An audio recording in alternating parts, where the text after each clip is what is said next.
The breaking wave dashed high on a stern and rock-bound coast, and the woods against a stormy sky their giant branches tossed. And the heavy night hung dark the hills and waters o'er, when a band of exiles moored their bark on a wild New England shore. You are listening to the voice of Agnes Moorehead reading The Landing of the Pilgrims by Felicia Hemans, a page from our special Thanksgiving Day edition of And Season, when we give thanks for the bounty of our table, the peace and comfort of our home. We'd like to open today's program with Lydia Maria Child's beloved Thanksgiving Day. Or perhaps you remember the poem from your school days by the more familiar opening lines, "Over the river and through the woods to grandfather's house we'll go." The poem has been expanded by Frank Kunkel for the special holiday recording you'll hear. The music is by Harry Simeon. And so, if you'll join us, Fred Waring and the Pennsylvanians are waiting outside in the sleigh. Since those days, since the era of the sleigh, mittened hands, frost blue noses. Yesterday, the Thanksgiving Day dinner required weeks of preparation. Today, in this age of streamlined cookery, it's only a matter of minutes from the deep freeze to the dining room table.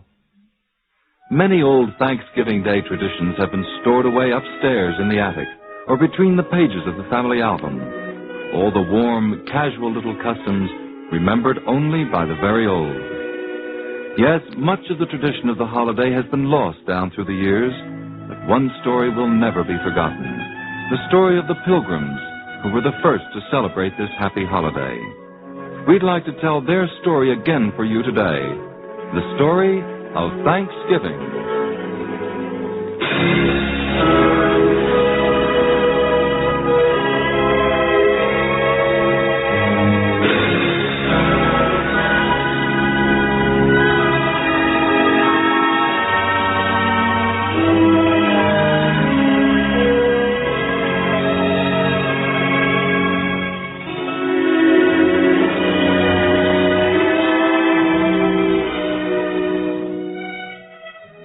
The Mayflower set sail from Southampton, England, on August 5th, 1609. She was a small, badly equipped vessel of 180 tons. There were 90 people aboard and 30 more aboard a smaller vessel, the Speedwell. The Speedwell, however, proved unseaworthy, and after twice putting back for repairs, 12 of her passengers were crowded into the Mayflower, which finally, on September 6th, turned her prow to the west and disappeared into the gray veils of a rain-washed dawn. For the men and women aboard that tiny vessel, it seemed that time stood still.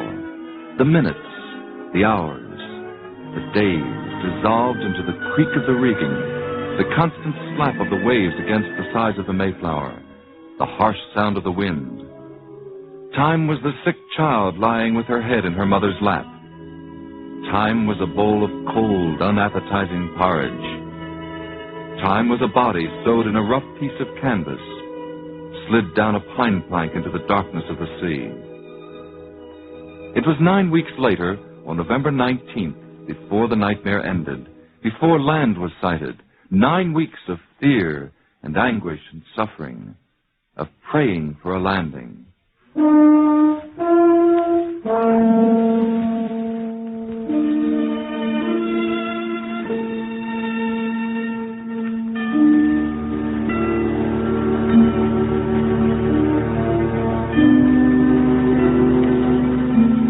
The breaking wave dashed high on a stern and rock-bound coast, and the woods against a stormy sky their giant branches tossed. And the heavy night hung dark the hills and waters o'er, when a band of exiles moored their bark on a wild New England shore. Not as the conqueror comes, they the true-hearted came. Not with the roll of stirring drums and the trumpets that sing of fame. Not as the flying come, in silence and in fear. They shook the depths of the desert's gloom with their hymns of lofty cheer. Amidst the storm they sang, and the stars heard, and the sea, and the sounding aisles of the dim woods rang to the anthem of the free. The ocean eagle soared from his nest by the white waves foam, and the rocking pines of the forest roared.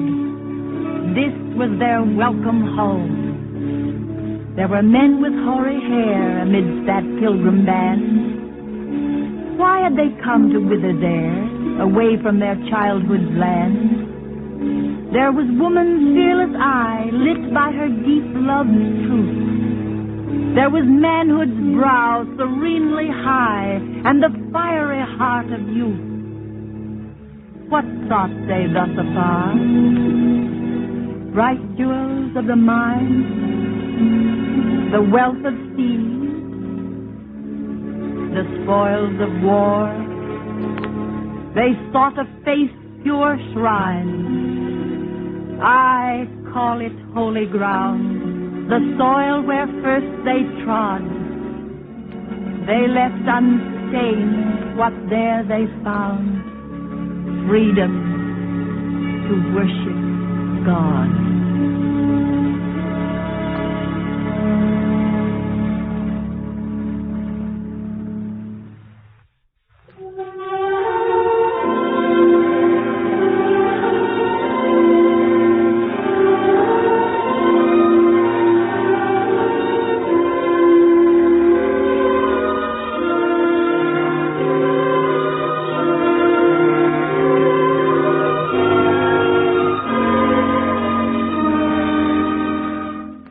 It was on Saturday, November 21st, that the Mayflower dropped anchor in what is now the harbor of Provincetown. A party was put ashore to explore the neighboring shore to search for a suitable place for the settlement. And on Monday, December 21st, Plymouth Harbor was selected.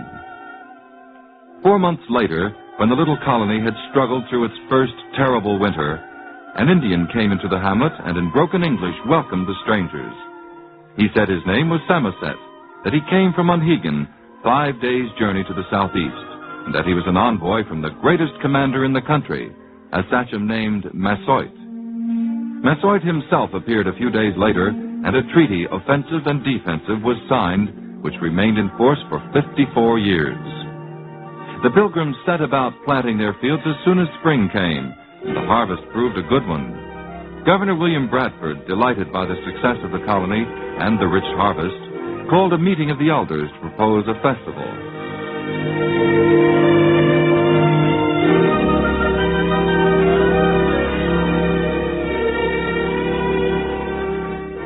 And now, said the governor, gazing abroad on the piled-up store of the sheaves that dotted the clearings and covered the meadows o'er, 'tis meet that we render praises because of this yield of grain. 'Tis meet that the Lord of the harvest be thanked for his sun and rain.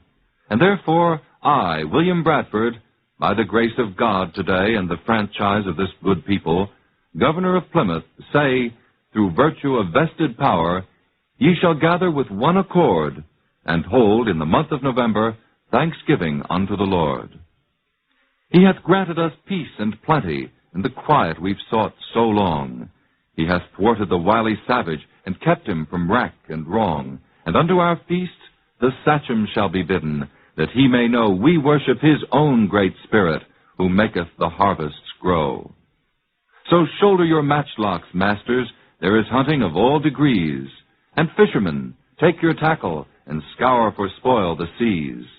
And maidens and dames of Plymouth, your delicate crafts employ to honor our first Thanksgiving, and make it a feast of joy. We fail of the fruits and dainties, we fail of the old home cheer. Ah, these are the lightest losses mayhap that befall us here. But see in our open clearings how golden the melons lie. Enrich them with sweets and spices, and give us the pumpkin pie. So bravely the preparations went on for the autumn feast. The deer and the bear were slaughtered. Wild game from the great to least was heaped in the colony cabins. Brown home brew served for wine, and the plum and the grape of the forest for orange and peach and pine. At length came the day appointed. The snow had begun to fall, but the clang from the meeting-house belfry rang merrily over all, and summoned the folk of Plymouth, who hastened with glad accord to listen to Elder Brewster as he fervently thanked the Lord. In his seat sat Governor Bradford, men, matrons, and maidens fair. Miles Standish and all his soldiers with corselet and sword were there. And sobbing and tears and gladness had each in its turn the sway, for the grave of sweet Rose Standish o'ershadowed Thanksgiving Day. And when Massasoit the Sachem sat down with his 100 braves, and ate of the varied riches of gardens and woods and waves, and looked on the granaried harvest, with a blow on his brawny chest he muttered, "The good Great Spirit loves his white children best."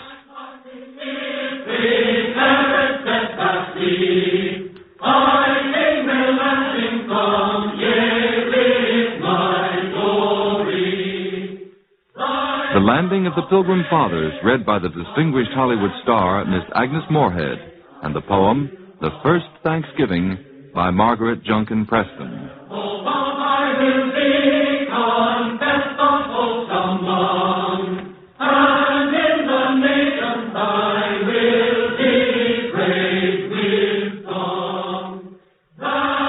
The earliest poetry came to America with the Pilgrims as the Ainsworth Psalter.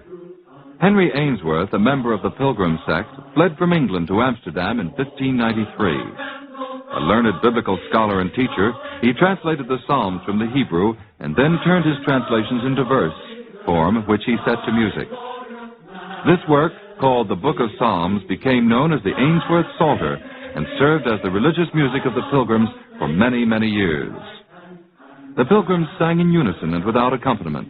They believed, as did John Calvin, that the sole purpose of sacred music was the worship of God, and that organ music was a distraction from the prime purpose.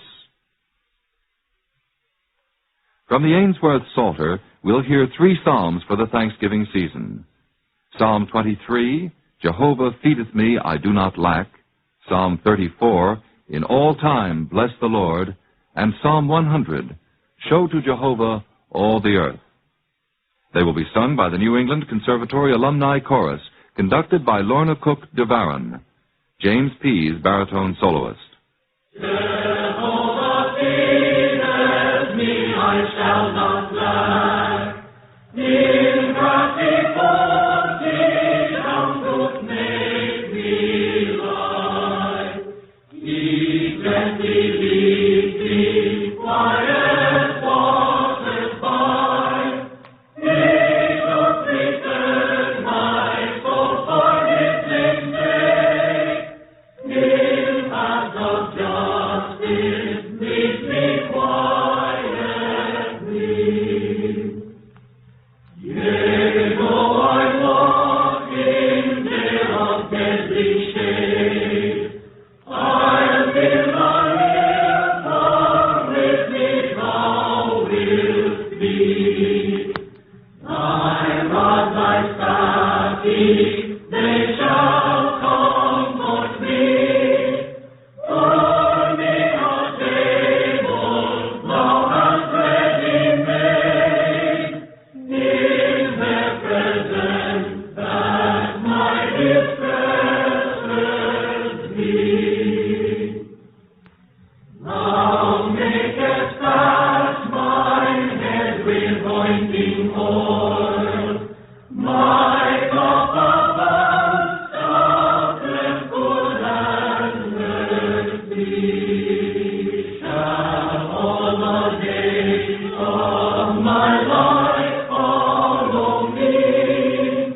Also within Jehovah's house I shall, through length of days, repose me quietly.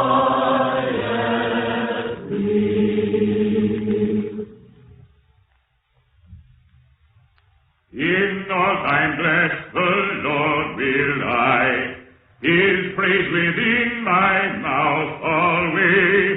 My soul shall in the Lord glory, the meek shall hear and joy shall say, Oh, magnify the Lord with me, His name together extol we.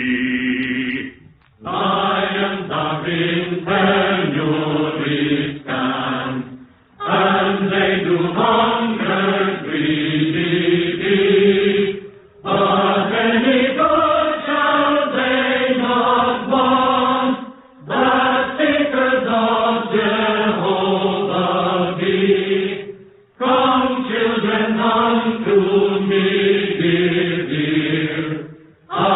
will you learn Jehovah's fear. Who is the man that light doth will? Who is the man that light doth will? That loveth days good for to see. That loveth days good for to see. Refraining keep thy tongues from ill. Refraining keep thy tongues from ill. Thy lips from speaking fallacy. Thy lips from speaking fallacy. Do good and evil quietest two. Do good and evil quietest you. Seek peace and after it pursue. Seek peace and after it pursue. The Lord thy suitors just is near. Attend thee, come to their outcry. The Lord physicians he will do, to raise on earth their memories. They cried and hear Jehovah did, and them from all their troubles rid. Shout to Jehovah all the earth, serve ye Jehovah with gladness, before him come with singing mirth. Know that Jehovah he judges. If he had made us not weak, his oaks and sheep forgive him. Oh, with confession enter ye. His gates, his courtyard with praising. Confess to him that he is name. Because Jehovah he good is.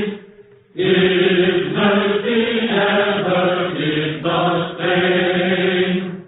And his faith unto all ages.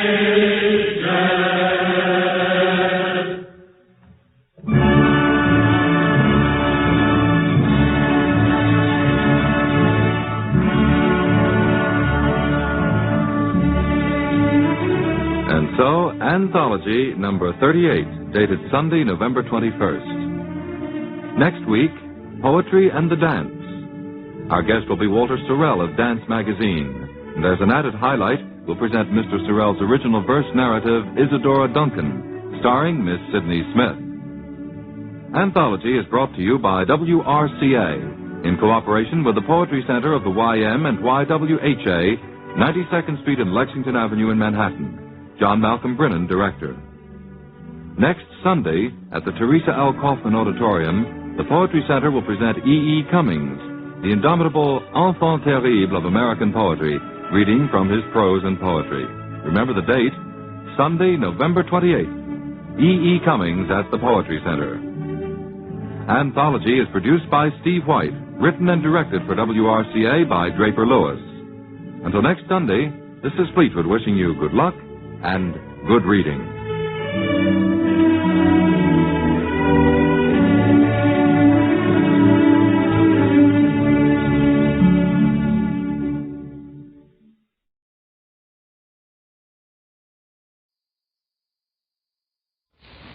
Kraft presents The Great Gildersleeve.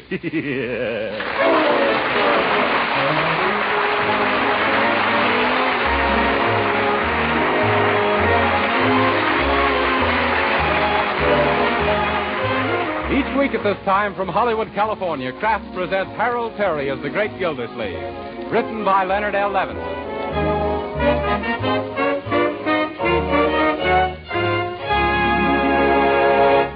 We'll hear from the great Gildersleeve in just a moment. But first, remember the saying, an army marches on its stomach? Well, nowadays, battles are won not by armies alone, but by entire populations. For total defense, we all must have plenty of the right kind of food. That means wholesome, nourishing food. Food that produces the energy we use up in hard work and play. That's why Parquet margarine, the quality margarine made by Kraft, should be an important item on your shopping list. Because Parquet margarine is an economical source of important food elements we all need. Parquet margarine not only has delicious flavor that makes it a favorite for table use, baking, and pan frying, Parquet margarine is a highly nutritious food, one of the best energy foods you can serve. What's more, every pound of Parquet contains 9,000 units of important vitamin A. So why not give your family the benefits of this wholesome, nourishing food and start serving them Parquet margarine now? They'll like its flavor. You'll know it's good for them. So tomorrow, ask your dealer for Parquet, P-A-R-K-A-Y.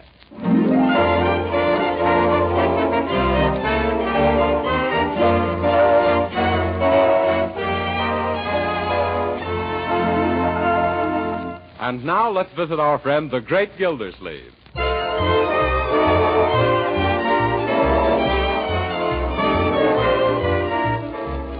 Well, my goodness, Bertie, the ashtrays are all empty for once. What is this, some special occasion? For me it is, Mr. Gildersleeve. I'd like to have the evening off. Oh, is this your night to leave early? No, sir, but I'd sort of like to get an advance on next week's night off. Oh, any reason why not, Marjorie? Oh, not at all. Go ahead, Bertie. Thanks. I wouldn't ask, only we've got spectacular things tonight down at our lodge. Oh. That's the mysterious and bewildering orders of the daughters of Cleopatra. Yeah, Bertie's the head sphinx. Not no more, Leroy. I'm now the exhausted ruler of the pyramid. I've been promoted. Yeah, I see. Does that make you the head man? No, sir. I'm practically a stowaway on the royal barge of the ancient Nile. Yes. And ahead of me comes the major domus of the outer chamber of the inner sanctum. Yeah.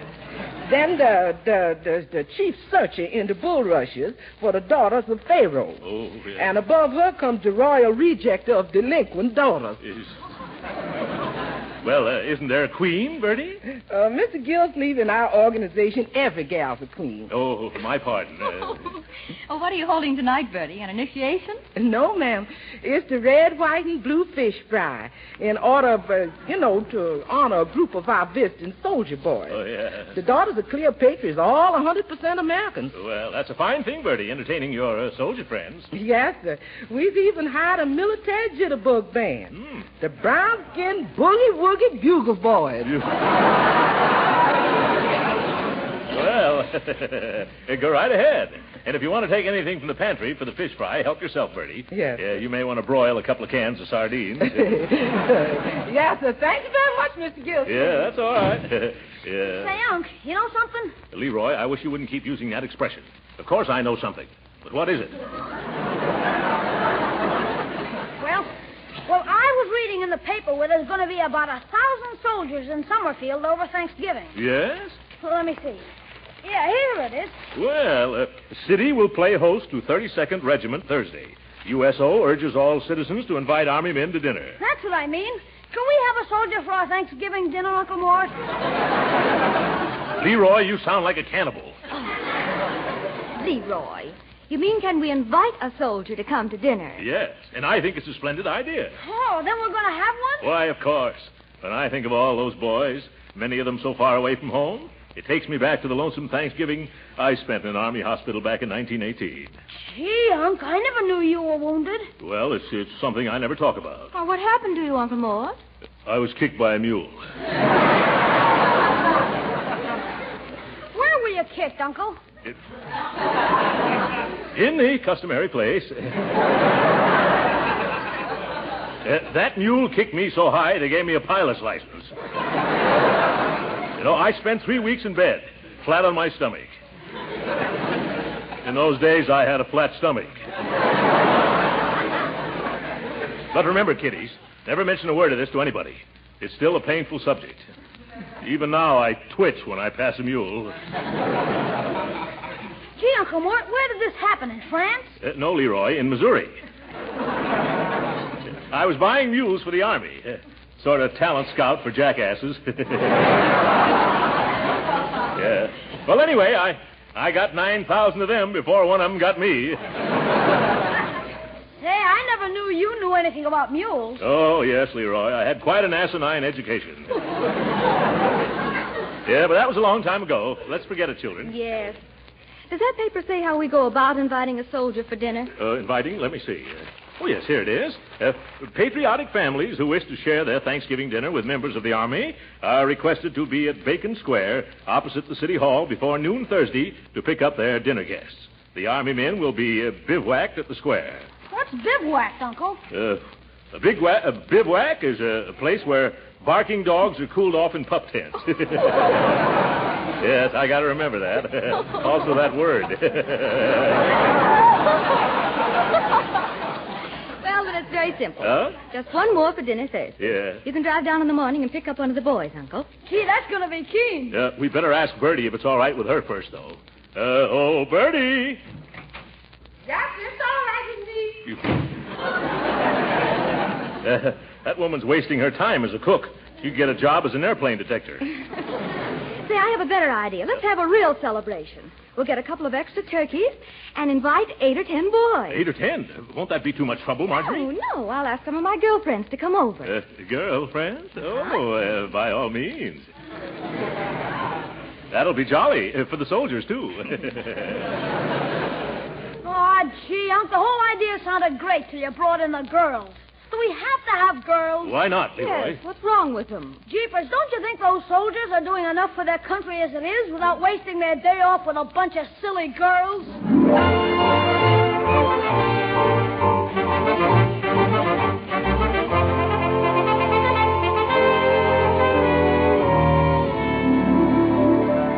And in conclusion, fellow citizens of Summerfield, let me urge you once more on the eve of Thanksgiving to open your hearts and your homes tomorrow to the soldiers visiting our fair city. Yep. Quit popping your bubble gum, Leroy, especially while I'm rehearsing my radio speech. Oh, I'm sorry, Unc. I'm doing it unconscious. Yes, I'm sure you are. Young man, if you keep playing with your gum that way, someday you're going to have a blowout. And remember, you haven't got a spare face. Finish your talk, please, Uncle Mort. Well, I don't need to rehearse it anymore, Marjorie. I know that speech backwards. You do? Let's hear it. I bet it sounds even better backwards. Yep.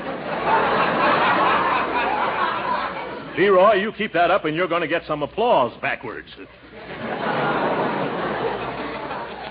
know, I think it's wonderful of you, Uncle Mort, to go on the air tonight and urge everyone to entertain the soldiers. Well, people have always told me I should be on the radio. They say I sound just like that fellow who used to be with Fibber, McGee, and Molly. Oh, that's probably some of the girls now. Oh, wonderful. Oh, yeah. Cute, aren't they? Uncle Mort, I want you to meet Betty Wilkins and Mildred Sherman. Well, what lovely friends you have, Marjorie. You should invite them here oftener. Much oftener. Oh, thank you, Mr. Gildersleeve. Not at all, my dear. I've always had an eye for redheads. But, Uncle Mort, last year she was a blonde. Yes. I see. She's got a convertible top. Mr. Gildersleeve, all of us girls think you're simply too tremendous starting these soldier parties. Oh, he ain't so tremendous. It's that suit he's wearing. Well, I like him just the way he is, especially that straight military bearing. Yeah. After all, he was an Army man, you know. He was? Mm-hmm. What branch of the service were you in? You flew, didn't you? For a short time. What kind of a plane did you use? A plane? It's an old Jenny. And you were wounded, too, weren't you? Oh, dear. Whereabouts were you wounded, Major Gildersleeve? At the front? No, it was in the... Leroy. I was just going to tell him it was in the middle of... Leroy! But, Unc, you told me yourself you were wounded right smack in the middle of Missouri. Oh. Yes, that's right, in Jefferson City, Mo.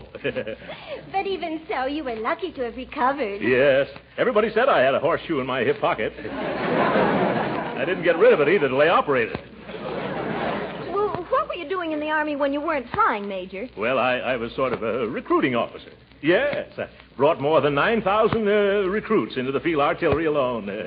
I got a kick out of it, too. I imagine that must have been a lot of fun. Fun? Well, only at the beginning, my dear. I got awfully tired in the end. Hey, Uncle, isn't it time for you to go to the radio station? By George, you're right, Marjorie. Leroy, you want to come along? Well, I'd like to, Unc, but I got a little surprise of my own for tomorrow. I'm going over to Piggy Banks' house. Say, while you're there, Leroy, remind Piggy's sister Penny about coming tomorrow. If you mean that Piggy Banks has a sister named Penny Banks? Yes. She was named after her Aunt Penelope, who lived in Indiana. Auntie is one of the... Don't tell me, Marjorie, I know. One of the banks of the Wabash.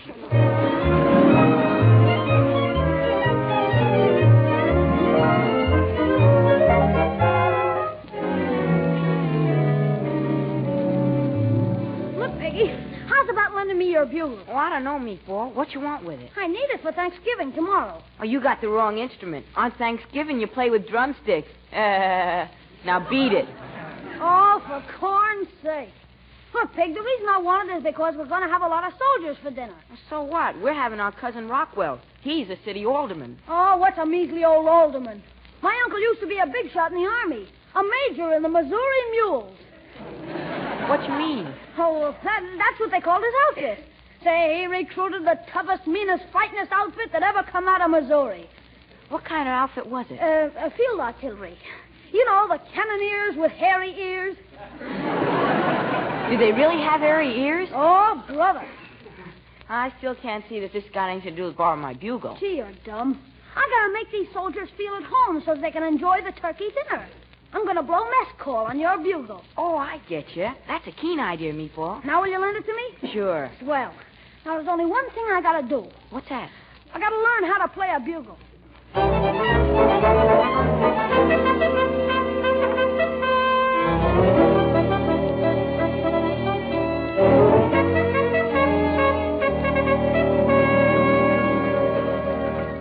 My, those turkeys sure look good, Bertie. You don't happen to have a spare leg, do you? No, sir, but I sure could use one with all the running around I got to do. No, Bertie, I mean a spare turkey leg. No, sir. I ain't going to subdivide none of them birds before the 0 hour. Oh. And when I serve them, they're going to be intact. A thing of beauty and a joy for about 2 minutes. Yeah. How about some stuffing, then? Nobody's going to do no stuffing nohow till everybody does. Yes. And that includes stuffing yourself with stuffed olives, too. Oh, yeah. You talking to me? Yes, sir. I've hardly got enough olives now to spell out welcome 32nd Regiment into mashed potatoes. Huh? You know, people have been coming to the door all morning asking for soldiers for dinner just because you went on the radio last night. Yeah, but I told them to go down to Bacon Square. Jumping jeeps? What's that? Oh, it sounded like it came from the living room. Well, it can't be anything serious. Then again, maybe it can. I'll find out right away. Leroy! Joe. What are you doing? Learn how to blow mess call, Unc. Was that mess call? Sounded more like a moose call. Boy, won't those soldiers be surprised when they hear me blowing the bugle? Yeah, and won't you, too? Oh, gee, give me a little time. All I need is practice. Yeah? I heard in school that Grace Moore practices 6 hours a day. Yeah, a lot of good it does her. I bet she still can't play the bugle. Well, it's a sweet thought, Leroy, even if your music is sour. Oh, there's a doorbell. I'll get it, folks. Yeah? Excuse me, please. Is this the gentleman who was speaking last night by the radio from Soldiers for Thanksgiving? Yes, madam. Well, permit me to introduce myself. Mrs. Shapiro, glad to meet you. How do you do, Mrs. Shapiro? Glad to meet you. What can I do for you? Well, I got right now in the oven a nice young kosher turkey, and I am wanting a soldier who is likewise. Ew. I'm sorry, Mrs. Shapiro, but I haven't anything to do with these soldiers officially. You'll find them down at Bacon Square. Please. If the soldier boy I'm looking for is at Bacon Square, then he's not the soldier boy I'm looking for. Goodbye.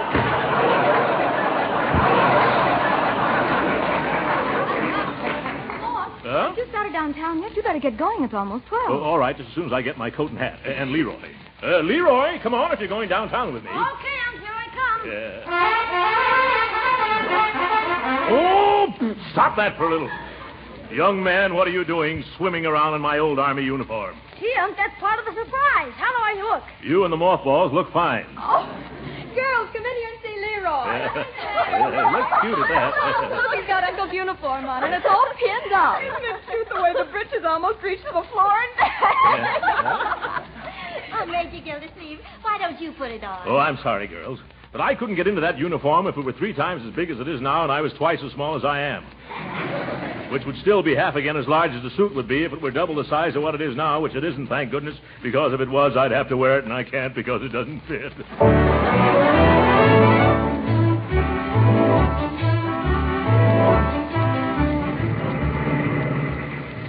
Leroy, with all those girls coming over to our house this afternoon, I'm going to have to ask for about 12 soldiers instead of 8. Oh, that'll be super, Unc. Huh? Say, look at all those tents. Gee, where are all the soldiers? Oh, they must be inside. Say, you don't think they've all been invited out already, do you? Leroy, you get the most fantastic ideas. Hello, where is everybody? How do you knock on a pup tent? There's nobody in here, Unc. Oh, my goodness, nobody home. Leroy, get away from that cannon before it goes off and takes you with it. Why did we wait so long? If all these pup tents are empty, I'm certainly going to be in the doghouse. Hey, Uncle Mort, here comes a soldier. Shall we invite him? Yes, of course. Soldier? Yeah? How would you like to come over to my house for dinner now? Oh, I don't know. We're going to have a... Hey, wait a minute. You leave this boy alone. He's coming home to dinner with me. Yes, that's so. Don't you try to rustle my recruit. I saw him first. Oh, no, you didn't. I saw him first. You did not. I saw him at least 20 seconds before you did. Mister, I saw this boy 20 years before you did. He's my son. You... Come on, boy. Mom's waiting. Yeah, Mom's waiting. Oh, my goodness. Leroy, if I don't bring back a bevy of boys for that gang of girls, my goose will be cooked instead of my turkeys.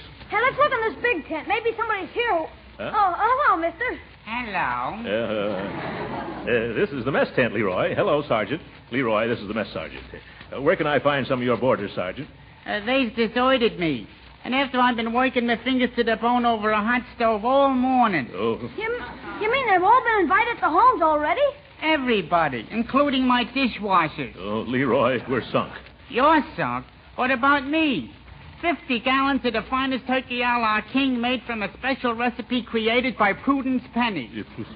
20 dozen dainty Parker House rolls that couldn't be topped by Parker House himself. And 32 mince pies made out of the tenderest part of the mint. Yeah. Well, I can sympathize with you, Sergeant, but maybe you can help us. How? Well, it just so happens that we've gotten ourselves into something of a mess, Sergeant.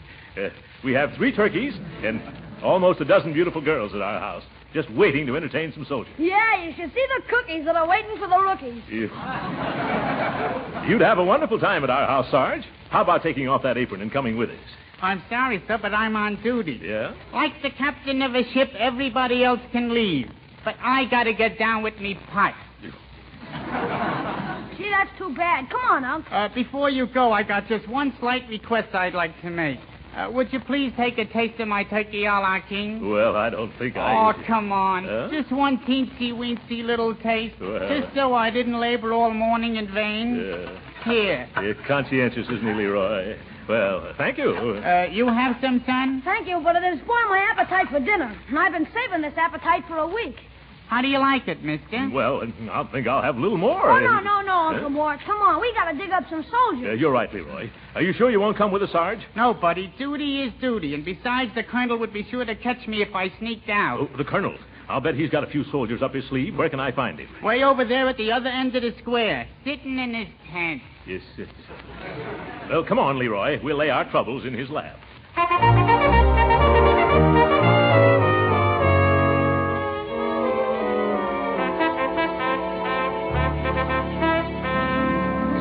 Yes, I'm Colonel Atterbury. What can I do for you? Colonel, my name is Gildersleeve. Oh, yes, very unusual name. What can I do for you? Colonel?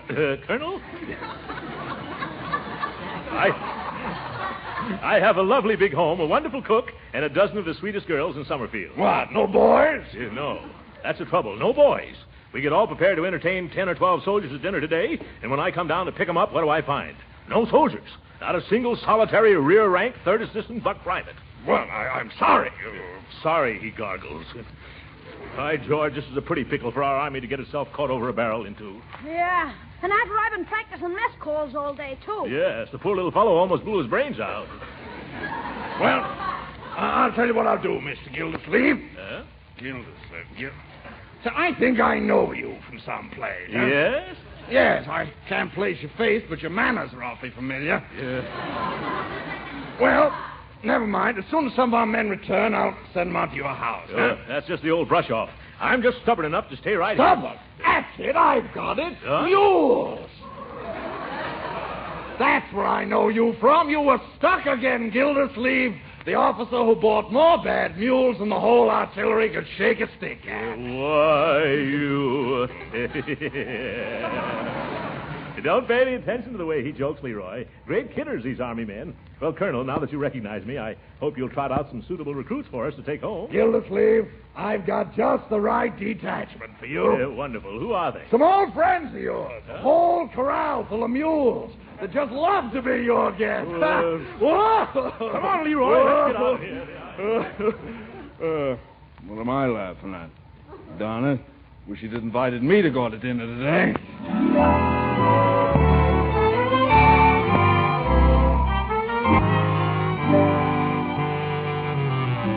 Leroy, you better run along home now and tell the girls I'll bring back some soldiers if I have to call out the Marines. Okay, Uncle, where are you going now? I'm going to try the USO headquarters. And if you see any soldiers on the way home, grab them, even if they're wearing Civil War uniforms. I'll do my best, Uncle Mort. See you when you get home. Yeah, all right, Leroy. Look who's standing on the corner. Well, hello, Judge Hooker. Hello, Gildersleeve. What's wrong? You look as though you've lost your last friend. But, of course, I know that happened years ago. Gildersleeve, I'll thank you to keep your nose out of my business. I'll be only too glad to. What are you doing hanging around street corners?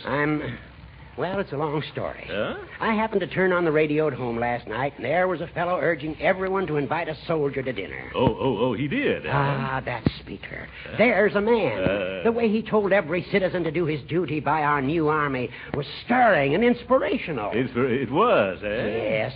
Why, the first thing I did this morning was phone the best restaurant in town and order the most expensive turkey dinner out to my house. I was going to invite a soldier to share it.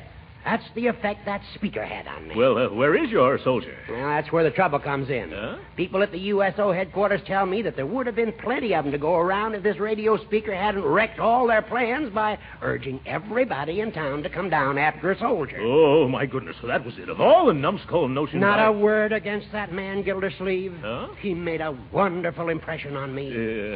Clean-cut, vibrant personality. One of nature's noblemen, I should judge. Wish I could meet him someday. Would you really want to? Yes. Well, then shake hands. Oh, you'd like to meet him, too? Good gracious, no, I am him. What? Yep. You? Why, you hypocritical hippopotamus. What? No, that's wrong of me. I've misjudged you, Gildersleeve. Well, I guess I've misjudged you too, Judge Hooker. I never thought you had a heart under that old thick hide of yours. No? No. I just thought your blood circulated because you brought it to a boil so often. What are you doing roaming the streets on Thanksgiving afternoon, Gildy? Yeah, same thing as you are, Hooker. Looking for some military men to fight their way through a couple of 20-pound turkeys. Well, suppose we do our hunting together, Gildy, old pal. Why not, old chum? After all, this is Thanksgiving Day, and we should treat each other like human beings for change. Splendid. That goes for me, too. At least for today. Yeah, well, come on. You work this side of the street, and I'll take the other side. All right. Oh, boy. Wait a moment. What is it? Look, here comes the young fellow in uniform now. And I saw him first. Yes, that's so. Hey, son, come here. Stop that, you double-crossing little botfly. Young man, how'd you like a delicious turkey dinner? Huh? Who, me? Yes, he wants you to come up to my house. I don't either. I'm in my house. I've got a great big turkey just for two of us. We got 4 turkeys at our house, and we'll give you a whole one for yourself, son. Well, gee whiz, I couldn't eat that much. And besides, I'm supposed to report to USO headquarters. They're closed for the day, Corporal. Come on out to my house. Oh, but I'm not a corporal. Of course not, Sergeant. Now, my car's right over here. So if you'll excuse us, Judge... Nope. Come this way with me, Lieutenant. You wouldn't like it at his place, Captain. Oh, now, gentlemen, please, let go of me. Hey, you're tearing my uniform. Let go of the Major's uniform. Yeah. Let's trot along. Okay, if you want to get indigestion. Now, my turkey is... His turkey is as old as he is and just as tough. Hey, I wish somebody would tell me what this is all about. Don't let him confuse you, son. I'll take you to a movie after dinner. A movie? We're going to have dancing at our house. You'll have 12 beautiful hostesses to dance with. Oh, who wants to dance on a full stomach? You do, don't you, son? Well, gee, I don't know. I never learned. No time like right after dinner. Come on, that's my car right over there. Of all the low-down, backbiting, double-dyed, unscrupulous louses, I've had enough. Come back here, young man. Who, me? Yes, you. I'm going to start off entertaining you this afternoon by making this fat worm fold up like a road map. Here, hold my coat. I'll be very glad to. No, I won't. Now, see here, Hooker. You point a pinky at me, and I'll beat the daylights out of you and then back in again. Hey, gee, aren't you two fellas a little too old for this sort of thing? Yep. You keep out of this. Who invited you to... Say, I invited you. Come on, let's go home. No, you don't, Gildersleeve. I'm going to knock you colder than an Eskimo mother-in-law's kiss. Why, you old... Oh. What's the use of quarreling like this? If you've got your heart set on taking this young man home, Judge, I won't stand in your way. Yeah, but haven't I anything to say? No. Gildersleeve, do you mean this? Yes, Judge. Go on and get your car. Hurry up now before I change my mind. All right. You just wait right here, soldier. I'll be back in a jiffy, and then we'll have a wonderful dinner. Yeah. Happy Thanksgiving, Gildy. Yeah. Gee whiz, mister. You got me all confused. Do I have to have dinner with that other gentleman? With that old goat? Of course not. Huh? Wait till he turns the corner. All right, come on now. Run like anything. But the judge went that way. I know that. My car's this way. Hurry up, boy. Huh?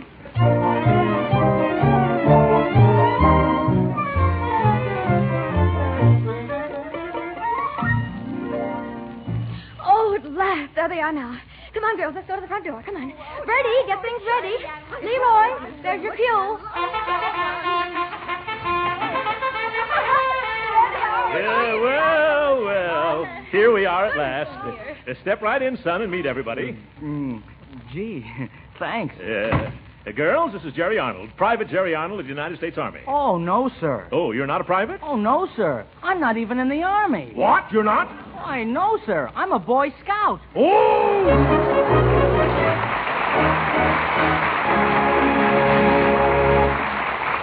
The great Gildersleeve will be with us again in a few minutes. But right now, whether you celebrate Thanksgiving next Thursday or the week after, there's one thing that's the same everywhere. Yes, that turkey's going to taste mighty good with all its trimmings and fixings. And we all want to remember that we Americans still have plenty to be thankful for. And another thing that's certain, if you make your Thanksgiving cakes and pastries and cookies with Parquet margarine, you're going to get plenty of compliments on their downright good taste. You see, the delicious flavor that makes Parquet margarine so popular for table use makes it wonderful for baking, too. Yes, as sure as Parquet is a delicious spread, it's a genuine flavor shortening, too, not a bland, tasteless fat. Parquet adds flavor to pan-fried foods, too, and it doesn't spatter or stick to the pan. So serve Parquet margarine at the table, use it for baking and pan-frying, too. Remember, you can use all you want, because Parquet margarine is economical and good for your family. Yes, Parquet margarine is a wholesome, nourishing energy food and a reliable source of vitamin A. So right now, add Parquet margarine to your shopping list. Remember, it's Parquet, P-A-R-K-A-Y.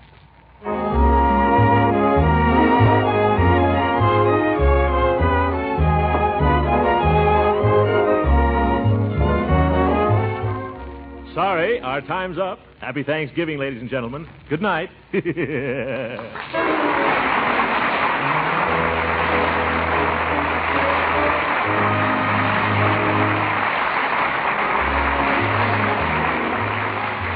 Original music heard on this program was composed and conducted by William Randolph.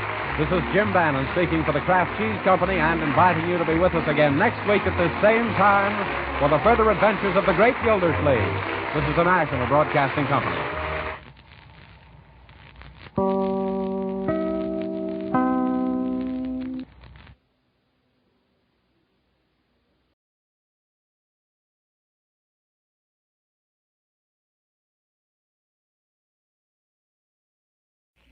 Lux presents Hollywood.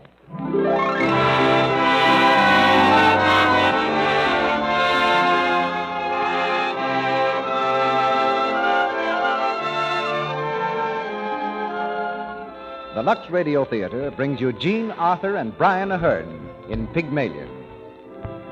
Ladies and gentlemen, your producer, Mr. Cecil B. DeMille.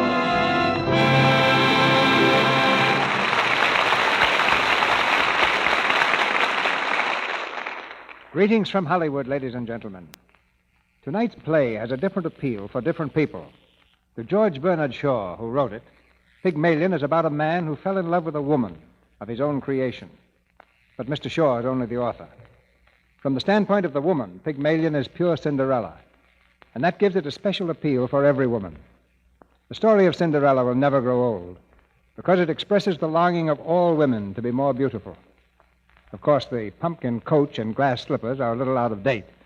Present-day Cinderellas who want to catch the eye of some handsome prince are more likely to depend on that fresh out-of-the-bandbox looks and are sure there's a good supply of Lux Flakes on hand. In fact, I suppose a modern Cinderella considers Lux Flakes standard equipment. Pygmalion was the first of Shaw's plays to reach the screen. This outspoken gentleman may be better known to our public for what he said in person rather than for what he said in his plays. But tonight in Pygmalion, we have Shaw at his wisest and wittiest. If by chance some of you have a notion that Mr. Shaw is dull, prepare to change your mind. The romantic hero of Pygmalion is a professor, quite unromantic, until he meets the heroine one night in the rain. Our professor, like most professors, has a pet theory and proceeds to remodel the life of the girl in question according to this theory. Of course, you can't meddle in anyone's life without getting into trouble, and a professor of phonetics is no exception. The girl in the play is a flower seller on a London street corner until she becomes a laboratory experiment. And since the experiment is concerned with her accent and demands a delicate sense of humor, it's a part to challenge any actress. All this spelled Jean Arthur for us in very large letters. So she's here tonight for the role of Eliza Doolittle. They say the purest English in the world is spoken by Irishmen, and Brian Aherne is one Irishman who bears out that tradition. Because he's a fine actor and a fiery individual, he's perfect as our fiery professor of speech. And now for this professor's dangerous experiment with human emotions. We raise the curtain on Act 1 of Pygmalion, starring Jean Arthur as Eliza and Brian Aherne as Henry Higgins.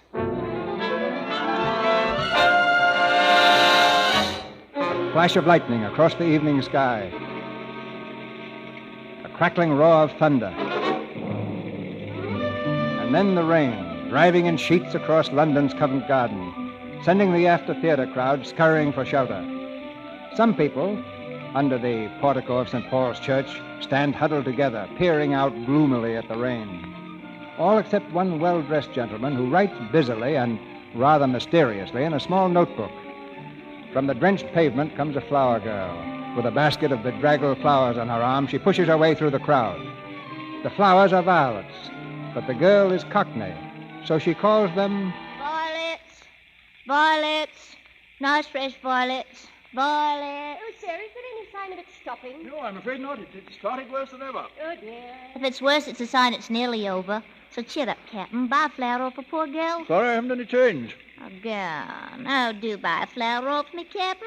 I can change off a crown. No, don't be troublesome. I really haven't any change. Oh, wait a minute. Here's 3 halfpence, if that's any use to you. Oh, thank you, sir. Look here, miss. Hey. You be careful. Give the gentleman a flower for it. There's a detective there behind you writing down every blessed word you're saying. Detective? I ain't done nothing wrong by speaking to the gentleman.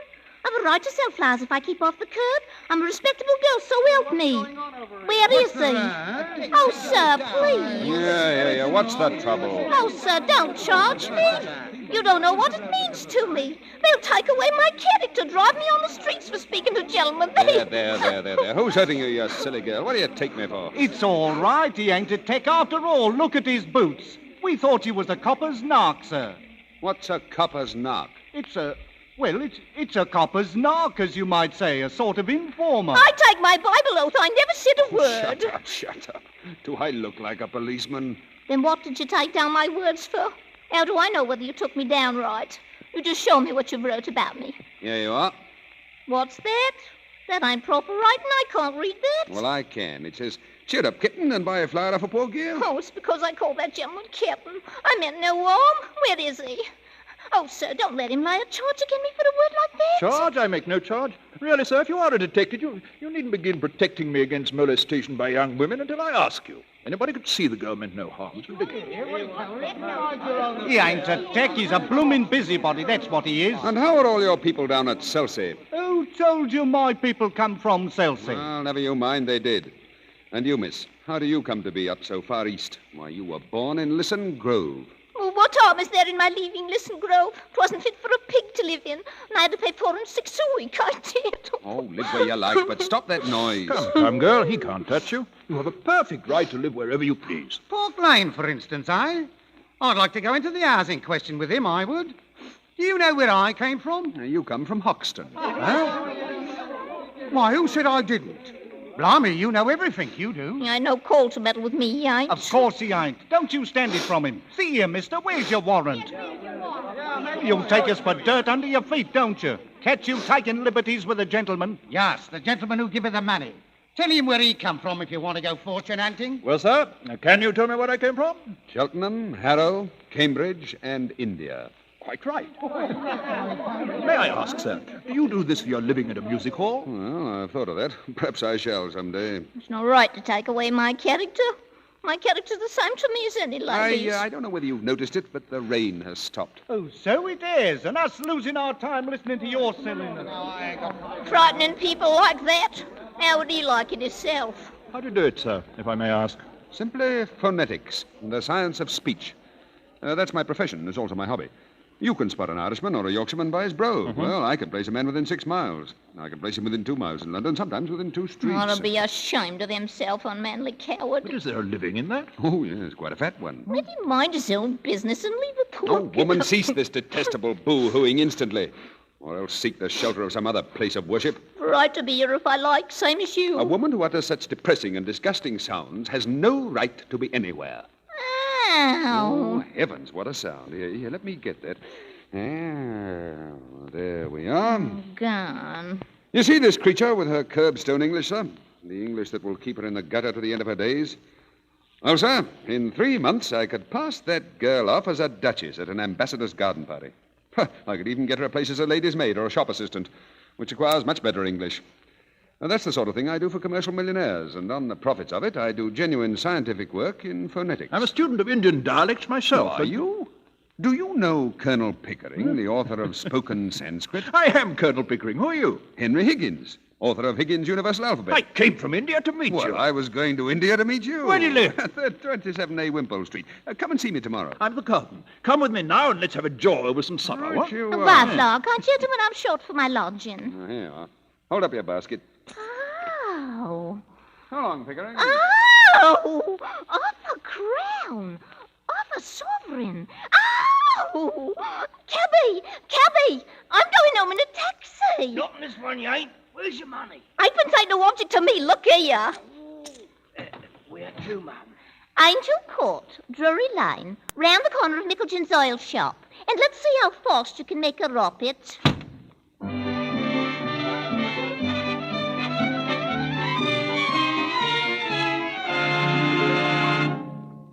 Well, I think that's the whole show, Pickering. I take down the vowel sounds on the phonograph and play them back whenever I want. It's really amazing. You like to go over any of it again? No, thank you, not now. I'm quite done up for this morning. Tired of listening to sounds. Yes, it's a fearful strain. Come. Well, Mrs. Pierce? A young woman wants to see you, Mr. Higgins. Young woman? What does she want? Well, sir, she says you'll be glad to see her when you know what she's come about. She is quite a common girl, sir. Indeed, very common. Oh, that's all right, Mrs. Pierce. Has she an interesting accent? Oh, something dreadful, sir. I really don't know how you could take an interest in it. Show her up, Mrs. Pierce. Very well, sir. It's for you to see. See, this is rather a bit of luck. I'll show you how I make records. We'll set her talking, and I'll take it down, first in Bell's visible speech and then in broad rooming. Mm-hmm. Then we'll get her on the phonograph so that you can turn her on as often as you like with the written transcript before you. Oh, splendid. Yeah. This is the young woman, sir. How do you do? Why, this is the girl I jotted down last night. Oh, she's no use. Be off with her. Don't want you. Don't you be so saucy. You ain't done what I come for yet. Did you tell him I come in a taxi? Oh, nonsense, girl. Do you think a gentleman like Mr. Higgins cares what you came in?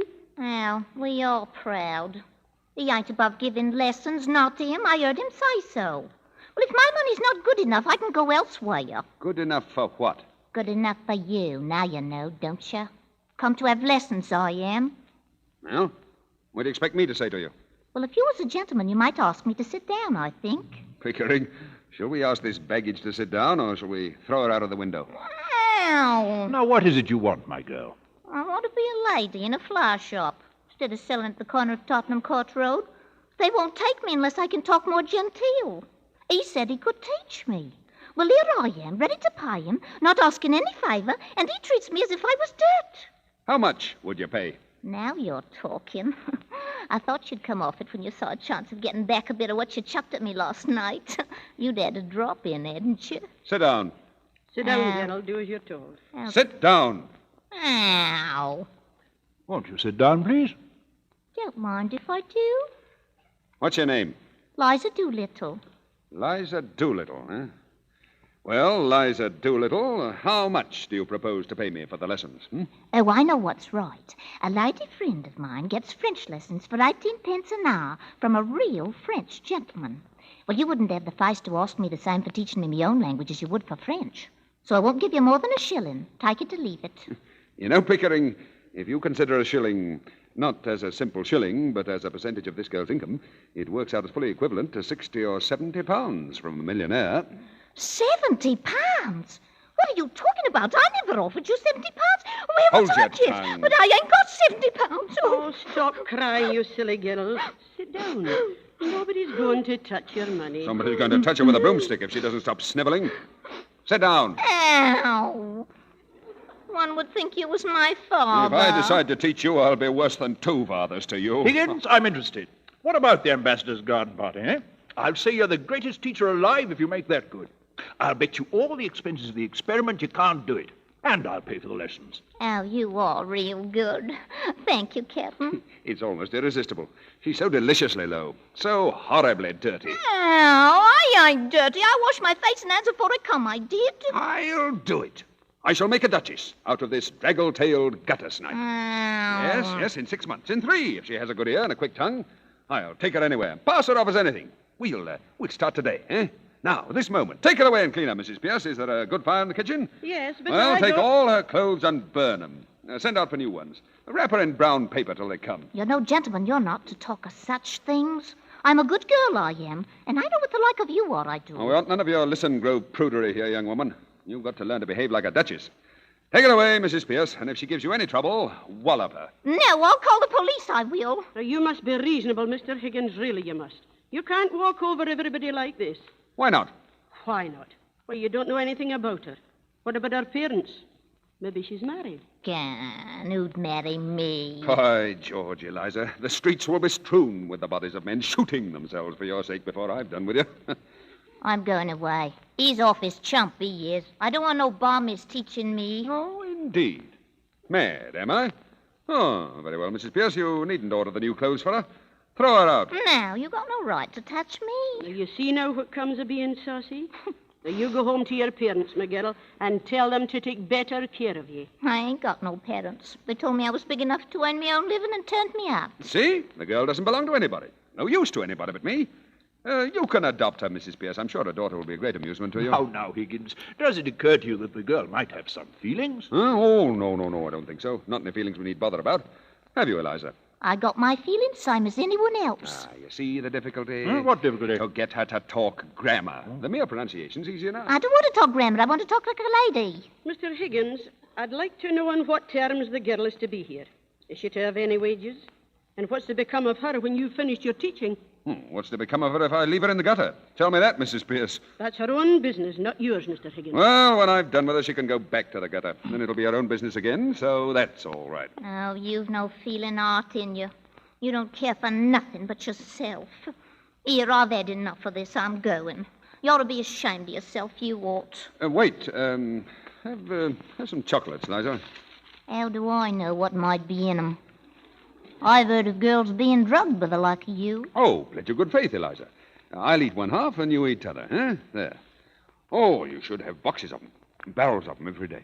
You shall live on them. And listen, I think you said you came in a taxi, huh? Well, what if I did? I've as good a right to take a taxi as anyone else. You have, Eliza. And in future, you shall have as many taxis as you want. Why, you shall go up and down and round the town in a taxi every day. Think of that, Eliza. Mr. Higgins, you're tempting the girl. It's not right. Mrs. Pierce is quite right, Higgins. If this girl is to put herself in your hands for 6 months for an experiment in teaching, she must thoroughly understand what she's doing. How can she? She's incapable of understanding anything. Besides, do any of us understand what we're doing? And if we did, would we ever do it? Oh, very clever, Higgins, very clever, but not sound sense. Now, Miss Doolittle. Miss Doolittle? Ow. There, you see, that's all you get out of Eliza. Ow. It's no use explaining, Pickering. As a military man, you ought to know that. Give her orders. That's what she wants. Eliza, you're to live here for the next 6 months, learning how to speak beautifully, like a lady in a florist's shop. If you're good and do whatever you're told, you shall sleep in a proper bedroom and have lots to eat and money to buy chocolates and take rides in taxis. And if you're naughty and idle, you will sleep in the back kitchen among the black beetles, and you will be walloped by Mrs. Pierce with a broomstick. Oh. At the end of 6 months, you shall go to Buckingham Palace in a carriage, beautifully dressed. If the king finds out that you're not a lady, you will be taken by the police to the Tower of London, where your head will be cut off as a warning to other presumptuous flower girls. But if you are not found out, you shall have a present of 7 and 6 to start life with as a lady in a shop. If you refuse this offer, you will be a most ungrateful and wicked girl, and the angels will weep for you. Now, bundle her up to the bathroom, Mrs. Pierce. You're a great bully, you are. I won't stay here if I don't like. I won't let nobody wallop me. I never asked to go to Buckingham Palace, I didn't. I was never in trouble with the police, not me. I'm a good girl. Don't answer back, girl. You don't understand the gentleman. Well, what I say is right. I won't go near the king, not if I'm going to have my head cut off. If I'd known what I was letting myself in for, I wouldn't have come here. I've always been a good girl. I never offered to say a word to him. I don't owe him nothing, and I don't care. I won't be put upon. I have my feelings same as anyone else. A great experiment, Pickering. Will you excuse the straight question, Higgins, but you're a man of good character where women are concerned? Have you ever met a man of good character where women are concerned? Yes, sir. Very frequently. Well, I haven't. I find the moment I let a woman make friends with me, she becomes jealous, exacting, suspicious, and a nuisance. And I find the moment I let myself make friends with a woman, I become selfish and tyrannical. So here I am, a confirmed bachelor, and likely to remain so. Come, Higgins, come. You know what I mean. If I'm to be in on this business, I shall feel responsible for that girl. I hope it's understood that no advantage is to be taken of her position. What? That thing? Oh, sacred, I assure you. Yes, she'll be a pupil, and teaching would be impossible unless pupils were sacred. Oh, she's nothing to me but a handful of clay, wet clay at that, which we shall work and mold into the semblance of a beautiful and charming duchess.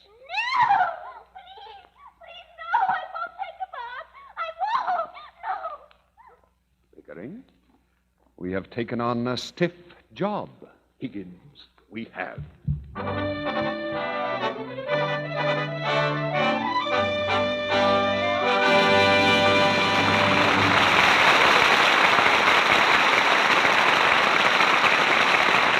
That was Act 1 of Pygmalion.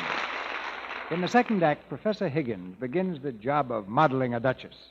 During this brief intermission, Mr. Ruick and our trio have some wise and practical things to say. I want to take just a moment before Jean Arthur and Brian Aherne return for Act 2 to remind housewives that there are 2 ways to do housework. There's the hard way and there's the easy way.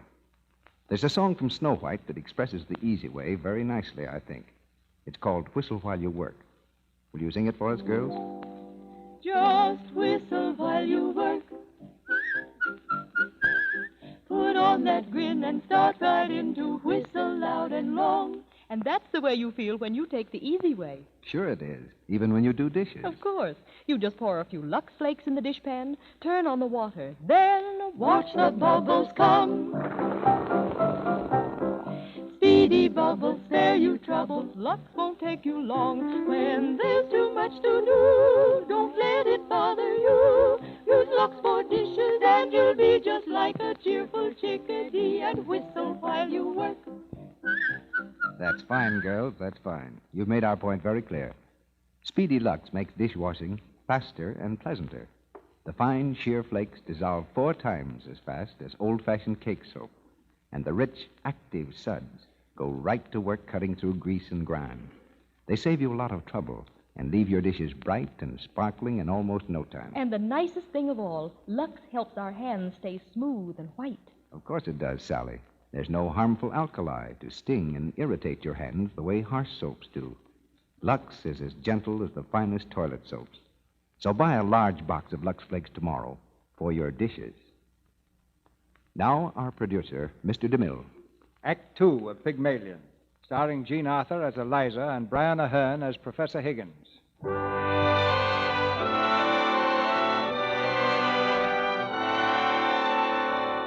The problem of making a Cockney flower girl into a duchess is bound to have its complications, and one of those complications has already arrived.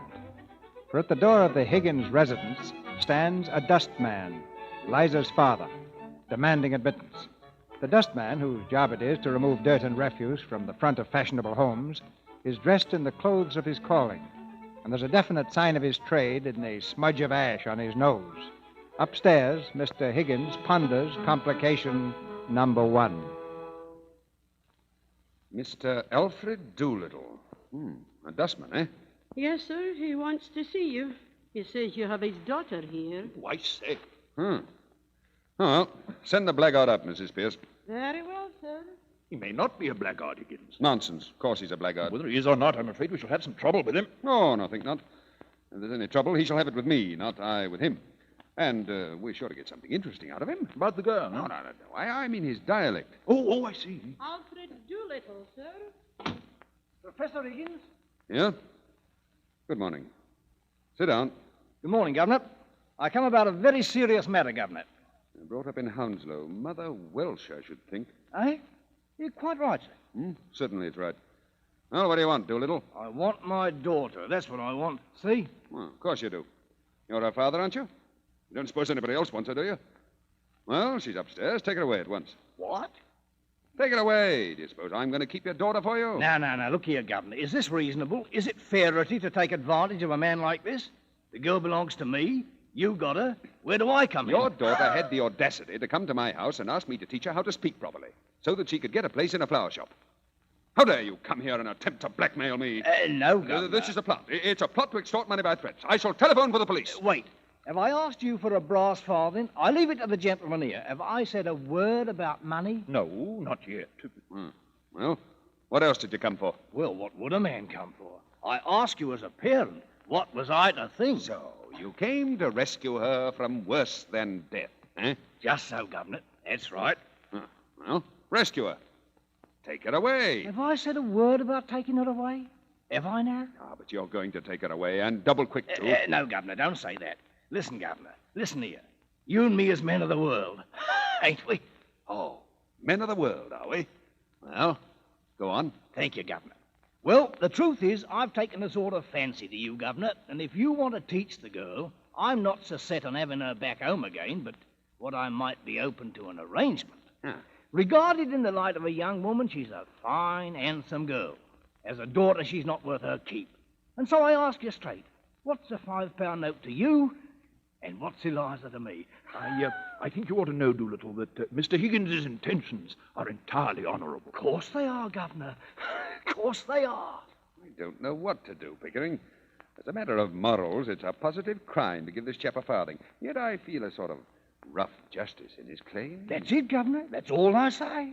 A father's art, as it were. Well, I know the feeling, but really it seems hardly right. Don't say that, Governor. Don't look at it that way. What am I, Governor's boat? I ask you, what am I? I'm one of the undeserving poor. That's what I am.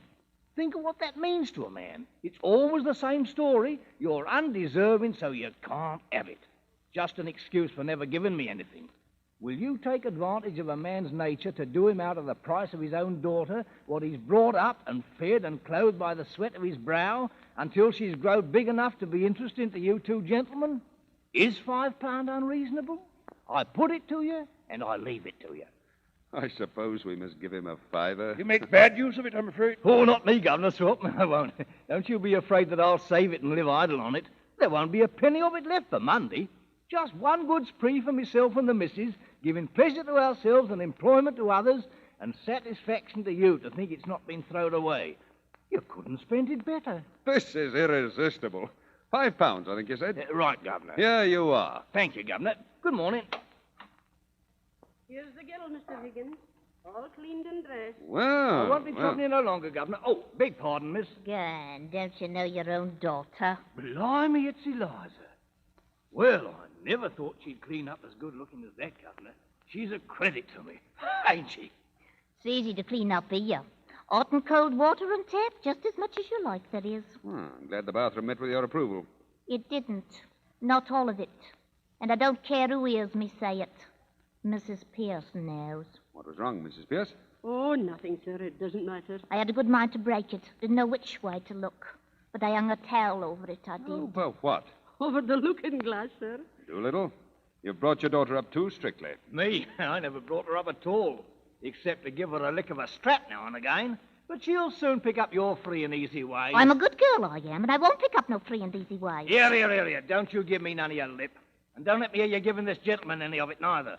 Or you'll hear from me about it, see? Have you any further advice to give her before you go, Doolittle? Your blessing, for instance. No, Governor. I ain't such a mug as to tell me children all I know myself. Hard enough to hold them in without that. If you want Eliza's mind improved, Governor, you do it yourself. With a strap. Ow. So long, gentlemen.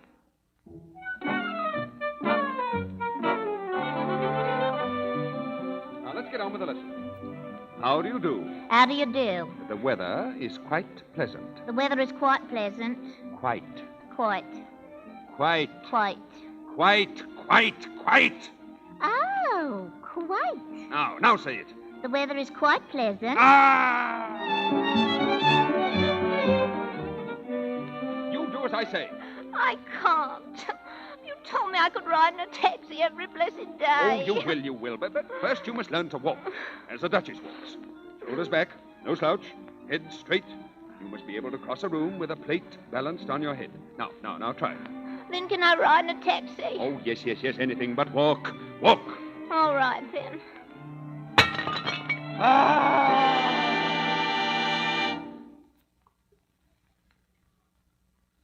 Henry, what are you doing here today? It's my at-home day. I know, Mother. I came on purpose. But you mustn't. I'm serious, Henry. You offend all my friends. They stop coming whenever they meet you. Really, dear, you mustn't stay. Oh, I must. I've got a job for you, Mother.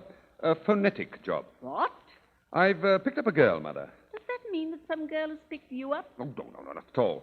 Don't mean a love affair. What a pity. Why? Well, you never fall in love with anyone under 45. When will you discover that there are some rather nice-looking young women about? Can't be bothered with young women. They're all idiots. Well, tell me about the girl. She's coming to see you, Mother. Indeed, why? Well, it's like this. She's a common flower girl. I picked her up off the curbstone. And invited her to my at-home. Oh, it'll be all right. I've taught her to speak properly, and she has strict orders as to her behavior. She's to keep to two subjects, the weather and everybody's health. And she's not to let herself go on things in general, so that'll be safe. Safe to talk about our health, about our insides? How could you be so silly, Henry? Oh, well, she must talk about something. She needs the practice. Oh, Henry, please, not today. I told you I'm having guests, and for heaven's sake, stop whistling. Always whistle when things are going well. Can't help it.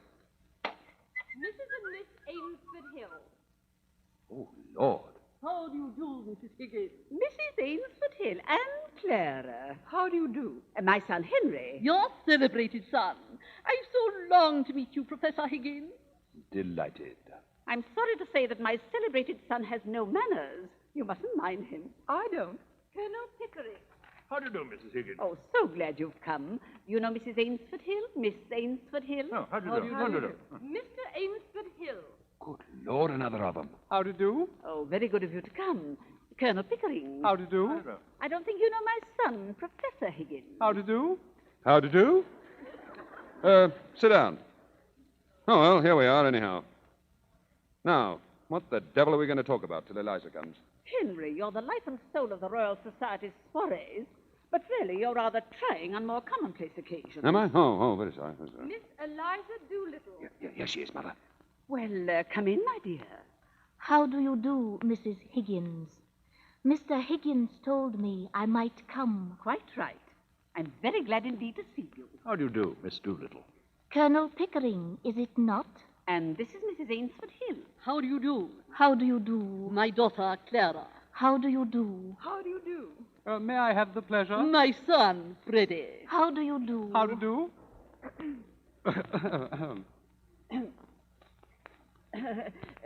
Will it rain, do you think? The shallow depression in the west of these islands is likely to move slowly in an easterly direction. There are no indications of any great change in the barometrical situation. How awfully funny. What is wrong with that, young man? I bet I got it right. Oh, that's killing. I'm sure I hope it won't turn cold. There's so much influenza about. It runs right through our whole family regularly every spring. My aunt died of influenza, so they said. But it's my belief they done the old woman in. Done her in? Yes, Lord love you. Why should she die of influenza? She come through diphtheria right enough the year before. I saw her with my own eyes. Fairly blue with it, she was. They all thought she was dead. But my father, he kept ladling gin down her throat till she came to so sudden that she bit the bowl off the spoon. Dear me! What call would a woman with that strength in her have to die of influenza? What become of her new straw hat that should have come to me? Somebody pinched it. And what I say is, them as pinched it done her in. What does doing her in mean? Oh, that's the new small talk. To do a person in means to kill him. Miss Doolittle, you surely don't believe that your aunt was killed? Do I not? Them she lived with would have killed her for a hatpin, let alone a hat. Oh, but it can't have been right for your father to pour spirits down her throat like that. It might have killed her. Not her. Gin was mother's milk to her. Besides, he poured so much down his own throat that he knew the good of it. Do you mean that he drank? Drank? My word, something chronic. How dreadful for you. Not a bit.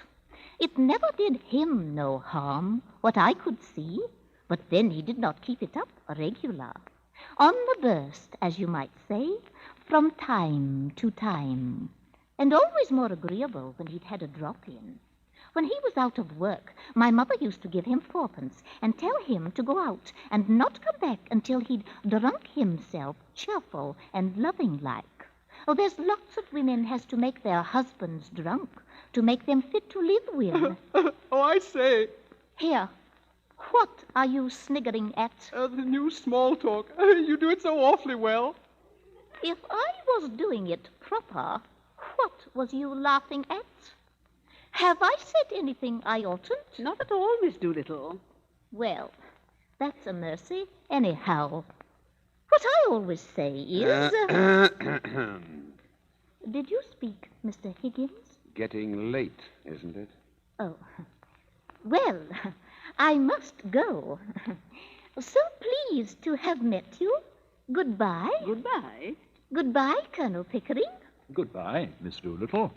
Goodbye, all. Oh, I say, are you walking across the park, Miss Doolittle? If so... Walk? Not bloody likely. I am going in a taxi.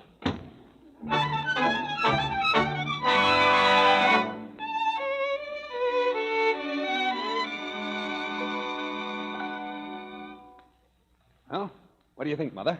Isn't she wonderful? You must admit your son has made great progress, Mrs. Higgins. Yes, you certainly are a pretty pair of babies playing with your live doll. Playing?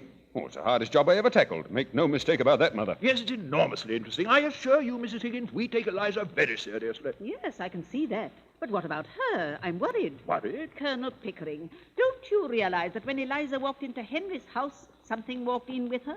What? A problem. Oh, if you mean her father, I've solved that already. No, I mean the problem of what is to be done with her afterwards. Oh, don't see anything in that. She can go her own way with all the advantages I've given her. The advantages of that poor girl who was here just now. Is that what you mean? Oh, that'll be all right, Mrs. Higgins. We'll find her some light employment. Anyhow, it's no good bothering now. The thing's done. In a month from now, only one little month, Eliza Doolittle will be no more. And in her place will stand... Here, Confound it, what are we going to call her? The Duchess of Denbury. The intoxicating, fascinating Duchess of Denbury.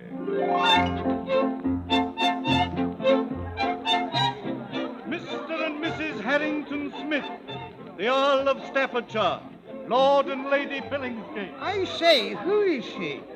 Who is who? That girl, just coming in. The Duchess of Denbury and Mr. Henry Higgins. I thought he lovely. Now remember, walk slowly. Slowly now, slowly. Now turn and smile at me. And don't forget, move as if there's a plate on your head. Careful. Now here's our host. Oh, Higgins, so glad to see you. Oh, thank you. I don't believe you know the Duchess of Denbury. Delighted. So good of you to come, my dear. It was kind of you to have me. If ever you should find yourself near Denbury, I shall be only too happy to return the compliment. Thank you. I shall make a point of it, I promise.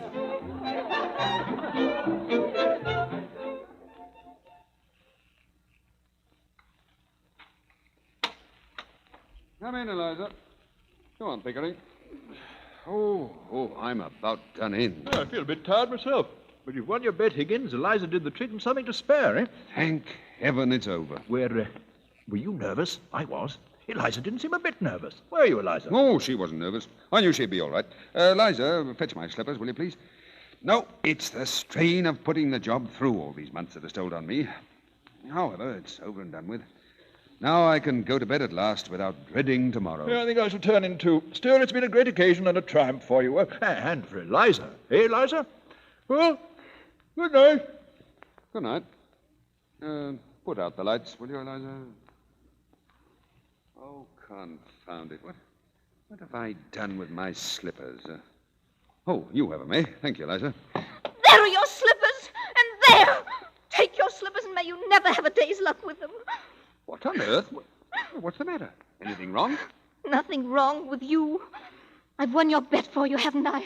That's enough for you. I don't matter, I suppose. You won my bet? You? Presumptuous insect. I won it. What did you throw those slippers at me for? Because I wanted to smash your face. I'd like to kill you, you selfish brute. Why did you leave me where you found me, in the gutter? You thank heaven it's all over, and that now you can throw me back there again, do you? The creature is nervous, after all. Yes, scratch me, would you? Claws in, you cat. How dare you show your temper to me? Now, sit down and be quiet. Oh, what's to become of me? What's to become of me? How the devil do I know what's to become of you? You don't care. I know you don't care. I'm nothing to you, not so much as them slippers. Those slippers. Those slippers. Oh, I wish I was dead. But why, in heaven's name? No. You go to bed like a good little girl and sleep it off. Have a little cry and say your prayers. That'll make you comfortable. I heard your prayers. Thank heaven it's all over. Don't you thank heaven it's all over now? You're free and can do what you like. What am I fit for? What have you left me fit for? Where am I to go? What am I to do? What's to become of me? Oh, I shouldn't bother about it if I were you. Oh, you might marry, you know. Marry? Why not? I dare say my mother could find some chap or other who'd do very well. We were above that at the corner of Tottenham Court Road. What do you mean? I sold flowers. I didn't sell myself. Now you've made a lady of me. I'm not fit to sell anything else. Tosh, Eliza. Don't you insult human relations by dragging all this cant about buying and selling into it. Come, you'll be all right. I must clear off to bed. I'm devilish sleepy. Before you go, sir. Eh? Do my clothes belong to me or to Colonel Pickering? What the devil use with a bit of Pickering? He might want them for the next girl you pick up to experiment on. Is that the way you feel towards us? I want to know what I may take away with me. I don't want to be accused of stealing. Stealing? Oh, you shouldn't have said that, Eliza. That shows a want of feeling. I'm sorry. I'm only a common, ignorant girl. And in my station, I have to be careful. There can't be any feelings between the like of you and the like of me. Please, will you tell me what belongs to me and what doesn't? Oh, you may take the whole houseful if you like.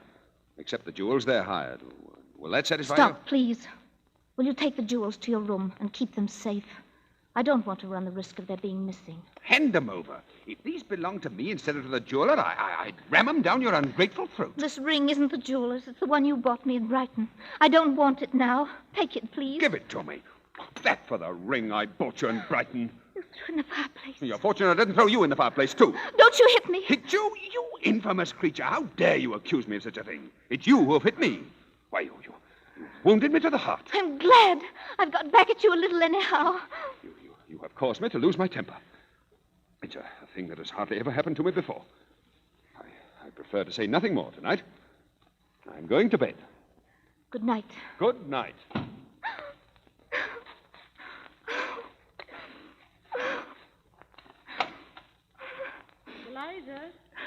Eliza, what are you doing poking in the fireplace? I dropped something. A ring. I've got to find it. I've got to find it.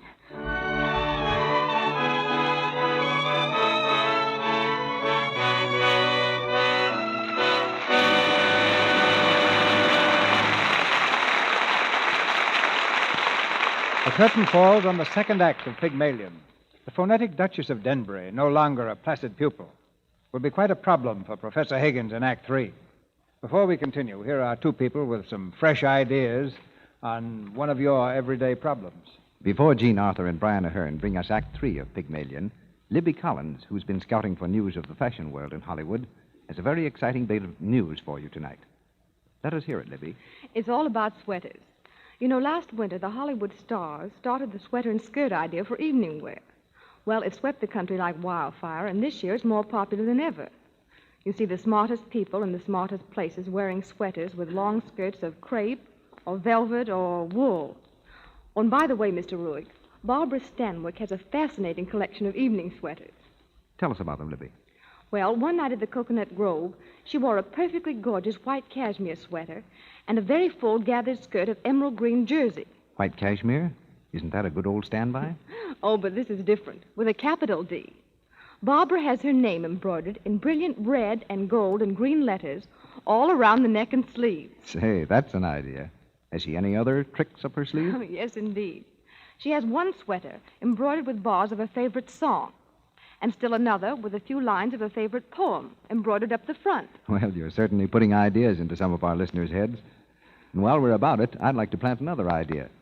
Get more pleasure and longer wear out of your sweaters by caring for them with gentle Lux Flake. Just the way leading studios here in Hollywood do. They use Lux because it's so dependable. It does a grand job of keeping all washables bright and new-looking. There's a good reason for that. Lux has no harmful alkali. And, of course, with Lux, there's no cake soap rubbing to hurt sensitive woolen fibers or fade washable colors. When it comes to washing your sweaters and other woolens, remember these 6 words. Safe in water, safe in Lux. Now, that's a good rule to follow. The mild, pure Lux suds simply float away the soil and leave sweaters as soft and shapely as the day you bought them. So buy the thrifty large box of Lux Flakes tomorrow and follow the Lux method to give safe, gentle care to your sweaters and other woolens. You'll find Lux is so pure, a little goes a long way. We pause now for station identification. This is the Columbia Broadcasting System.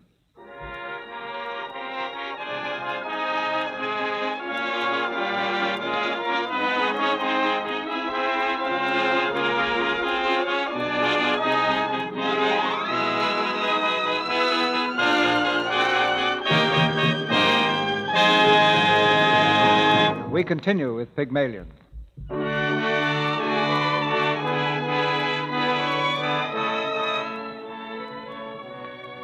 The Duchess of Denbury, alias Eliza Doolittle, has revolted.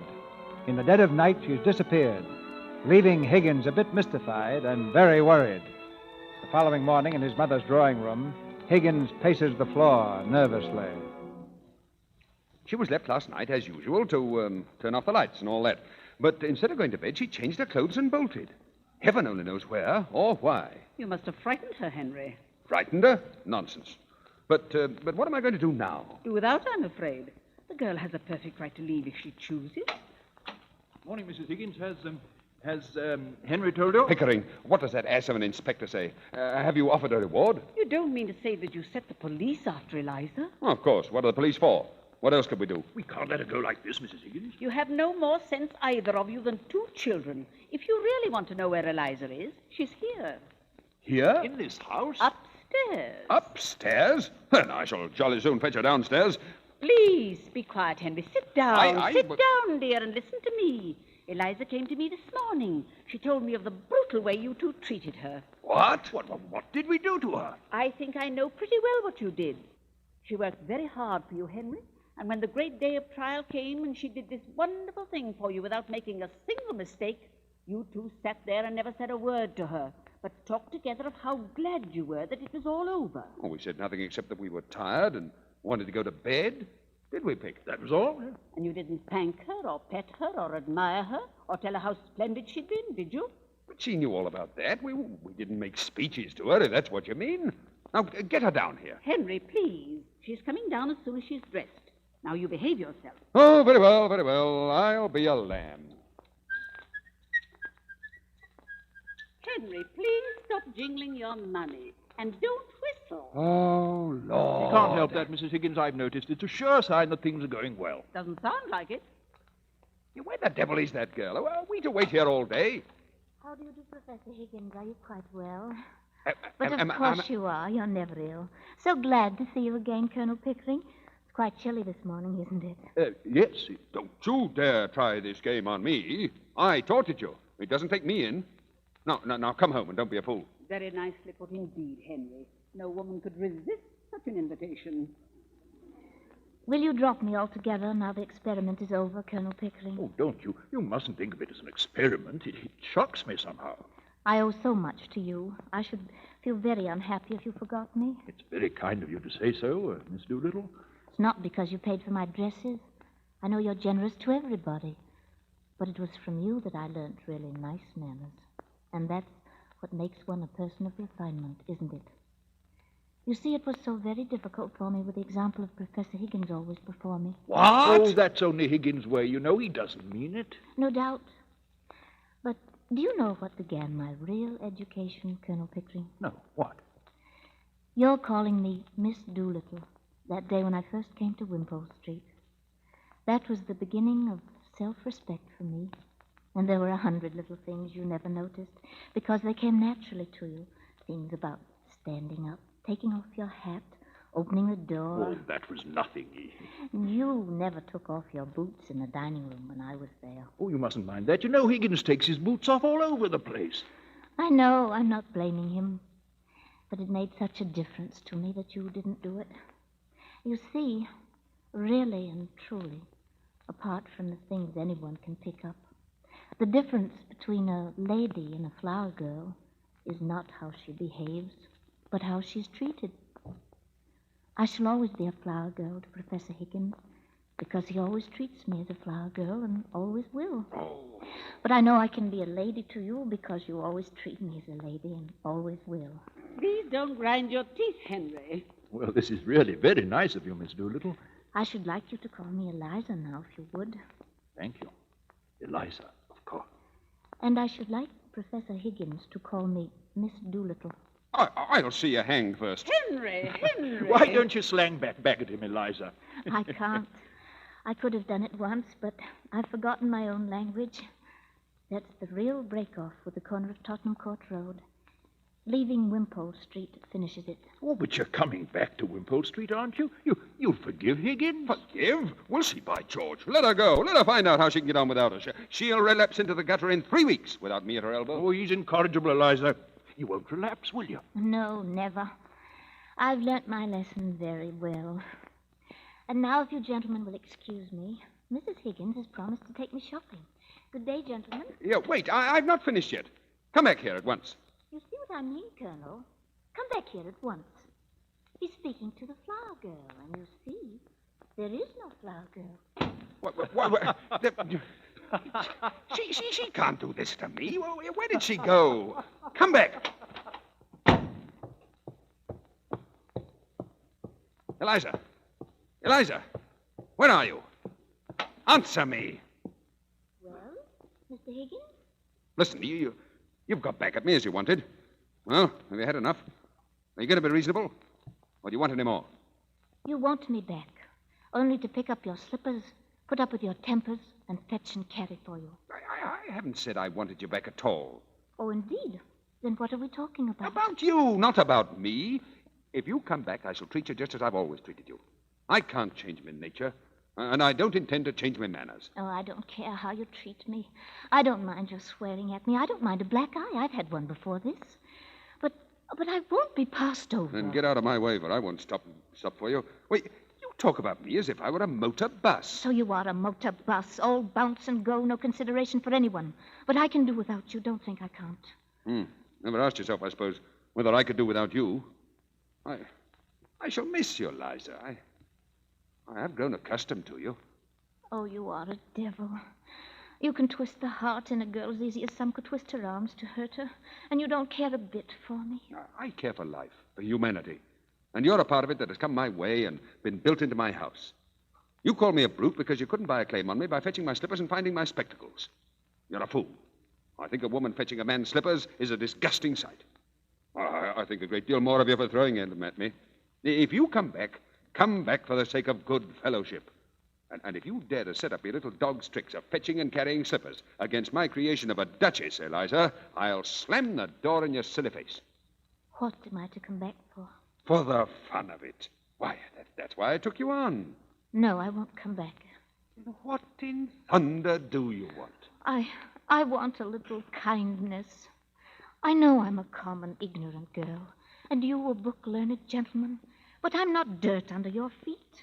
What I did was not for the dresses and the taxes. I did it because we were pleasant together, and I came to care for you. Well, of course. That's just how I feel. Eliza, you're a fool. That's not the proper answer to give me. Well, it's all you'll get till you stop being a common idiot. If you're going to be a lady, you'll have to give up feeling neglected if the men you know don't spend half their time sniveling over you and the other half giving you black eyes. Oh, you are a cruel tyrant. I can't talk to you. You turn everything against me. I'm always in the wrong, but you know very well all the time that you're nothing but a bully. You know I can't go back to the gutter, as you call it, that I have no real friends in the world but you and the colonel. But I won't be coaxed round as if I were a baby or a puppy. If I can't have kindness, I'll have independence. Independence? We're all dependent on one another. Every soul of us on earth. I'll let you see whether I'm dependent on you. If you can preach, I can teach. I'll go be a teacher.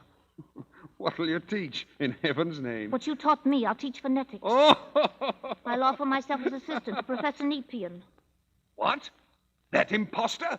That humbug? That toadying ignoramus? Teaching my methods, my discoveries? You take one step in his direction, I'll wring your neck. Do you hear? Ring away. What do I care?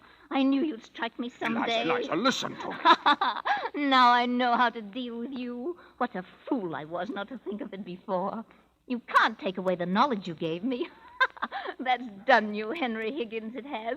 Now I don't care that for your bullying and your big talk. I'll advertise it in the papers that your duchess is only a flower girl that you taught, and that she'll teach anybody to be a duchess, just the same, in 6 months for 1,000 guineas. Oh, when I think of myself crawling under your feet and being trampled on and called names, when all the time I had only to lift up my finger to be as good as you, I could just kick myself. You impudent imp, you.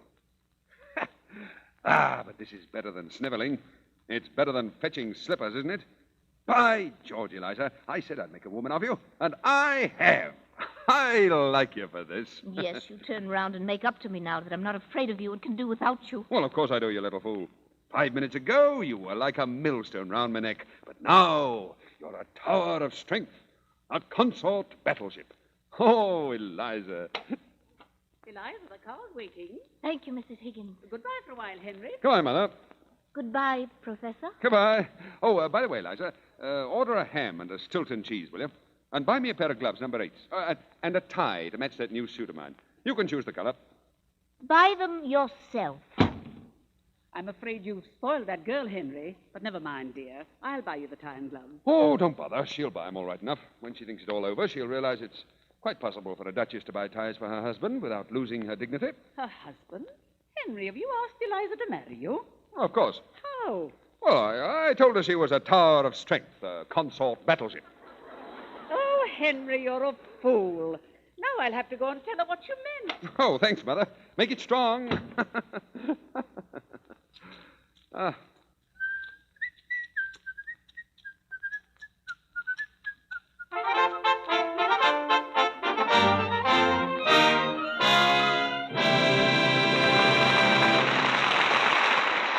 We ring down the curtain on the last act of Pygmalion with Jean Arthur and Brian Aherne. Before Mr. DeMille brings our stars to the microphone for their curtain call, I want to ask Sally a question. Sally, do you see this penny I'm holding? Mm-hmm. Well, suppose you tell me what you could buy with it. Well, I could buy a postage stamp. Or a stick of gum. Or a pencil. I could weigh myself. I could buy a lollipop. Mere trifles, all of them. A penny can go a lot further than that. Well, I have to be shown. Well, suppose you take a penny's worth of Lux Flakes. Do you know what you can do with that? Well, let me think. Well, I'll tell you. About a penny's worth of Lux will wash your stockings 4 times, or your underthings 3 times. In hard water, a little more Lux gives you an abundance of rich, active suds.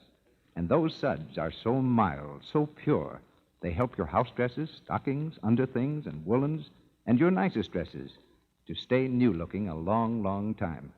There's no harmful alkali to hurt any color or any fabric that's safe in plain water.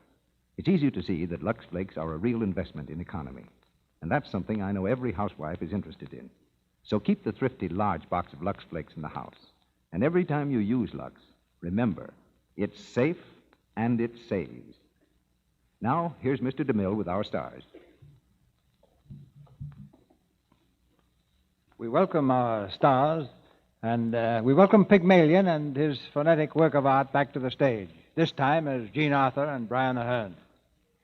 Perhaps we can clear up the question of just exactly where the title came from. It's one of those things, you know. You think you know it, and then you don't. Well, Jean, if you hadn't brought up the subject, I would have been very disappointed. Professor Aherne has been doing his homework in mythology. Well, frankly, I have. And since you all insist that I tell you the result, here it is.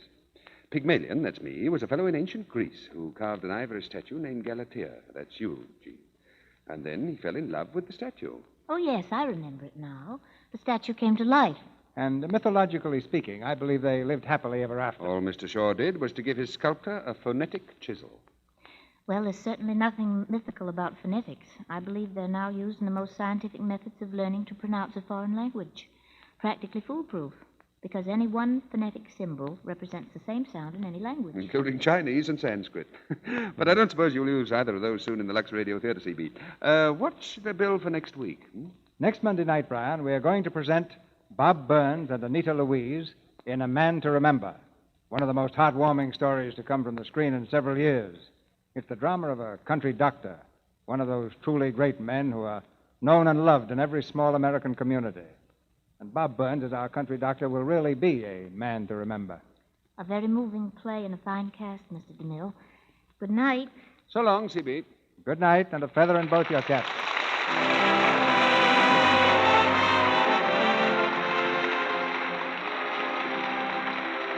Our sponsors, the makers of Lux Flakes, join me in inviting you to be with us again next Monday night when the Lux Radio Theater presents Bob Burns and Anita Louise in A Man to Remember. This is Cecil B. DeMille saying good night to you from Hollywood. This is Melville Rowe, inviting you to enjoy the popular Lux daytime program, The Life and Love of Dr. Susan. Pat Briggs is furious with Dr. Susan. He misunderstands her interest in Bill Halliday. Can Susan explain to his satisfaction? Listen tomorrow. For the time and station, see your newspaper. The Life and Love of Dr. Susan comes to you in addition to the Lux Radio Theater. Heard in tonight's play were Alan Napier as Colonel Pickering, Eric Snowden as Mr. Doolittle, Mary Gordon as Mrs. Pierce, Gloria Gordon as Mrs. Higgins, Evelyn Beresford as Mrs. Ainsford Hill, Mary Taylor as Miss Ainsford Hill, Thomas Freebairn Smith as Freddie, and Jack Lewis, Thomas Mills, Margaret Brayton, and Janet Young. Jean Arthur's current picture is the Columbia hit, Mr. Smith Goes to Washington. Brian Aherne will be seen in the forthcoming Edward Small production, My Son, which is the film version of the best-selling novel by Howard Spring. Our music was directed by Louis Silvers.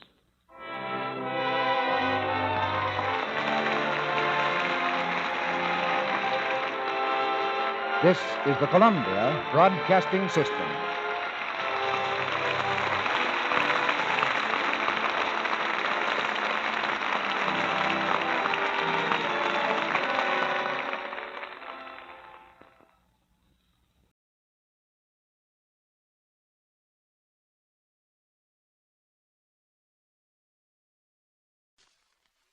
The air now, and this channel will be occupied by WLS.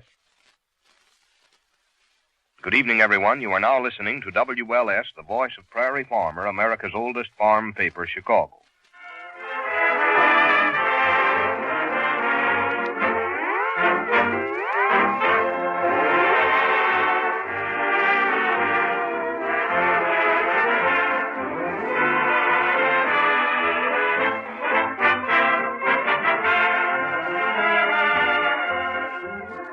Good evening, everyone. The makers of Johnson's Wax give you another gay gathering going the gamut from gorgeous glissandos to gleeful gusto, with Rico Marcelli's orchestra, Kay Donna, and Marion and Jim as that hocus-pocus husband and watchful wife, Fibber, McGee, and Molly.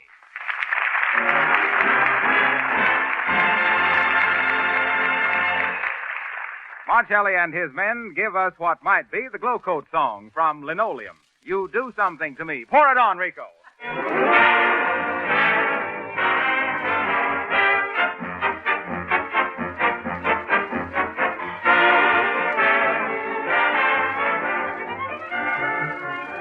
One million housekeepers have discovered that Johnson's Glow Coat is the easiest, quickest floor polish they've ever used. For Glow Coat requires no rubbing or buffing. It dries in 20 minutes and without help from you gives your floors a beautiful, sparkling polish. Dirt can't stick to the shining surface. Soiled spots wipe off easily. If your linoleum is dull and dingy, Glow Coat will quickly make it gleam like new again with practically no work on your part. And here's a suggestion. You can save as much as 1/3 by buying the larger size can. Why not order some Glow Coat from your dealer right away and make your kitchen floor bright and cheerful for Thanksgiving Day?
It's a busy day at 79 Wistful Vista. The McGees are getting ready for Thanksgiving in a big way. Molly's in the kitchen, aided by a little Teeny, as Fibber in the living room settles himself in his big easy chair and prepares to read the evening paper. Oh, I had a hound with a very bad habit. Always chased a polecat instead of a rabbit. Hi-ho, don't give up the ship. Let's see what the paper says. New train with diesel engine makes record run over the Rockies. Bet you could make a riddle out of that. If a dozen diesels drove daily from Dallas to Denver... Fibber! Fibber! Oh, shucks. McGee! Yes, my love. You want me, Molly? Yes, I do. I want you to come out to the kitchen and help me make out... Hey, Molly, did you read here where this here feller suggests the government ought to pay for election campaigns? Shucks, we already got the best elections money can buy. McGee, quit stalling. Stalling? Why, Molly, you don't mean that, Molly. Just because the feller... On your feet, McGee. Okay.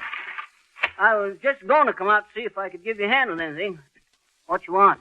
I'm making up my list for Thanksgiving stuff whilst my fruitcake is baking. And I want you to write them down as I call them off. Okay. Oh, hello there, Teeny. Hi, Mr. McGee. How you getting along with your work? I'll get along dandy, I betcha. Mrs. McGee is going to let me make a little pie all by myself. Well, a little pie. Well, now that's something, ain't it? What kind of a pie? Minskin? I says you're going to make a minskin pie? Minskin pie, and what might that be, McGee? You mean to say you never heard of a minskin pie, Molly? Half mince and half pumpkin? Why, shucks. When I was camp cook at Camp Custer... You made custard pies, I betcha. I was going to say, when I was camp cook, I always made minskin pies for Thanksgiving. You see, I'd take a can of pumpkin and a pint of mincemeat, mix them up together. Here, hold this box of raisins. Okay. What shall I do with it? And hold this, too. Oh, all right. Now then, we've got plenty of raisins, plenty of popcorn.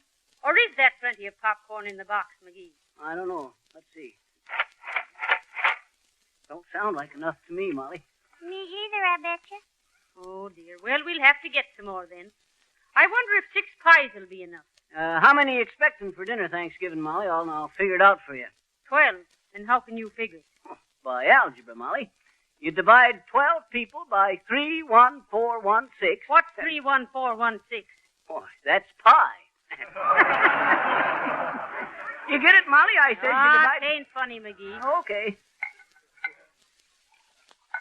Keep out of that cider. Shucks, can't a feller taste it once? Once? Once, is it? How many times has he tasted that cider, Teeny? Oh, shucks. He tasted one bottle all up, I betcha.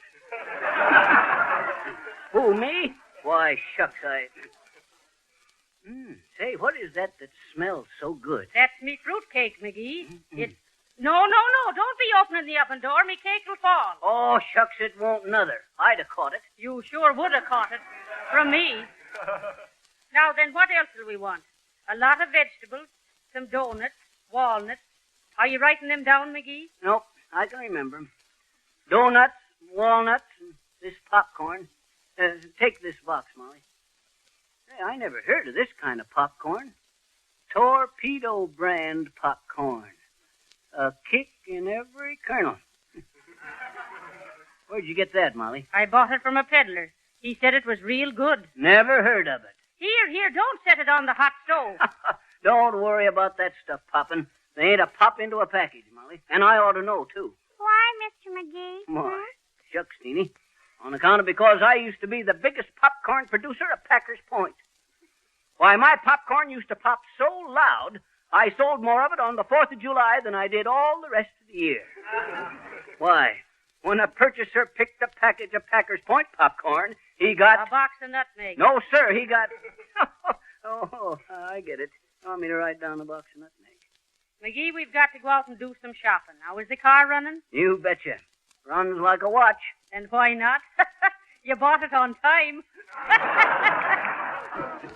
Yes, and they give me the works, too. What else we need, Molly? Well, let's see now. We've no turnips, no carrots, no onions, no cranberries. No rubbing, no buffing. Be quiet, McGee. I'm trying to concentrate. Okay. McGee, let the cider alone. I thought you was trying to concentrate. I was just fixing the cork in tight, Molly. Sure, I suppose you was going to pound it in with the drinking glass. No. Hey, Mrs. McGee, if you go out for a ride shopping, can I go with you? Please, can I? May I, Teeny? Oh, you're going anyway, I betcha. Well, we'll be glad to have you come along, and I'll show you how an expert picks vegetables.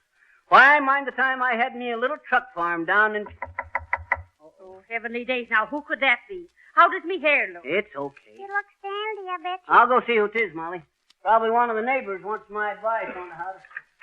Oh, hello there, Geraldine. What's on your mind? Hello, Mr. McGee and Mrs. McGee and Teeny. I just ran over to buy a couple of eggs if you can spare them. Oh, yeah. Gerald always calls them prairie oysters. He says they're only good to eat in the months that have Wednesday in them. Wednesday? Isn't that ridiculous? I mean, isn't it really? Well, I guess we can let you have an egg or two, Geraldine, but why Oh, I know. You're wondering why our chickens don't give us some eggs. Yeah. Well, Jerry says he doesn't know either. He says they're union hens and he doesn't know whether they're laying off or off laying. Oh, Gerald says the cutest thing. Yeah, he does. I mean, he actually does. Mm-hmm. I told him I needed some rutabagas, and what do you think he said? Rutabagas?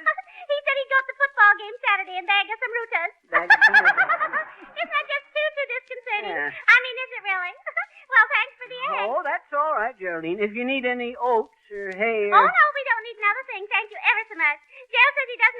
how I get along so well. Yeah, neither do I. I just made one mistake last week. Oh. I was making some cookies and I used cold cream for shortening. Cold cream, can you imagine? Gerald says I must have been making icebox cookies. Hot stuff. Well, thanks a lot for the McGee's, Mr. Egg. Huh? I mean, thanks a lot for the eggs, Mr. McGee. Oh. Thanks, Mrs. McGee. Diddle, diddle, diddle. Whew. Them eggs will get shell-shocked before she gets home. She talks awful fast, don't she? Yep, teeny fast and to the point. Sure. To the point of distraction. Well, I suppose we better get started, Molly. Now, what in the world? Oh, gee, the popcorn is popping. You betcha. McGee, I told you not to set the popcorn down on top of me hot stove. Lift it up! Lift it up, McGee!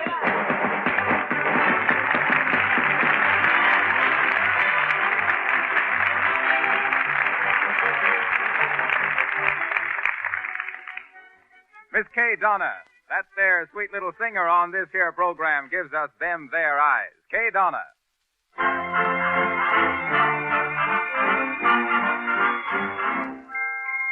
I fell in love with you first time I looked into them there eyes. You've got that certain cute way of flirting with them there eyes. You make me feel happy.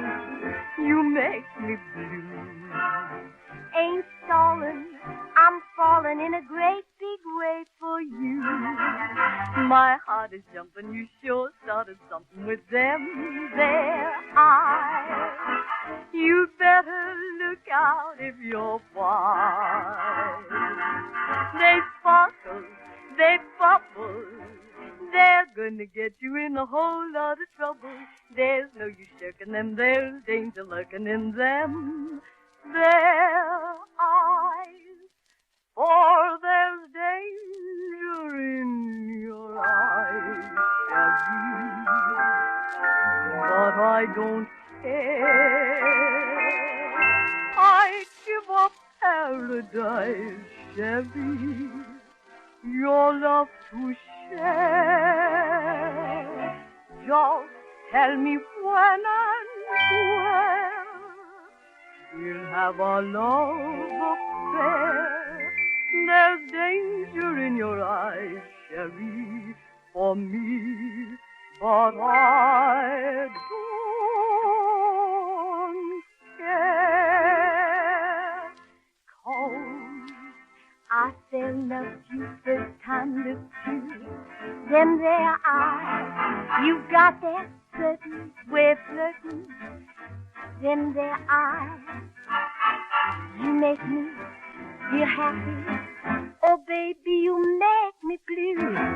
Ain't stalling, I'm falling in a great big way for you. My heart is jumping, you sure started something with them there eyes. You'd better look out if you're wise. They sparkle and bubble, they're gonna get you in lot of trouble. Them their eyes, them their eyes. Yeah.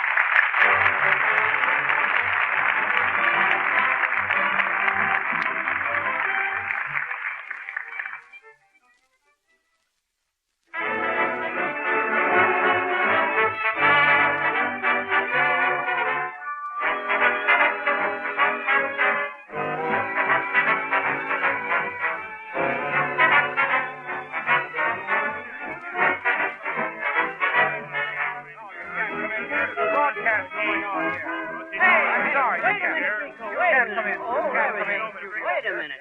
What's the matter over there, Harpo? Well, this man says he has a turkey here for Mrs. McGee. Oh, heavenly days. I wanted it delivered to Wistful Vista. Well, shucks, Molly, as long as you're going to get the bird anyway. Might as well get it now as any time. Come on in, boy.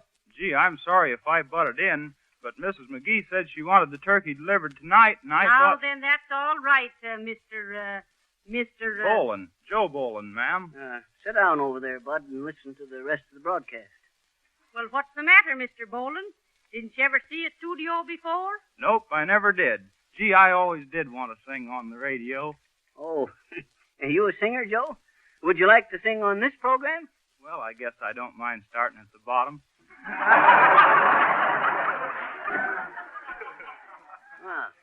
Where'd you study? Bass Lake, Indiana. Oh, a bass singer. Done a lot of hog calling in my time. They say I got a real powerful voice. Listen.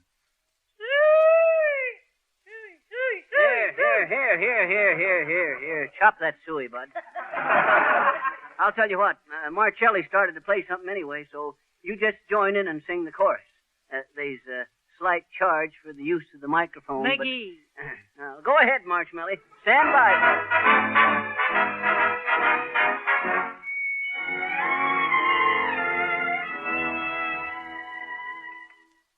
Up a lazy river where the old mill run meets lazy river in the noonday sun.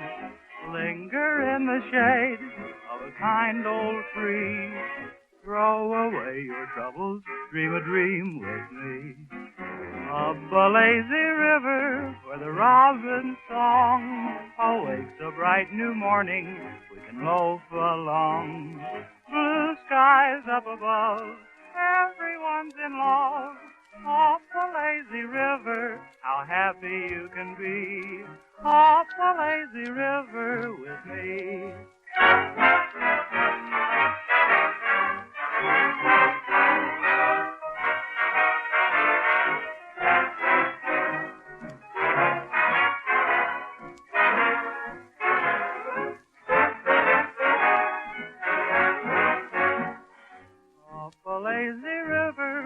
Robin's song awakes a bright new morning, we can loaf along. Blue skies up above, everyone's in love. Up a lazy river, how happy you can be. Up a lazy river with me.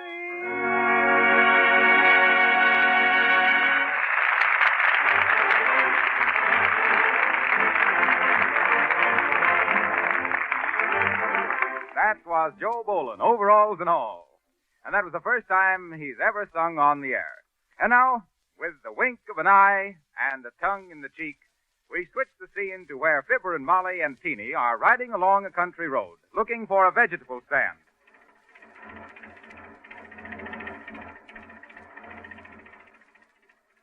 McGee, how much gas did you put in? Oh, shucks, Molly, plenty. 5 quarts, anyway. You warming up, Teeny? I'm dandy, I betcha. How far are we going? What's say, Teeny? How far are we going? Oh, I don't know, till we come to a... Stop, McGee. Stop the car. There's a vegetable stand. Oh, okay. Gotta get them brakes fixed. My, this looks like they might have all the vegetables and stuff we'll need. You want to get out, Teeny? Yes, please. Shucks, there don't seem to be nobody around here. Blow your horn, McGee. Oh,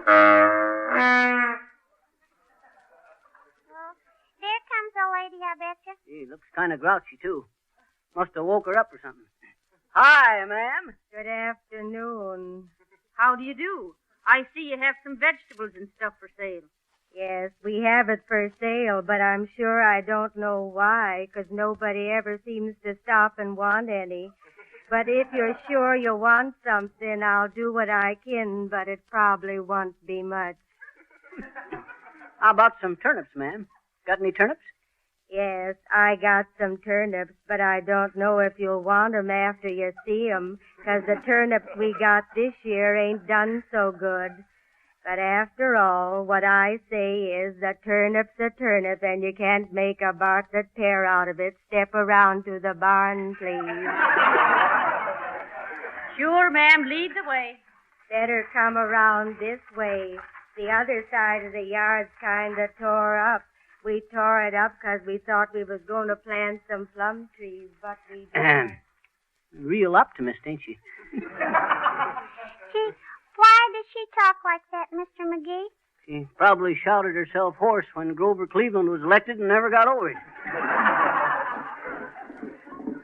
Whoa! Whoa! Whoa!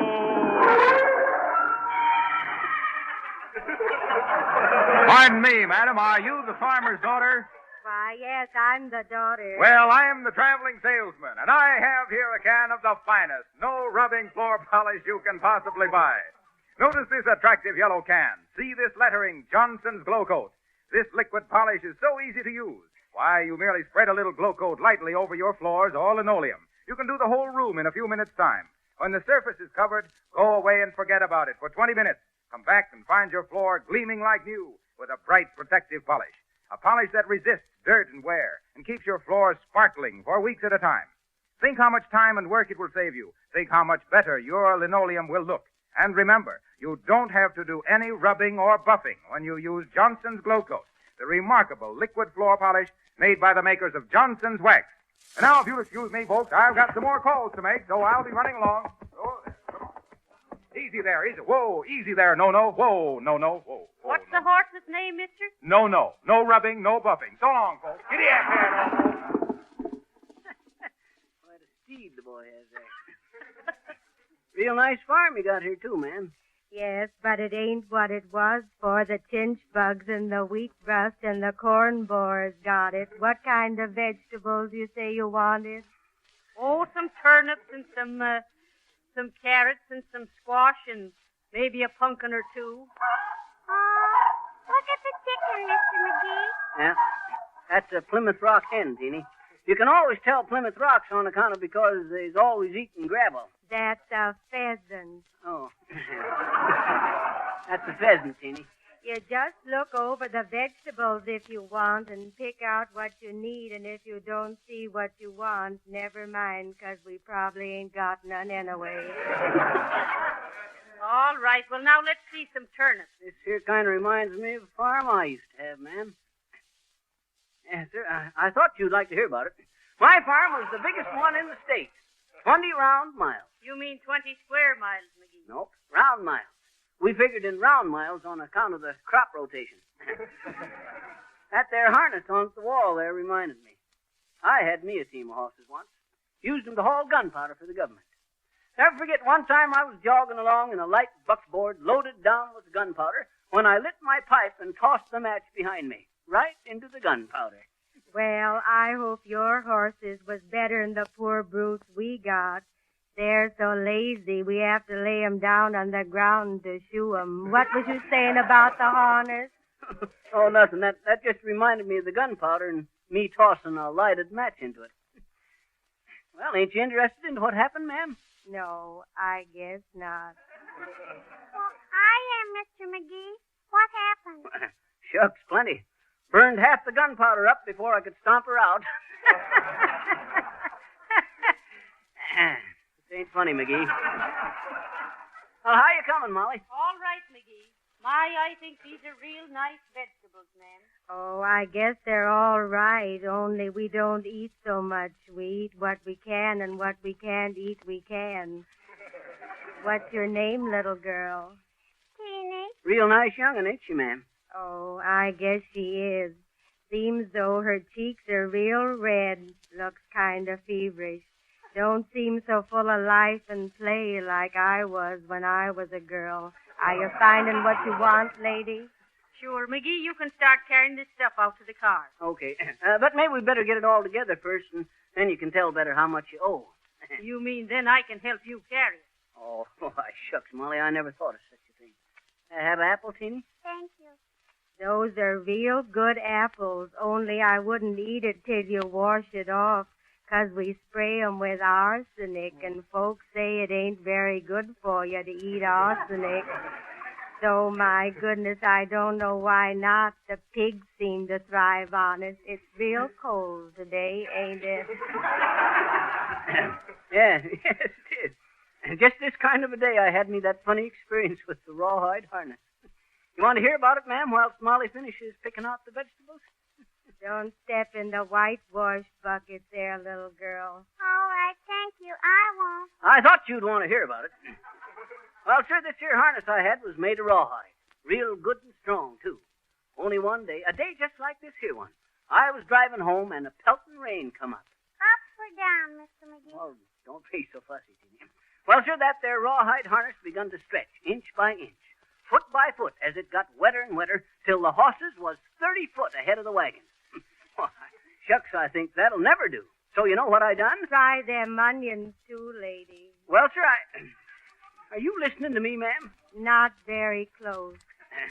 Well, sir, when that there harness started stretching, I leapt off the wagon, run ahead, and got onto one of the horses and rode him home. By that time, the harness had stretched so much that the wagon was away out of sight behind. So I unhitched, put the team up, and tied the reins around a stump into the front yard. And say, the next morning I got up an hour or so after sunrise, which the heat of the sun had started to shrink the harness again, and I was just in time to look out the window and see the wagon pull into the yard. Don't you see? The sun had dried her out and took up the slack in the harness. What do you think of that? Seems to me a body ought to be more careful than throwing a match in a wagon load of gunpowder. Yes. No. Say, what? Oh, shucks.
Well, we hope that Fibber and Molly and all of you have a happy Thanksgiving, and that you'll be with us next Monday night at this same hour, and that you will have recovered from that turkey dinner enough to... Hey, Harpo. Well, Fibber, are you in again? I just wondered if you know anything about the zoology. Zoology? Why, of course. What do you want to know, my boy? Well, sir, I was just figuring, son.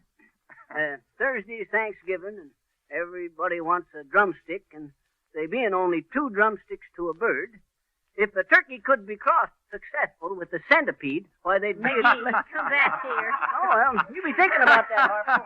Well, that was a swell theory of Fibber's, but we don't think he has a leg to stand on, scientifically.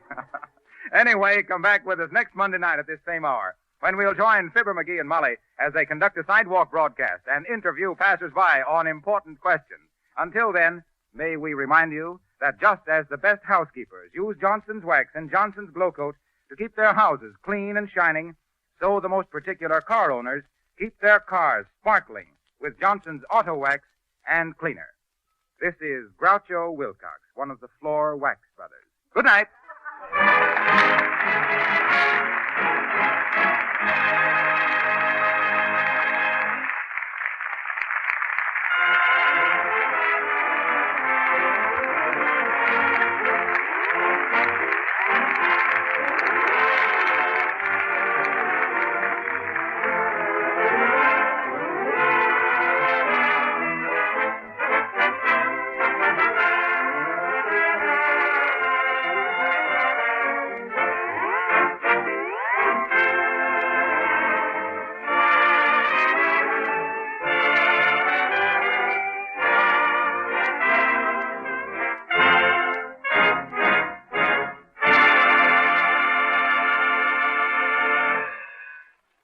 This is the National Broadcasting Company.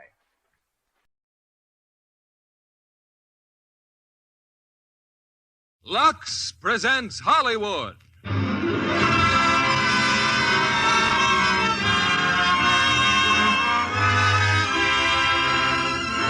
Lever Brothers Company, the makers of Lux Toilet Soap, bring you the Lux Radio Theater, starring Judy Garland in The Wizard of Oz. Ladies and gentlemen, your producer, Mr. William Keighley.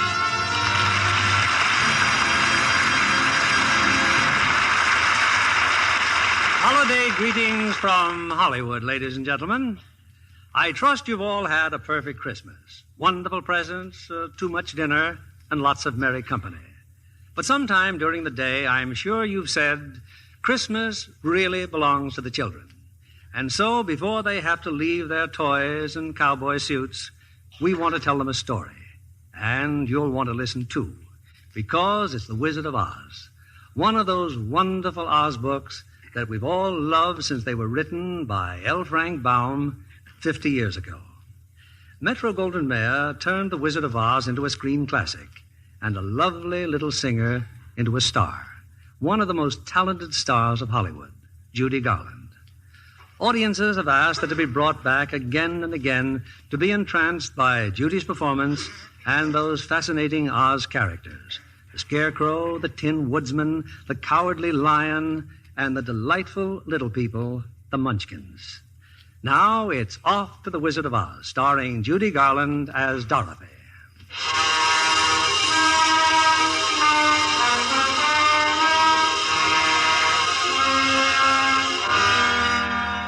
This is the story of a girl named Dorothy, who lives with her aunt and uncle on a farm way out in Kansas. Her dearest friend is her dog, Toto. But Dorothy has other friends, too. The farmhands, for instance. Zeke and Hunk and Hickory. Hey, what's your hurry, honey? What's wrong? It's Toto, Hickory. Toto. Toto? Something wrong with that dog? Well, he looks fine to me. Well, he is, Zeke, but he almost wasn't. Miss Gulch hit him just because he gets in her garden and chases her nasty old cat. Oh, sure, honey, sure. Only we're busy, see? I got them hogs to get in. Now, look, Dorothy, you just ain't using your head about that mean old Miss Gulch. You'd think you didn't have a brain at all. Hunk, I have so got brains. Well, use a man. When you're walking home with Toto, just keep away from Miss Gulch's place. Your head ain't made of straw, you know. Gosh, Dorothy, that Miss Gulch ain't nobody to be afraid of. Have a little courage, that's all. Courage, Zeke? Why, sure. You know, like me. Well, look who's talking. You, courage. There ain't a man in the county who scares easier than you. Well, that's a fine thing to say. Look out, Zeke, that pig's gonna bite you. Where? What pig? Help, help!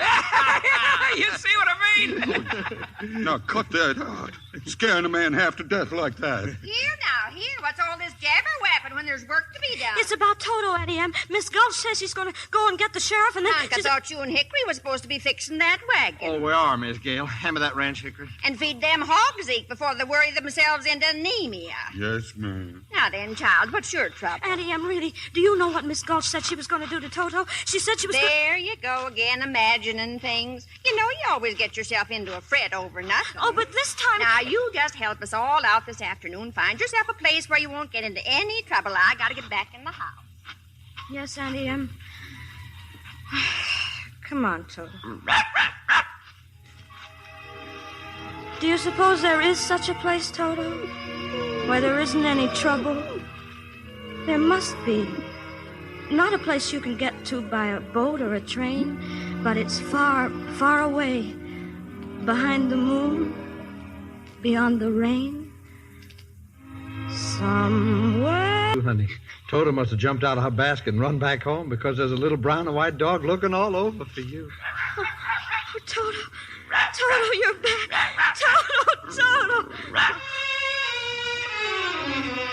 You came back to me, Toto. Oh, I thought you were dead. They'll be coming after you. Miss Gulch and the sheriff, maybe. We've got to run away. Now, Toto, where no one will ever find us or take you away again. Yes, Toto, we've got to run away.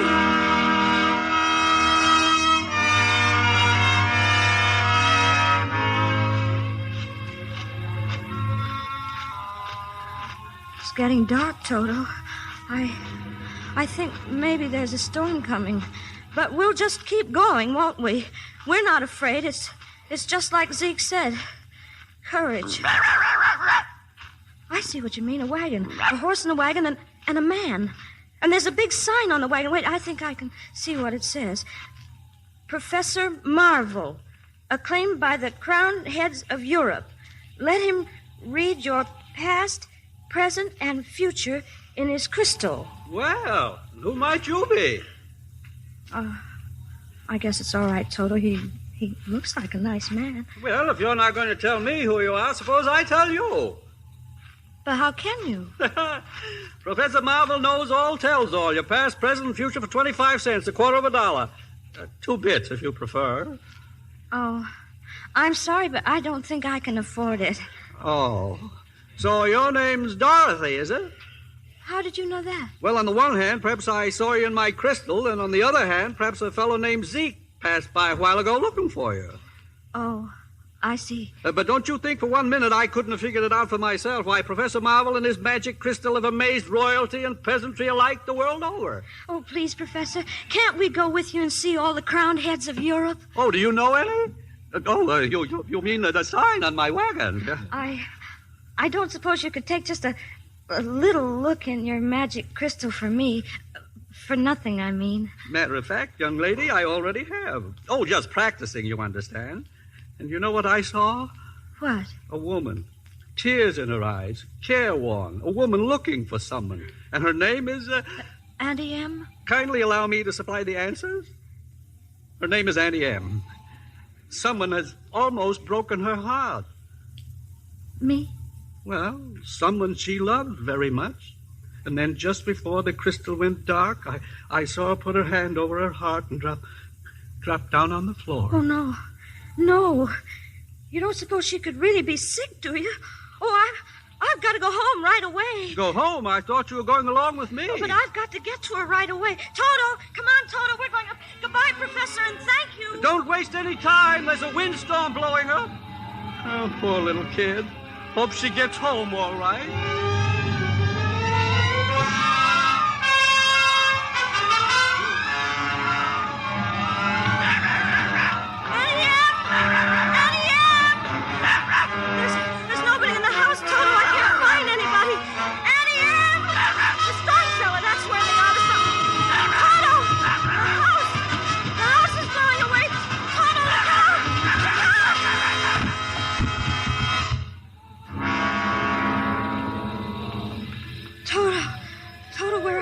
What's happening?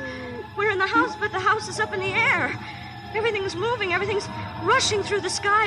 Barns and buggies, and there goes our chicken roost. Toto, we're caught in a cyclone. We're right up inside the middle of a cyclone. What? But there's old Mr. Gallagher in his rowboat. Mr. Gallagher! Howdy, Miss Dorothy. Kind of breezy, ain't it? And Uncle Henry's heifer. Bossy! Bossy! I don't understand this at all. Things are flying around so fast that I can... Look! Miss Gulch! Now she's on a broomstick. She is a witch. Don't worry, Toto. I won't let her. We've stopped moving, Toto. We're standing still. Oh, we can't stand still up in the middle of the air.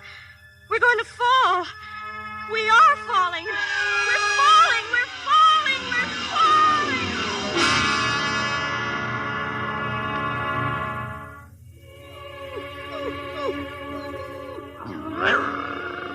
We've landed. But where? Where are we? Oh, it's a regular little village, and look, houses and streets and trees and fountains. Yes, you're quite right. That is our house over there. We must have bounced out when we landed. But what place is this? I have a feeling we're being watched. I have another feeling we're not in Kansas anymore. Why, we must be over the rainbow. Toto, look. There's a big bubble coming down the street, and there's someone inside it. A lady, and she's stepping out of it. Oh, now I know we're not in Kansas. Tell me, please, are you a good witch or a bad witch? Me? Oh, I'm not a witch at all. I'm Dorothy Gale from Kansas. Oh, well, I am a little muddled. The Munchkins just summoned me because... Munchkins? You happen to be standing in the very center of their village, you know. And they sent for you? Because some new witch has just dropped a house on the Wicked Witch of the East. See, over there. Oh, but that's our farmhouse from Kansas. Now look where I point my wand. 2 red slippers. Exactly. 2 red slippers protruding from under the farmhouse. All that's left of the Wicked Witch of the East. And since it's your farmhouse, obviously you're responsible. Oh, you've made the Munchkins very happy, my dear. If you please, what are Munchkins? The little people who live in this land. It's Munchkin land, and you are now their national heroine. And who are you? Why, I'm Glinda, of course, the Witch of the North. Witch? But you're beautiful. Thank you. You see, only bad witches are ugly, and I'm considered a very good witch. Now, suppose I call the Munchkins. Come out, wherever you are, and meet the young lady who fell from the sky. She fell from the sky, she fell very far, and Kansas, she says, is the name of the star. Well, Munchkins, have you nothing to say to her? Where's the mayor? Oh, there you are. First of all, Miss Dorothy, a little floral tribute. Oh, what beautiful flowers. Oh, thank you, thank you.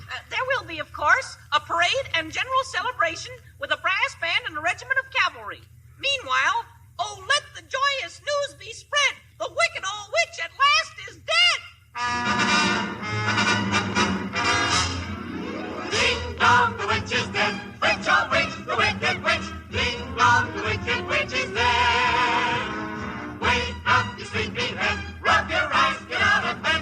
Wake up, the wicked witch is dead. She's gone where the goblins go. Below, below, below, yo ho. Let's open up and sing and ring the bells of ding dong, the merry o. Sing it high, sing it low. Let them know the wicked witch is dead.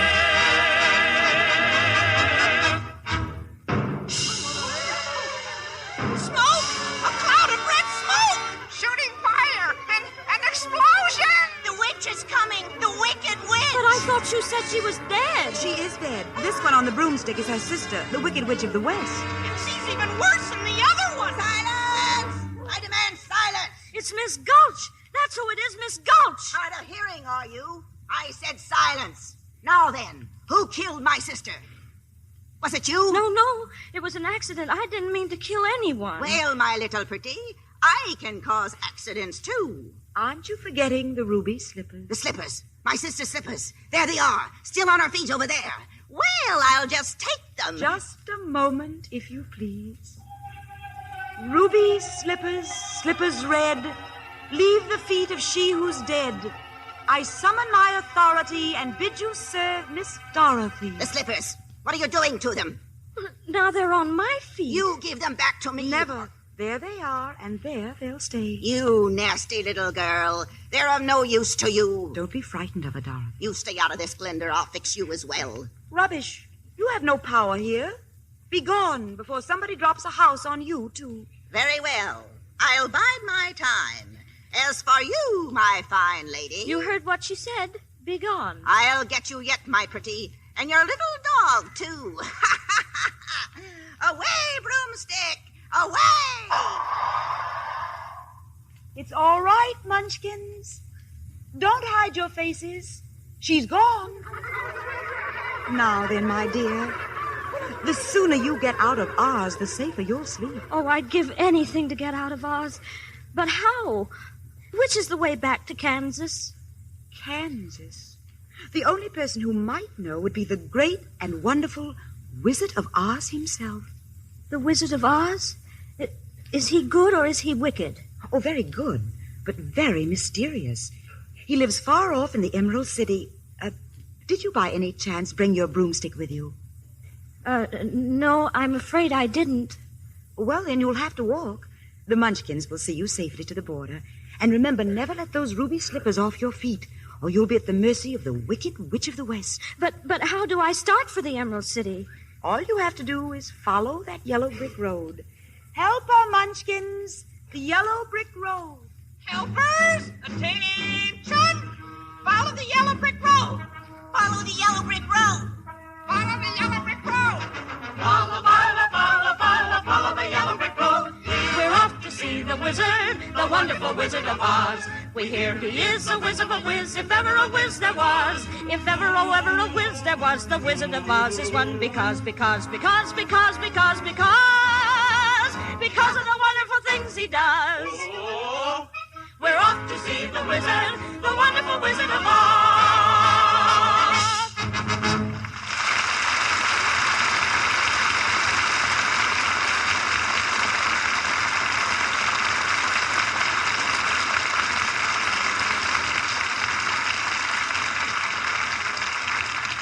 few moments, we'll bring you Act Two of The Wizard of Oz. And now, here is our Hollywood reporter, Libby Collins, to give us the Lux Radio Theater's movie news of the week. Tonight, John, it's the new Howard Hughes production Vendetta, starring a lovely newcomer to Hollywood. She's Faith DeMerg, and she's been given just the role her dark, exotic beauty calls for. This RKO picture tells the story of a family feud in old-time Corsica, and Faith plays the girl who vows to avenge her father's murder. Quite an intense melodrama, Libby. Isn't that a terrific set they built for the dueling scene? Oh, yes, indeed. No California landscape could quite convey the bleakness of that wild Corsican country. So they built the whole thing on a soundstage. Faith DeMerg is photographed in dark costumes throughout. Of course, they set off her startling beauty all the more. There's a highly dramatic, exciting quality about her acting, too. Well, she's quite a perfectionist, you know. Spent years of study before attempting her first screen role. And, John, Faith DeMerg is a perfectionist about beauty, too. Naturally, her skin has to look soft and smooth in the close-ups. That's why she depends on daily facials with Lux toilet soap. She says it's a care that really works. Lux soap is just right to protect delicate skin, Libby. No wonder so many famous stars say they wouldn't be without this gentle soap. Yes, John. Active lather does wonders for the skin. It's so easy to take a Lux soap facial, too. You just smooth the rich lather well in, rinse with warm water, follow with a quick cold rinse, and pat with a soft towel to dry. It works like a charm to give your complexion quick, new beauty. Yes, Libby, that's a tip for smart women everywhere. For thorough, protecting care, there's nothing finer than Lux toilet soap. When you see Faith DeMerg in Howard Hughes' exciting new picture Vendetta, notice the smooth perfection of her skin. You'll want to try her daily active lather facials. So why not get Hollywood's own beauty soap tomorrow? Remember, 9 out of 10 screen stars use fragrant white Lux toilet soap. Now, Mr. William Keeley, our producer. Act Two of The Wizard of Oz, starring Judy Garland as Dorothy.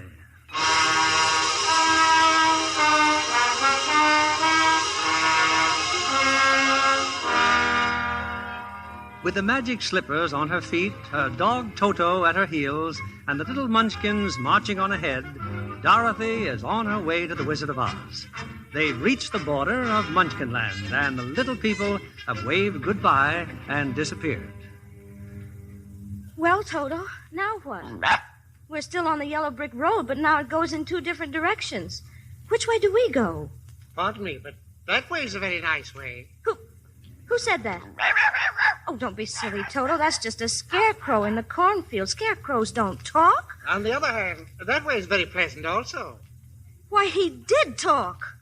Is there anything so unusual about that? Well, yes, there is. And why do you shake your head? I mean, both yes and no at the same time. Oh, that's my trouble. I never can make up my mind about anything. Oh? The fact is, I haven't got a brain. Take a look at my head, you see? It's straw. Just straw like the rest of me. But how can you talk if you don't have a brain? Oh, some people without brains do an awful lot of talking. Don't they? Yes, I guess you're right. Oh, what's he doing, your dog? Toto, why, he's licking your hand. Oh, that's what I thought. I guess I don't scare him, huh? No, of course not. I can't even scare a crow. They come from miles around. They pick off my straw for their nest. It's not at all flattering. I'm a failure just because I haven't got a brain. Well, what would you do with a brain if you had one? Do?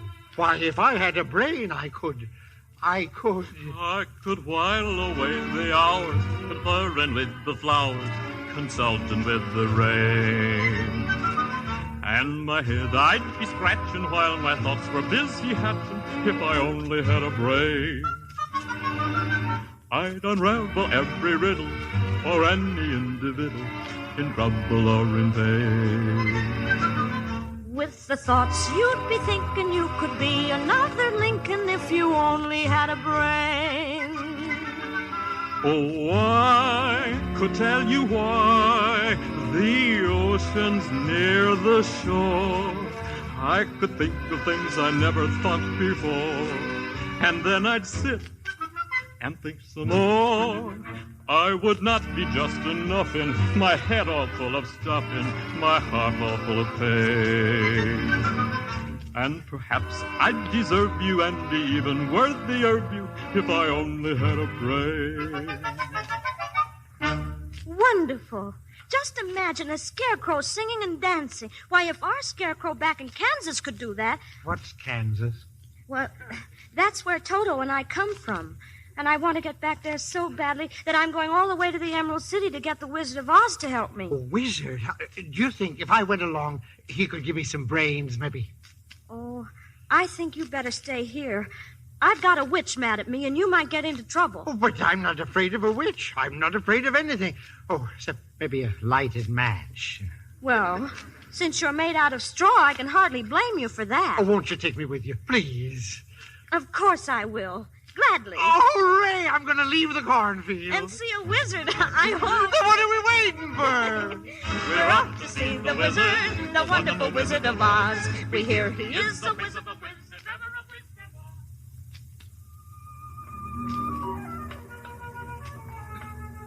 Scarecrow? Huh? Do you see what I see? Well, not knowing what you see, how can I say that what I see is what you... Oh, wait a minute. Look, over there. That's just what I mean, at the edge of the forest. It's a man. A man made out of tin and holding an axe. Come on, Dorothy. Be careful, please. You too, Toto. Look here. Here in the grass. An oil can. Oil can! Did you say something? Oh, no. He did.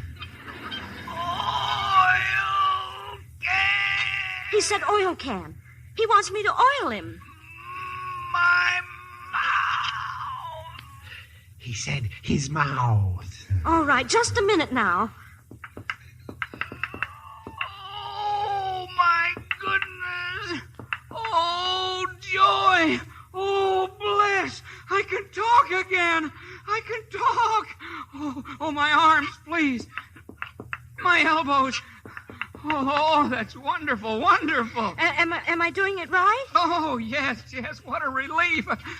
I've held this axe up for ages. But my goodness, how did you ever get like this in the first place? Oh, well, about a year ago, I was chopping that tree when suddenly it began to rain. I rusted so solid, I haven't been able to move since. Well, you're perfect now. Perfect. Just bang on my chest if you think I'm perfect. Go ahead, bang on it. Beautiful. What an echo. You see? Empty. The tinsmith forgot to give me a heart. No heart? No heart. Oh. All hollow. And believe me, not having a heart, well, presents problems. When a man's an empty kettle, he should be on his mettle, and yet I'm torn apart. Just because I'm presuming that I could be kinda human if I only had a heart. I'd be tender, I'd be gentle, and awful sentimental regarding love and art. I'd be friends with the sparrows and the boy that shoots the arrows if I only had a heart. Picture me, a balcony above, a voice sings low, wherefore art thou, Romeo? I hear a beat,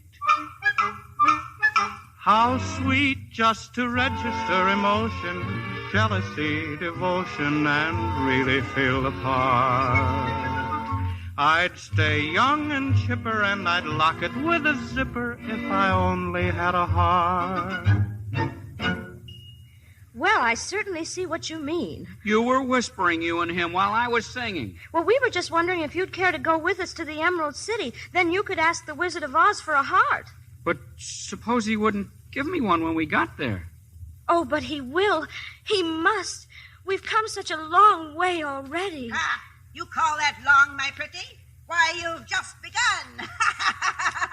Who's that? Who's laughing? The witch, the wicked witch. Well, my two fine gentlemen, helping the little lady along, are you? Well, stay away from her.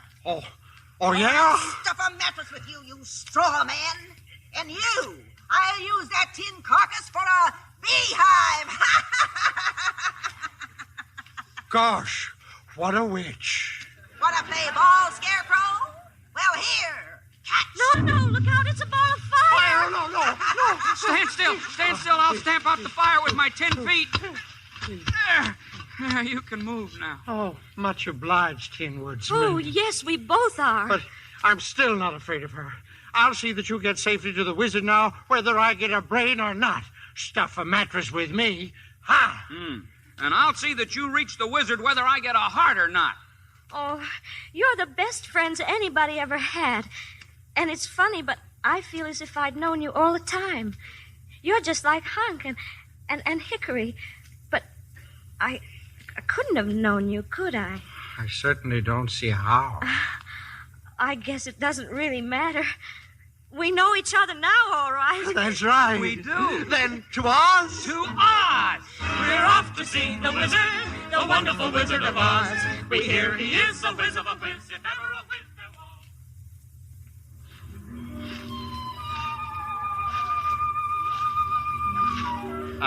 was. Does anybody happen to know where we are? That's easy. We're in a forest. And I don't like it. It's so dark and creepy. Toto, come back. Stay on the path. He sees something behind that bush. Yeah, and so do I. I think I do, too. It's a lion. A lion. He's coming this way. Stay where you are.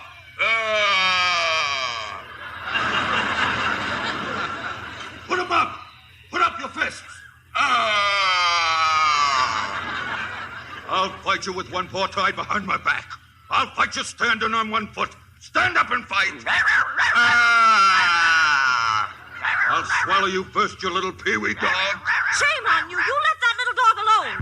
Let him alone.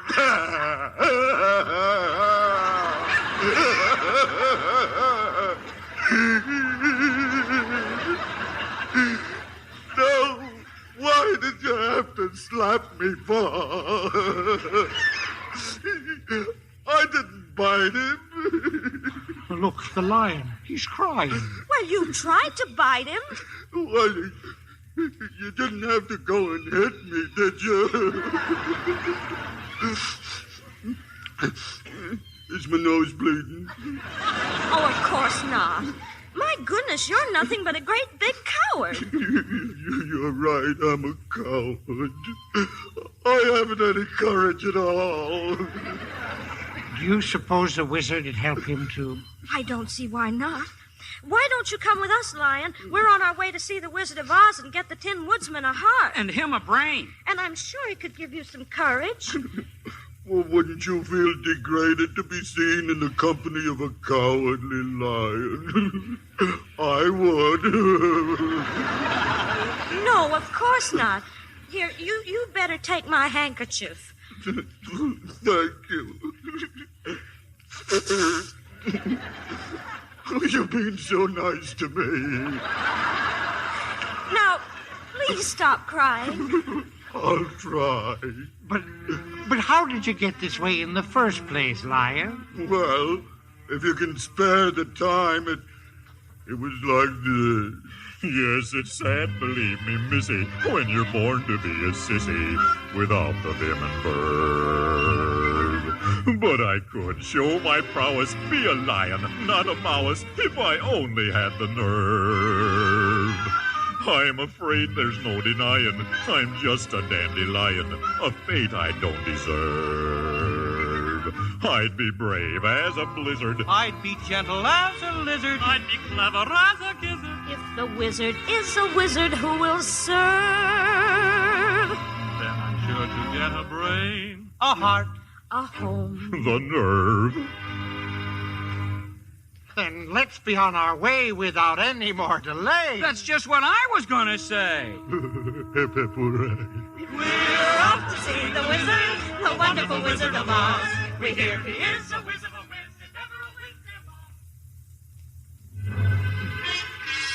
Ha-ha! Little do they know I, too, was hiding in the forest. I'll still get those ruby slippers, and then my power will be the greatest in Oz. And woe to those who try to stop me.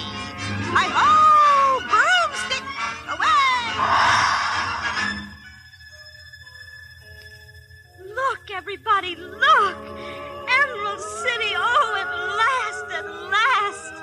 Emerald City, eh? Gosh, it's all green. And with turrets and towers, and look how big it is. But how do we get in? This wall goes all around everything. Most certainly does.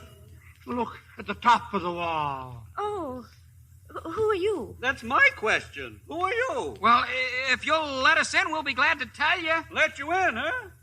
Well, you look harmless enough. Open the gates of Emerald City.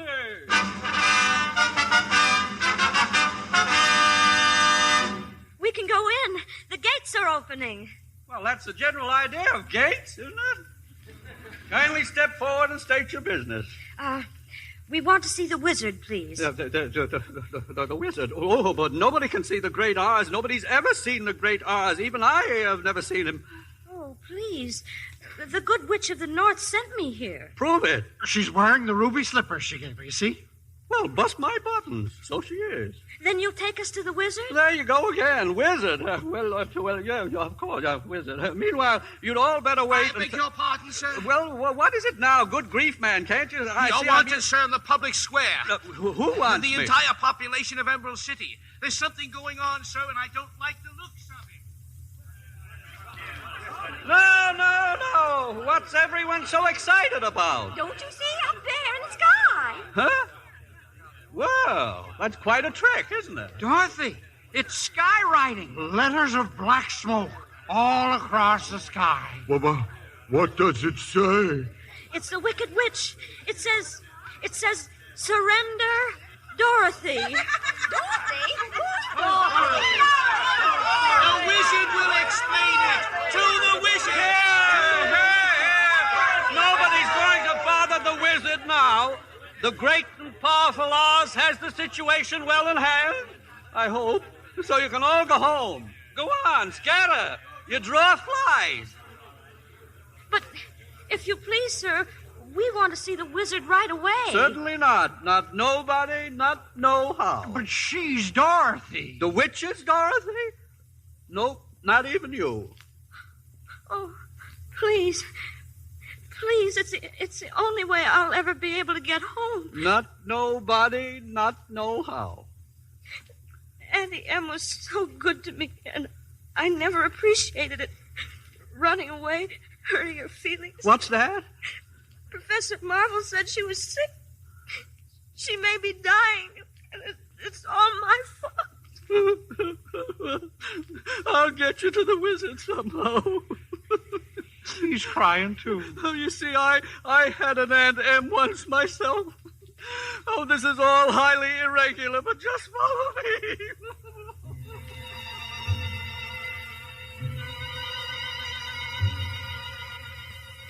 Gosh, he just left us in this chamber. It's so dark and echoey, huh? He said the wizard would be waiting for us. I'm closing my eyes. Just tell me when it's all over. Silence! Who was that? I am Oz, the great and powerful. But we can't see anybody. Silence! You shall never see me. But if you please, we must tell you something. Nobody ever tells me anything. I know everything. You're a little girl who wants to go home. And you, Tin Man? Yes, Your Honor. Clinking and clattering for the heart. And you? Me, your wizardry? A billowing bale of homemade breakfast food, begging for a break. And you, Lion? He's fainted. Well, Lion, wake up. The wizard will be awfully mad. Oh, you ought to be ashamed of yourself. Frightening the poor cowardly lion like that when he came to you for help. Silence! The beneficent Oz has every intention of granting your request, but you must first prove worthy. Oh, we will. We'll do anything. Very well. Bring me the broomstick on the Wicked Witch of the West. Oh, but if we do that, why, we'll have to kill her to get it. Bring me her broomstick and I'll grant your request. Well, what if she kills us first? Silence! Leave the great gate of Emerald City Follow the arrow marked haunted forest and head to the witch's castle. Now go, and return if you can. The haunted forest, the witch's castle. Well, I guess there's nothing else to do but go. That's the spirit, Dorothy. Come on, Lion. We're not afraid. We'll get that old broomstick.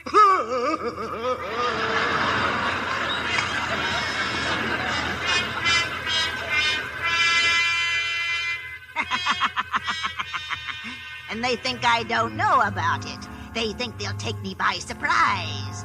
At last I'll have them in my power. The little girl, her nasty dog, and the magic ruby slippers.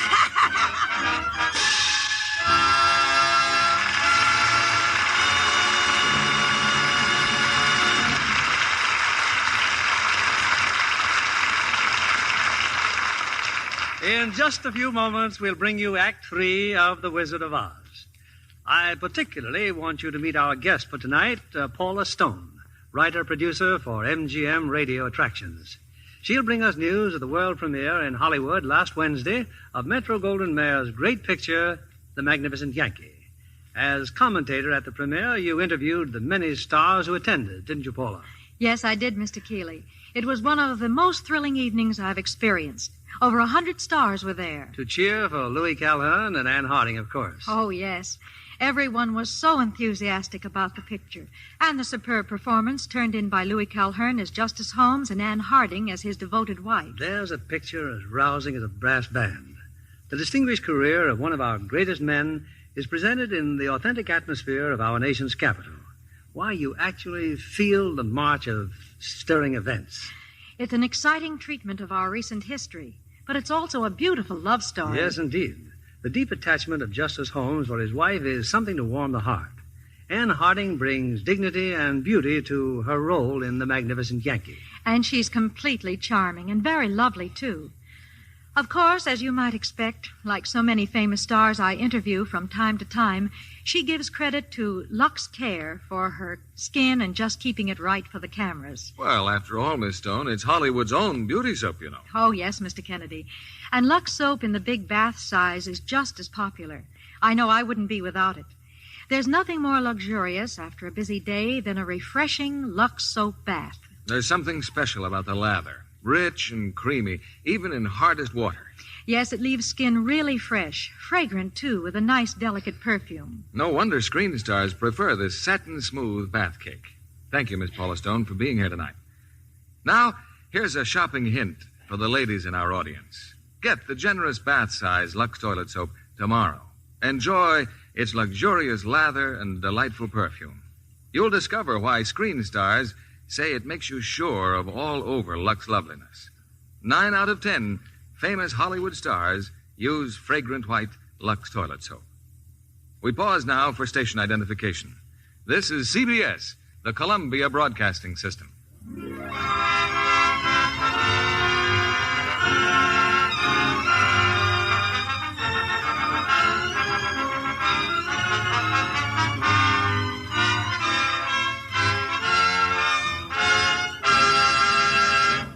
The curtain rises on Act 3 of The Wizard of Oz, starring Judy Garland as Dorothy.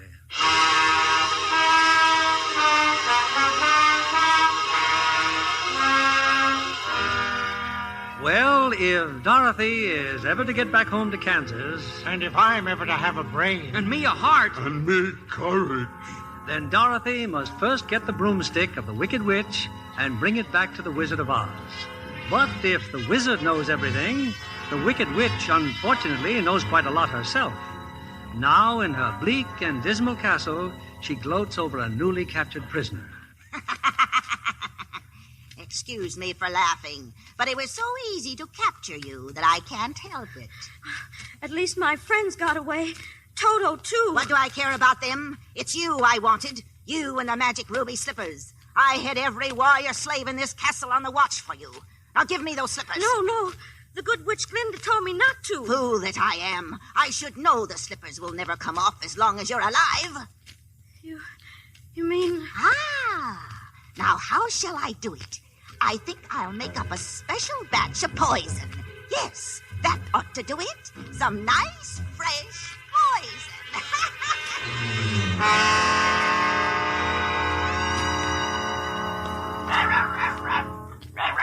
Look, it's Dorothy's dog. Tin Man, Lion, look. Oh, we're goners now, all right.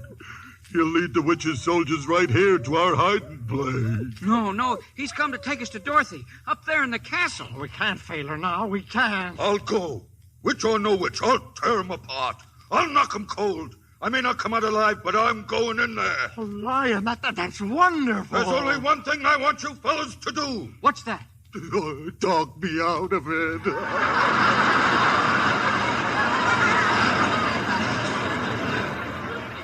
Oh, no, you don't. Come what may, we're going to rescue Dorothy. All right, Toto, show us the way.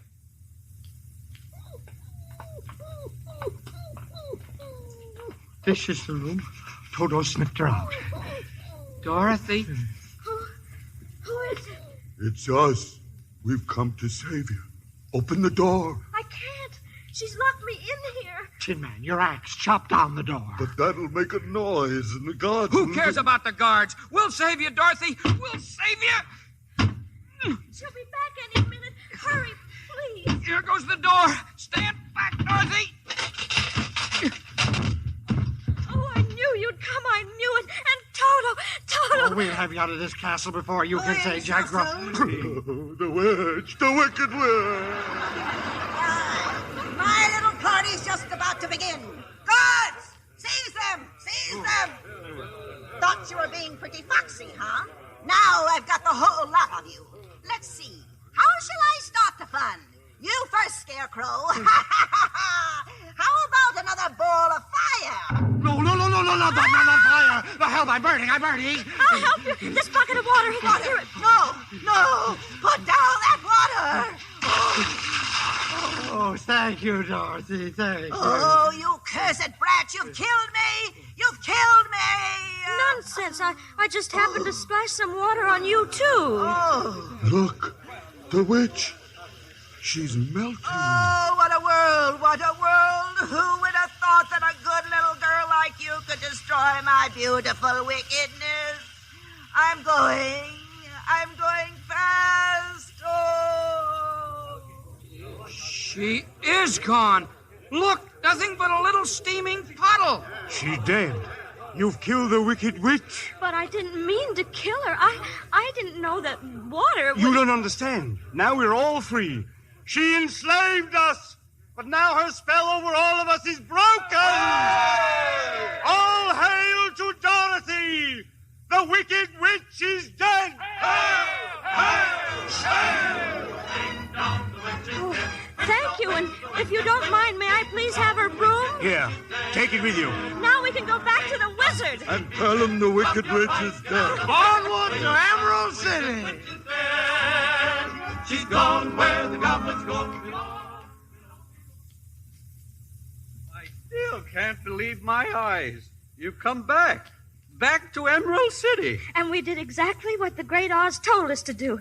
Here's the witch's broomstick. And now, if you don't mind taking us to the wizard... You see, he promised us. Yeah, promised to. A broomstick. What an unhappy situation.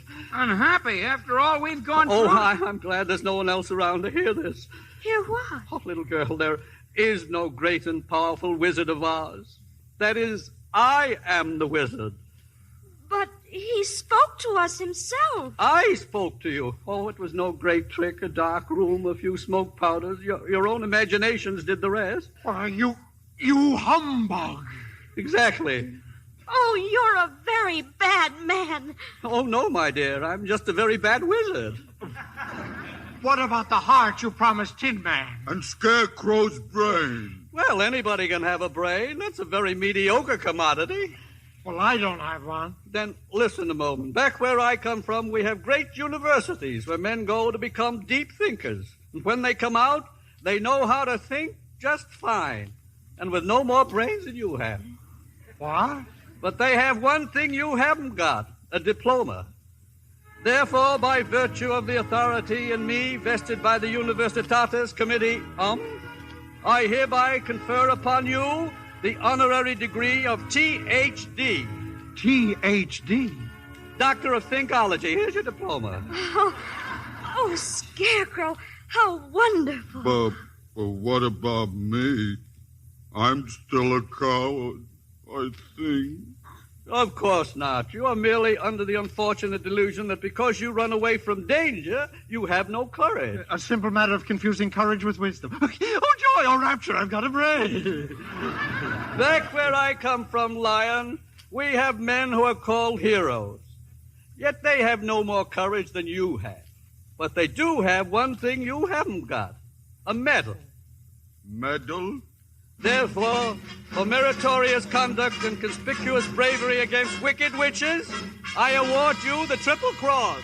The Triple Cross? Oh, shucks. It was nothing. You are now a member of the Legion of Courage. As for you, my galvanized petitioner, you want a heart. You don't know how lucky you are not to have one. Hearts will never be practical until they can be made unbreakable. I still want one. Back where I come from, there are men who do nothing but good deeds all day long, and their hearts are no bigger than yours. They're called philanthropists. But they have one thing you haven't got, a testimonial. Testimonial? Therefore, in consideration of your kindness, I present you with this small token of our esteem and affection. A heart. It is a heart. Just remember that a heart is not judged by how much you love, but by how much you are loved. Listen, it ticks. My heart even ticks. But what about Dorothy? You still want to go back to Kansas, Oh, I do. I do. I wish I could help you, child, but I can't. You mean I'll never get home? But it's really rather pleasant here once you get to know the place. And we want you to stay, Dorothy. You see, we love you, you and Toto. And I love you, but what am I to do? What was that? Look what's coming. A bubble. Who's been blowing bubbles around here? Hey, there's somebody in it. It's Glinda. Glinda the Good Witch. Oh, help me. Help me. But you don't need my help, child. You've always had the power to go back to Kansas. I have? Then why didn't you tell her before? Because she wouldn't have believed me. She had to learn by herself. Have you learned, Dorothy? Well, I think that it wasn't enough just to want to see Uncle Henry and Auntie Em. And it's that if I ever go looking for my heart's desire again, I won't look any further than my own backyard.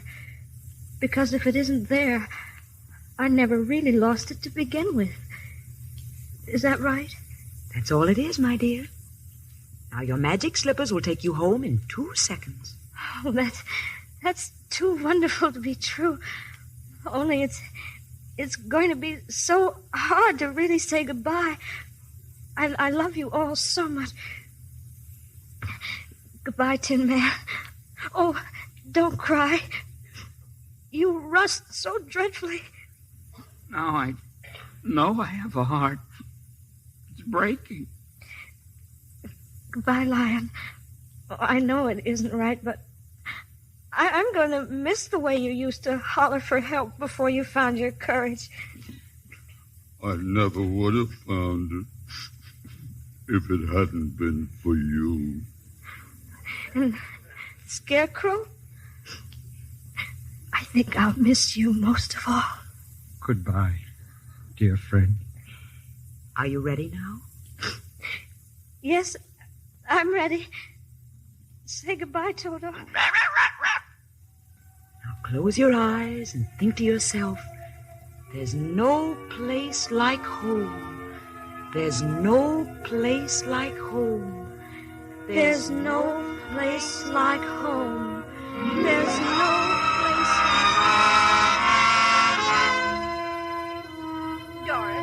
Dorothy, child, oh, wake up. Please no wake up. place like home. No place like home. It's Aunt Em, darling. Oh, Henry, look, she's opening her eyes.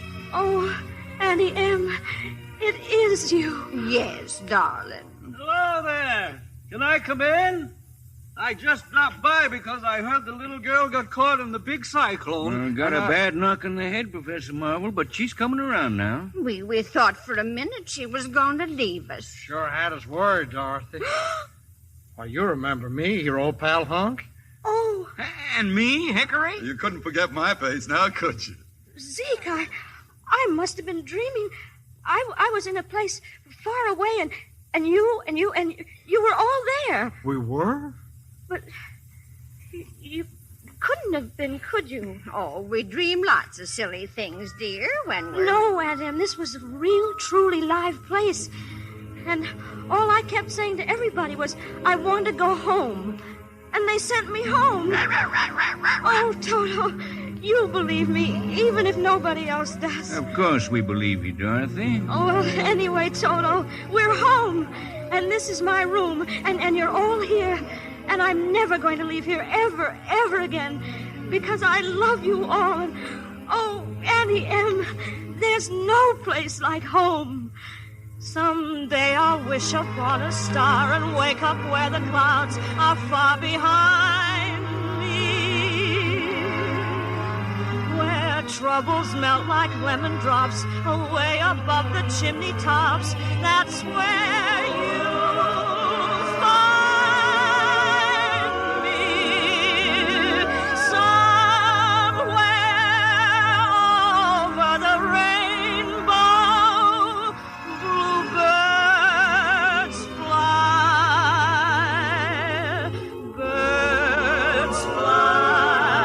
over the rainbow. Why then, oh, why can't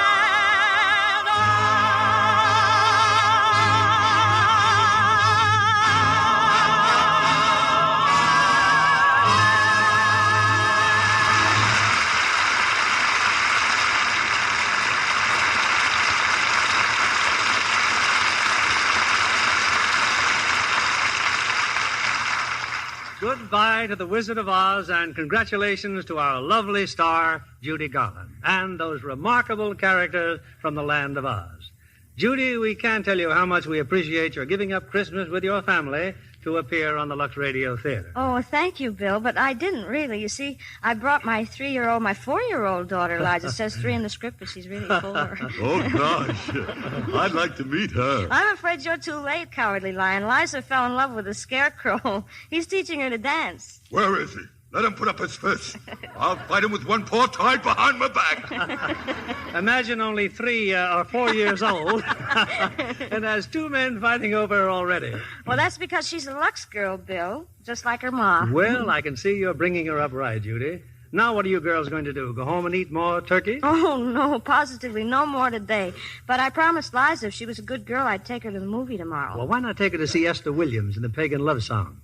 Metro-Goldwyn-Mayer's new musical. Well, that sounds good. Liza loves singing and dancing. Then be sure she listens in next week, because we'll have another holiday special. 2 of Hollywood's brightest musical comedy stars, Ginger Rogers and George Murphy. And we'll present them in Metro-Goldwyn-Mayer's recent musical screen success, The Barclays of Broadway. Oh, well, we won't miss it, Bill. Good night. Good night, Judy. And may your new year be a very happy one.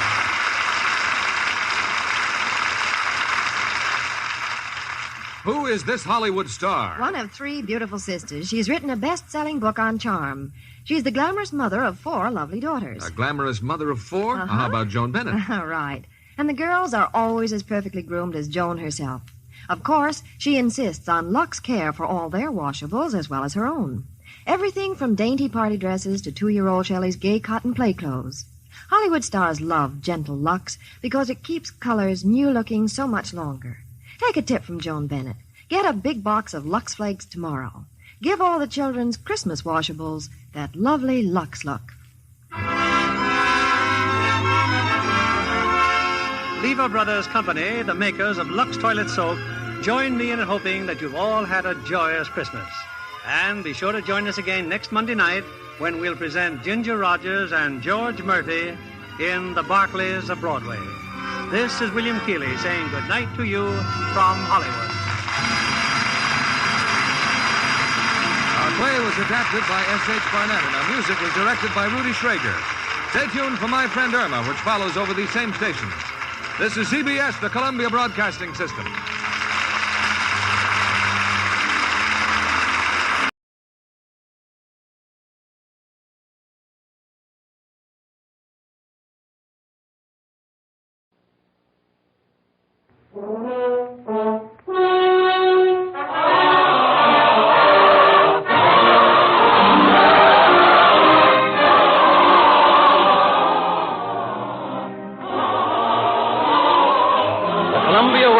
Presents program number 26 of 26 by Corwin.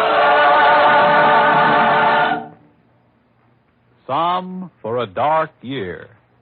An ode of thanksgiving, written and directed by Norman Corwin, with an original musical score composed and conducted by Alexander Semler.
Willing, join us now, the living and the dead alike.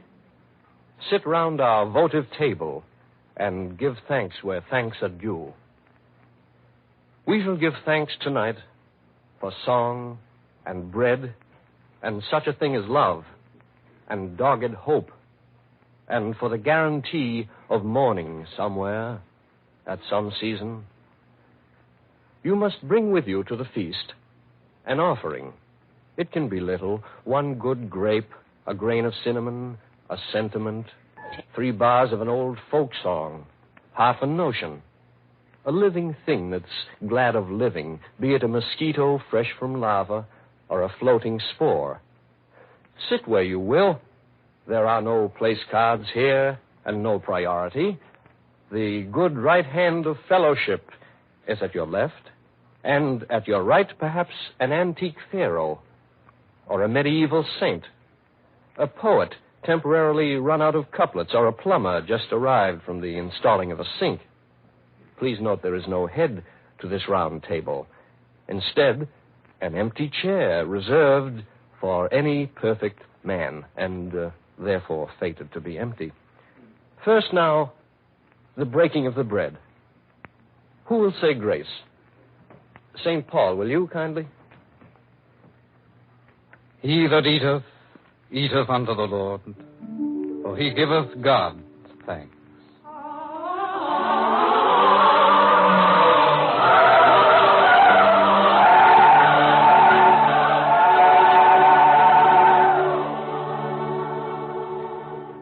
There will be music such as this throughout, for song is celebration, whether it is tuned to joy or woe or to the passions in between.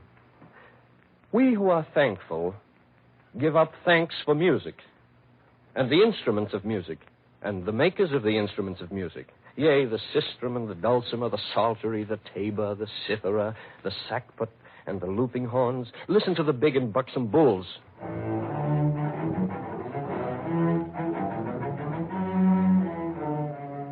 The gentle fiddles gamboling across the staves. the piquant flute,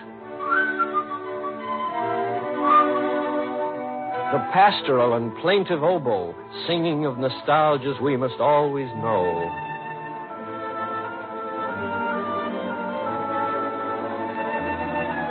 And the celeste, to which the planetoids prefer to dance. Also, that wondrous instrument which can speak words and give them meaning, inflect them, playing on the mind, the spirit bowstring, the human voice, the various and sweet and pungent human voice, now seraphim, now Satan.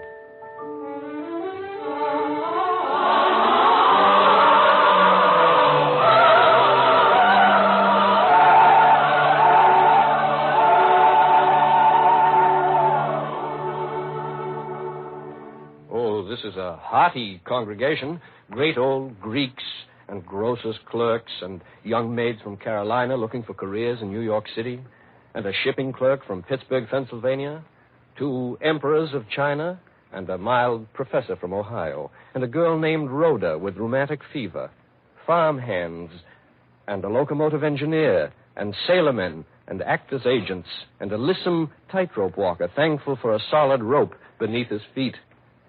Each is thankful in his fashion and his measure. I, for the earth and weathers, being a farmer, for the sun, which is good, and the rain, which is good, and for the rising before dawn, and the frosty air, and the placid animals, to whom I am the god of feed, the giver of the corn and grain. And I am thankful for the day, which is good, and the night, which is good, and for the hard one sleeping, which is also good.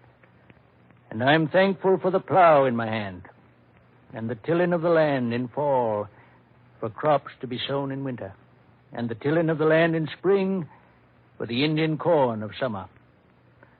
I am not thankful for potato bugs or the maize smut, but am for the well-framed orchards and the grafted trees and the gathered harvest. I am thankful for the day which is good.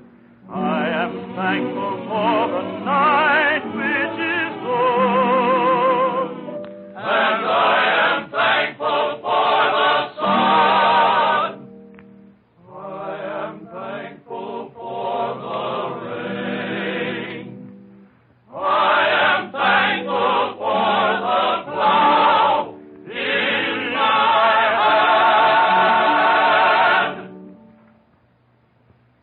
hand. I for the bay at low tide. I'm an eel fisher and a clam fisher. For the flats at low tide, I guess, and the salty smell. For my clam rake and spade, I guess, and the spear I use to snag eels with, and the bellboy off by the shoals. And then the seagulls which circle overhead and glide along the beach all day looking for clams, too, like me. And I like to think sometimes of the thin rim of dried salt on the spit of sand where the last wave breaks when the tide's going out, and of the bright days when the water is blue, and the gray days when the water is gray.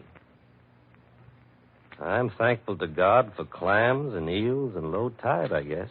I am thankful to God for clams and eels. I am thankful to God for clams and eels and the low tide. I, being a mother several times over, am thankful for the love of it and the pain of it, for the growth up from the crib and the teething and all the trouble and the coming out of trouble, for the cured abscess of the ear which Emmy had, getting better the way it did after we were so worried and sat up all night for 2 nights and didn't get a wink of sleep, Yes, and for Charles getting over being tongue-tied. And Joe, the wild boy, getting married to such a fine girl as Louise and settling down. And for my husband, Donald, to have lived to see his eldest daughter, Hannah, married and bringing up a nice family. And for the letters that the children write me whenever they can. And the cards they send me on Mother's Day. And for the radio when it gets lonely. Especially in the wintertime when all the summer folk have gone away. For all these things and many others, I am thankful. I am thankful for the love of it and the pain of it. I am thankful for the love and thankful for the pain of it. What of the seasons? Shall we not say thanks for seasons and the zones between them, when they are neither here nor there, but surely coming? For the time in March, when the crocus goes to town, and the robin makes reconnaissance, and the icicle is given orders to relax. For the time in June, when the laziest bud, the last to leaf, says, all right, I am ready. Summer may begin. Bring on the south wind, the cicadas, and the bees that I've heard so much about. Oh, surely, sure. Let this be celebrated in our best tradition by a song. By not too young a song, since spring and summer are an ancient team. A song, let's say, of summer's coming in. It must be old, but fresh, familiar, yet a little different each time met with as summertime herself.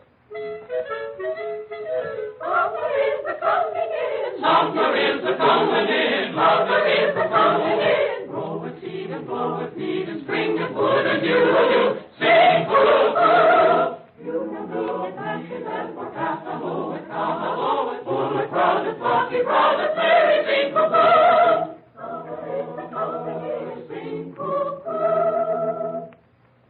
Now, may I rise to thank the master painter of the year? Well, who's that? October. No Louvre in the world is big enough to hold his landscapes. He is exhibited in every tinctured leaf and hung in every meadow.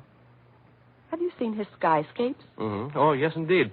They say he mixes pigments out of elemental stuffs and ranges far afield. Did you know his greens come from a special patch of the Aegean? His reds from Yuma in the eyes of Bengal tigers and the powdered beaks of tropical toucans? His oranges are skimmed, they say, from surfaces of rising moons. Well, where do his tints of hazel come from? Or hazelnuts. His plum colors? From plums. His fawn from fawns? Precisely. Is he not a marvel, then, October? Yes, he is. Not worth a canticle? Oh, worth several. Here's one for now. If you really want to know about October,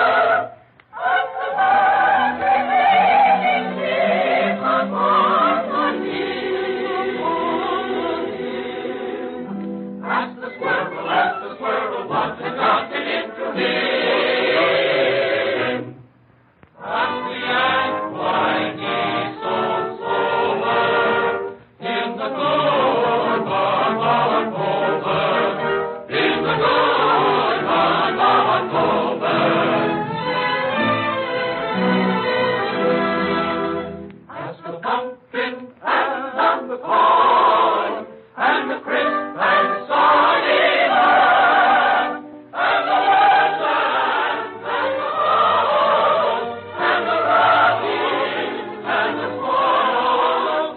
If you really want to know, if you really want to know about October.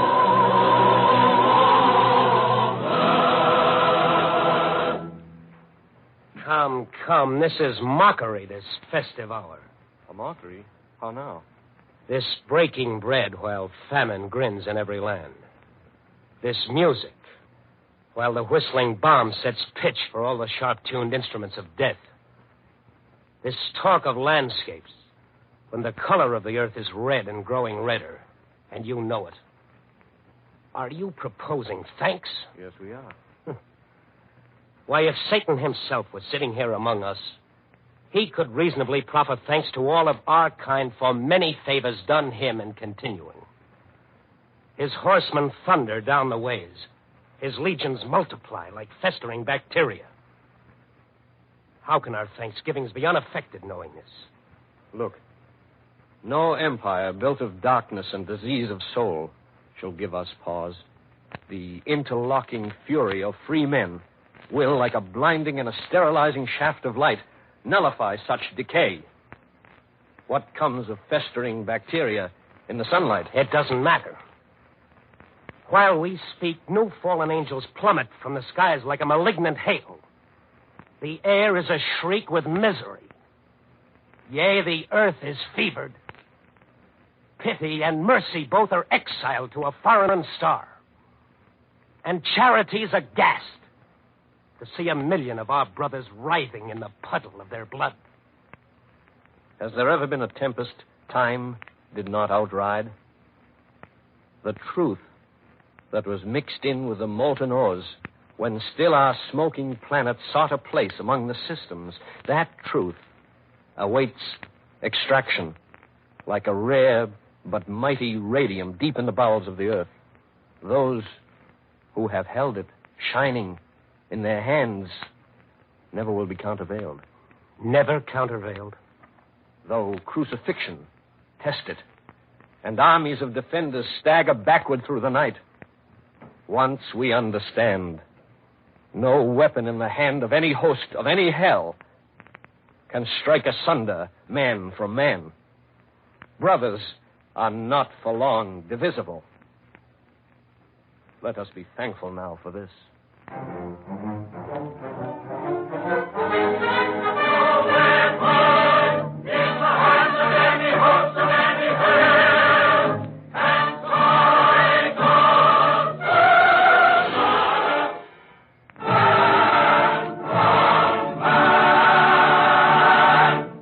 I verify this thing. I who have come a long distance to this table and must go far hence. I verify this thing, that brotherhood is not so wild a dream as those who profit by postponing it pretend. It cannot be that common kindness and a working plan are more bizarre imaginings than that a man should squeeze the world into a room and speak across it casually and be heard. I am a wanderer. Was born in exile as my father was, and as my children will be. I am of a race which lives in every clime and under every flag except its own. I verify this thing.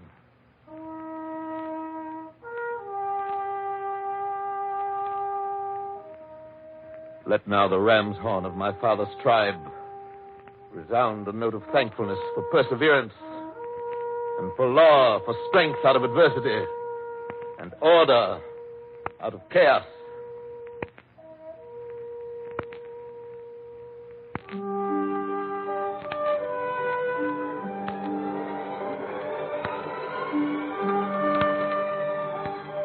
Listen to it.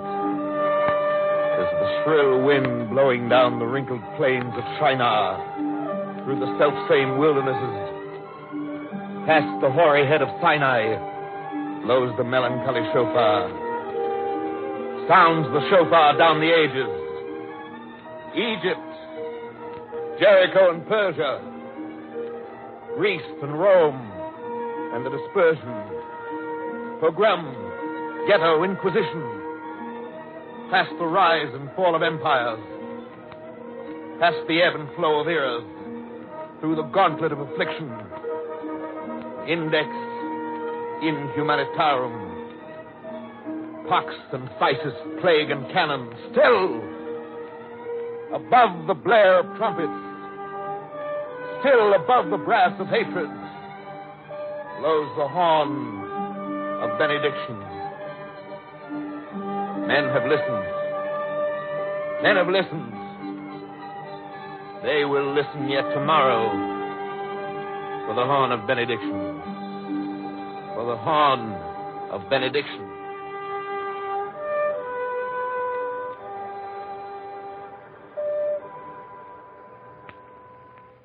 May I speak for a moment, having but a moment left to speak in? I, too, am listening for a horn to blow, one which will call me from this time and place to another time and place. In this, my 92nd year, my eyes grown dim, my hearing poor, sleeping most of the time, the foothills of sleep before I reach the mountains. I am thankful for still, clear memories, both big and little, happy and sorrowful. Of the dress I wore at Lincoln's second inaugural ball. Of meeting Edward on a sleigh ride one December night when the moon was new and Mount Toby lay frozen under stars that seemed so low you could almost touch them. Of the morning Ralph was born. Of how little Edwina died of the diphtheria. Of all the other memories, the many, many other things too full to hint at, too many to contain. I joke with my grandchildren when they come to see me now. I tell them I'm like a Minuteman, ready to go at a moment's notice.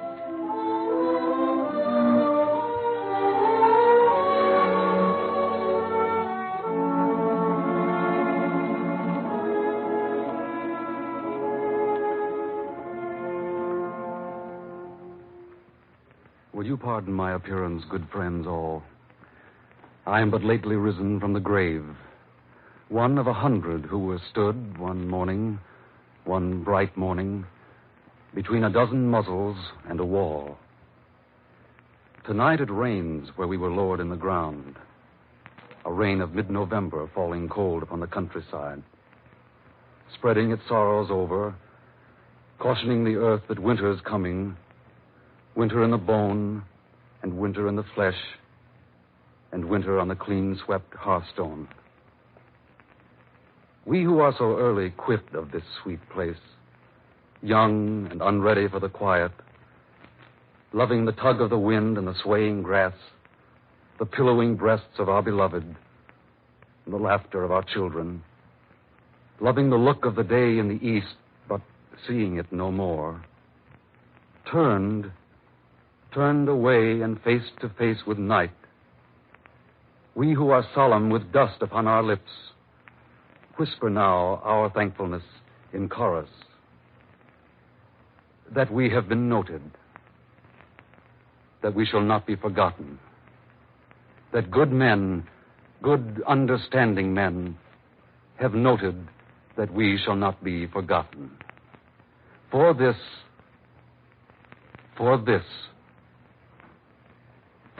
much thanks.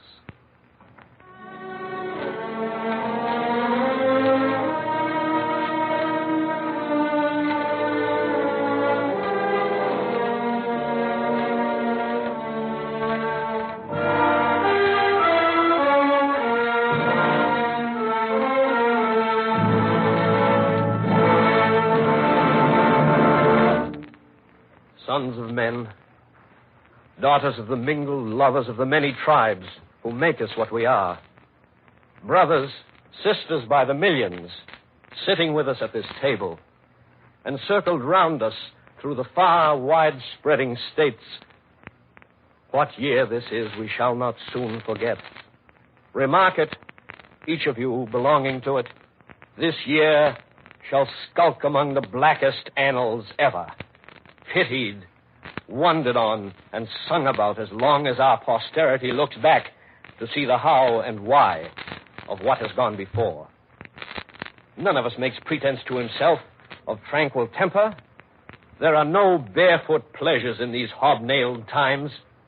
The world is burning. It is burning. Flame is never subtle in its ways. It has a pattern all can recognize.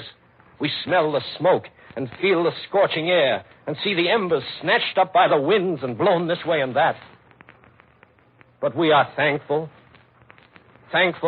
in this graceless year for the strong joy of the challenge, for defiance in the nostril and the weapon in the hand. Shall we despair, who've suckled freedom on the brew of vintages of wrath? Shall we be thankless for the passions stirring in our blood, the love of country, of each spine of cactus and each particle of mist? Shall we be thankless for the way we walk, fearlessly, not stealing glances backward, for the way we talk, for scorn and laughter and the clenching of the fist? Come, Americans, come now and praise the broken bread together and the fiddle and the tilling of the land, the bellboy by the shoals and Joe, the wild boy, getting married to Louise. Praise now October and the Song of Songs together. Praise the men who never shall forget. The steel mills working through the night. The rifle factory. The weapon in the hand. Arise now and give thanks where thanks are due.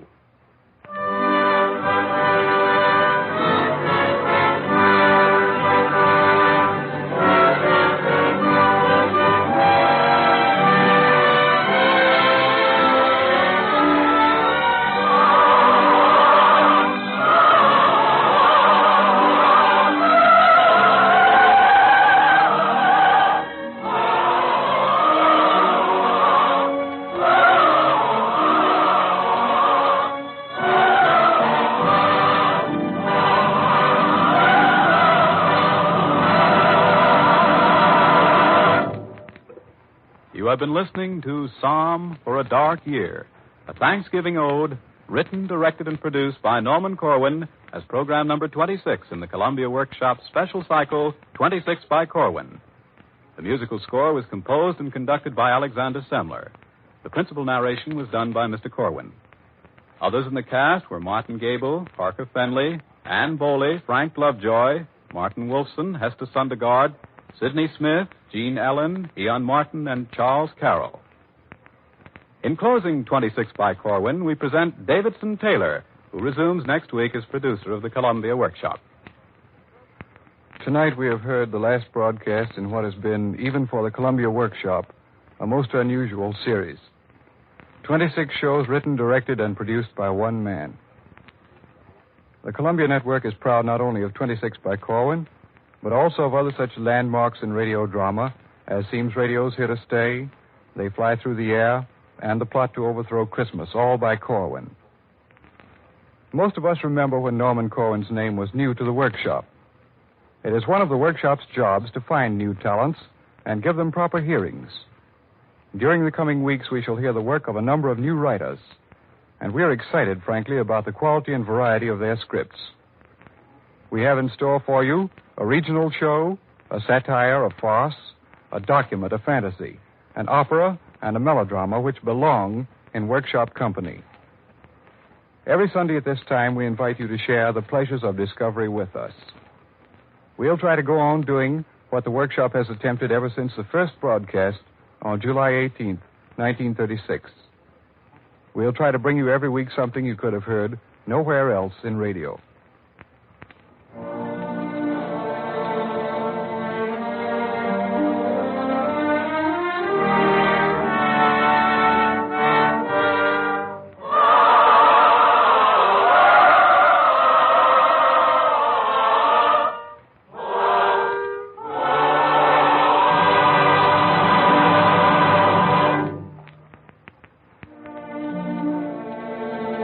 This is the Columbia Broadcasting System.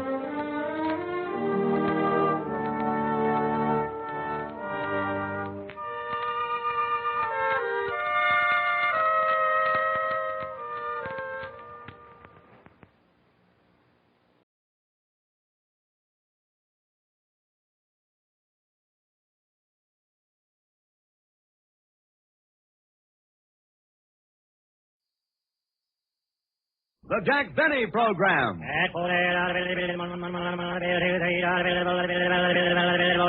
Sold American. Lucky Strike means fine tobacco, so round, so firm, so fully packed, so free and easy on the draw. LSMFT. LSMFT. LSMFT. Why, sure. Yes, sir. Of course. Lucky Strike means fine tobacco, so round, so firm, so fully packed, so free and easy on the draw. If you were present at the tobacco markets now open in the South, you could see Lucky Strike consistently select and buy the finer, the lighter, the naturally milder Lucky Strike tobacco. And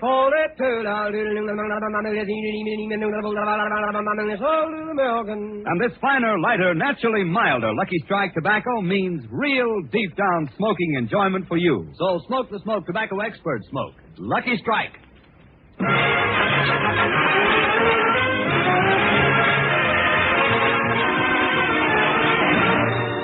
From the U.S. Naval Hospital at Corona, we bring you the Lucky Strike program starring Jack Benny. With Mary Livingston, Phil Harris, Rochester, yours truly, Don Wilson, and our new singer, Larry Stevens.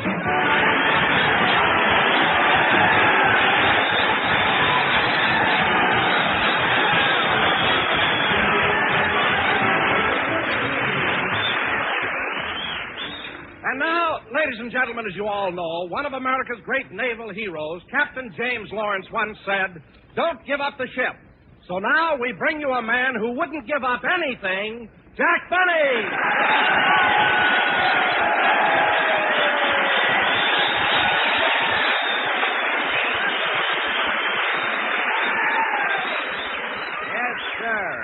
Yep. Thank you. Hello again. This is Jack Benny talking. And, Don, that was a very clever introduction, except for one thing. It just so happens that it wasn't Captain James Lawrence who said, "Don't give up the ship." It was John Paul Jones. Oh, no, Jack, you're wrong. It was Captain James Lawrence. No, Don, no. Look, Captain Lawrence said, "Don't shoot until they make eyes at you."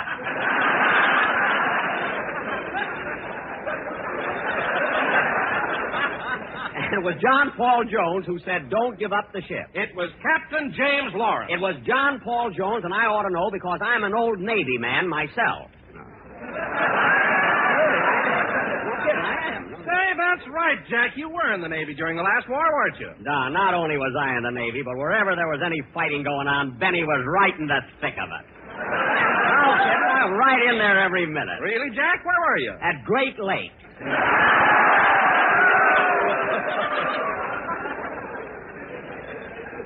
What a place. But, Jack, Great Lakes is in Illinois, and that was 4,500 miles away from enemy action. So how could there have been any fighting? How could there have been any fighting, Don? There were 20,000 sailors and only 12 girls. It was almost as bad as being stationed at Corona.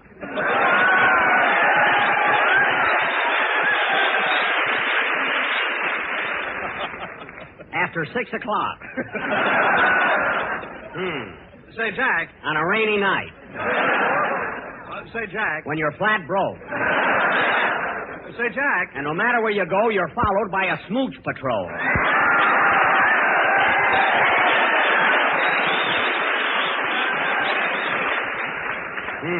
Smooch patrol? What's that? I don't know, but whenever you're having any fun, they break it up. The old meanies. Anyway, let's... Oh, hello, Mary. Hello, Jack. Hiya, fellas.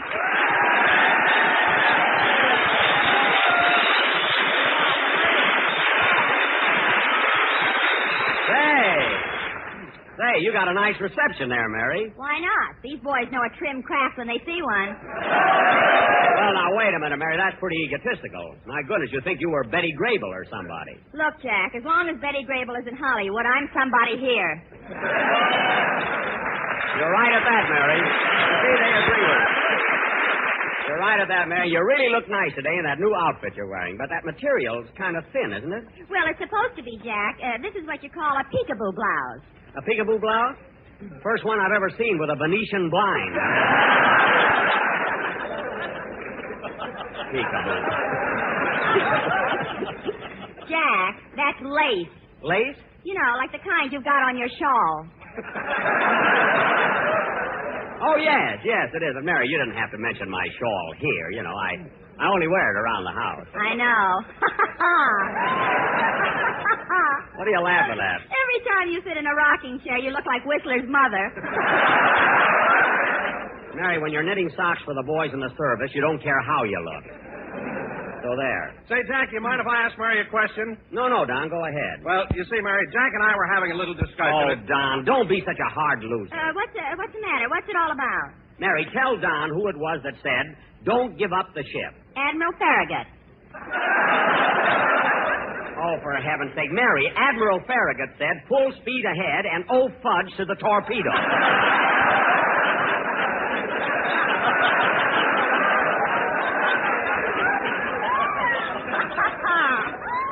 So there.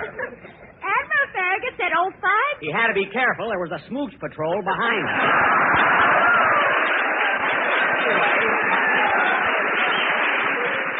Anyway, Mary, it was John Paul Jones who said, don't give up the ship. No, Jack. John Paul Jones said we have just begun to fight. Don, let's not argue about it. We're up here at the Corona Naval Hospital, so let's do a good show, because after... Mr. Benny, call surgery. Mr. Benny, call surgery. Hey, Mary, that's me. Mr. Benny, call surgery.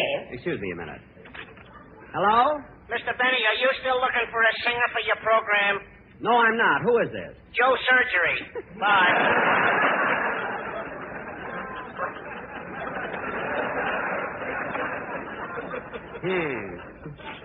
Jack, who was that? Joe Surgery, a kid I used to go to school with in Waukegan. Now, let's see. Where were we before we... Jack, here What? comes your new singer, Larry Stevens. Oh, yes. Hello, Larry. Hello, Mr. Benny.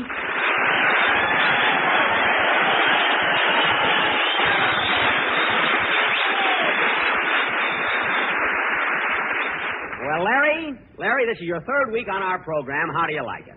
Swell, Mr. Benny. And I'm even going to change my name like you told me to. Wait a minute. Larry Stevens is a nice name. It is, Mary, but it's too short to be impressive. It should be longer, like John Charles Thomas. Mr. Benny's right. That's why I'm taking his advice and changing my name to Larry Stevens Milton Frank Tibbet. Larry Stevens, Milton Frank Tibbet, but that's too long. Well, Mr. Benny said it would be all right if I just used my initials, LSMFT. Yes, sir. But, Larry, LSMFT stands for Lucky Strike means fine tobacco. What? Yes, Lucky Strike means fine tobacco. Gee, and Mr. Benny told me LSMFT stands for Larry Stevens Makes Fine Tunes. Why, Jack Benny, did you tell Larry that? Well... Oh, Miss Livingston, don't be angry at Mr. Benny. He's helped me a lot. He even told me how to breathe when I sing. He did? Yes, he told me to be free and easy on the draw. That's right. Now, Larry, how about doing a song for the boys right now? Okay, Mr. Benny. Oh, just a minute, kid. Look at you studied history in school, didn't you? Yes, sir. Now, I want to ask you a question. I just had an argument with Don Wilson, and you can settle it once and for all. Tell me, Larry, who was it that said, don't give up the ship? Was it Captain James Lawrence or John Paul Jones? Captain James Lawrence. What? John Paul Jones. There you are, Wilson. That ought to hold you. Go ahead and sing, kid.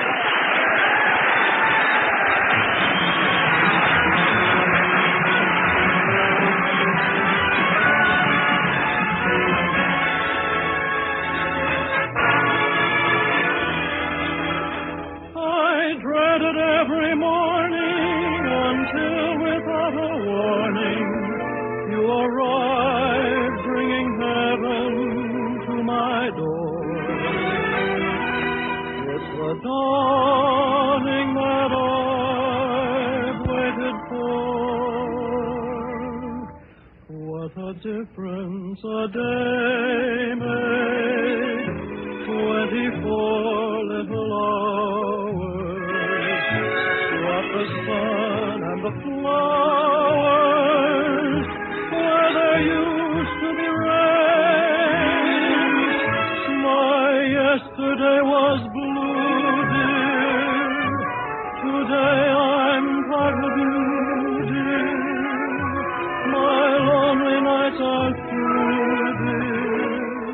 Since you said you were mine. What a difference a day made.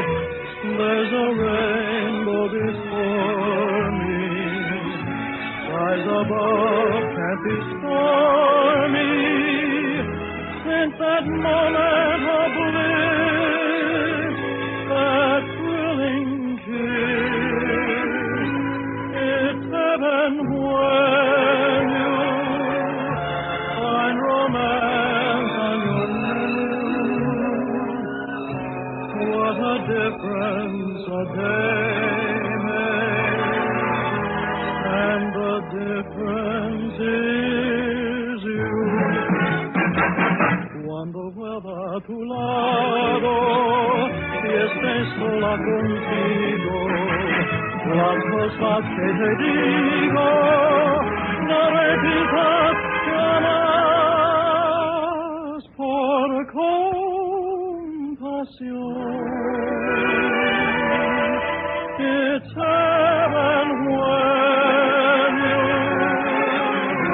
find romance on your menu.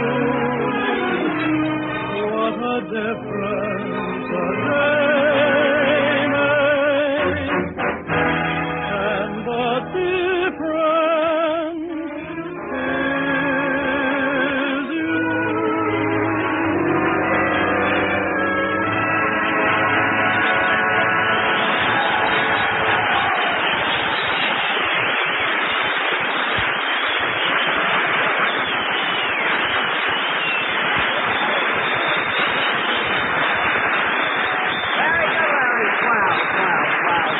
Yes, sir. That was What a Difference a Day Made, sung by Larry Stevens.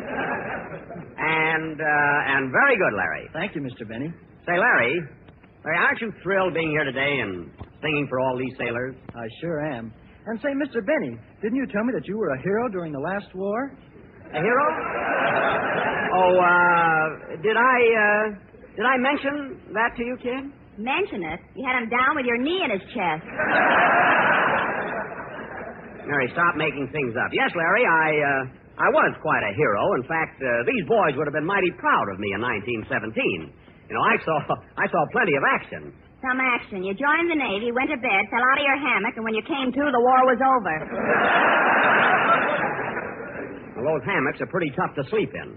I wonder why they always hung mine where the lifeboat was supposed to be. Oh, say, Mary, I meant to ask you, did you see Larry Adler when you came in? Larry Adler? No, why? Well, he promised to come over today and play his harmonica for the boys. He ought to be here pretty soon. Well, Jack, when Adler gets here, you ask him what naval hero said, don't give up the ship. Don, look, I don't have to ask anybody. It was John Paul Jones. But, Jack... Oh, for heaven's sake. If John Paul Jones said, don't give up the ship, then who said, we've just begun to fight? The Republicans.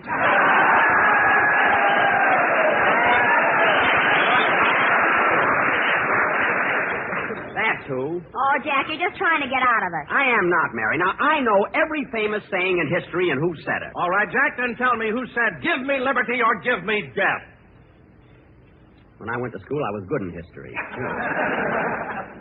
You know that, Mary? I knew everything there was to know about it. All right, Jack, then tell me who said, give me liberty or give me death.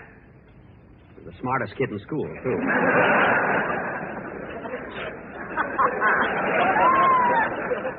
You know, Mary, I knew more about history than any kid in my class.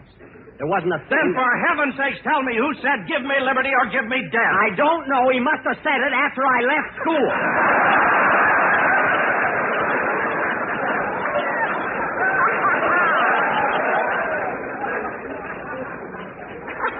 I can drive you nuts, you know. Now, look, let's drop the whole thing, will you, fellas?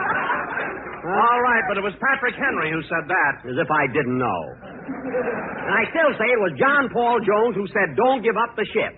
He said it in 1812 in the latter part of December. Morning or afternoon? Never mind.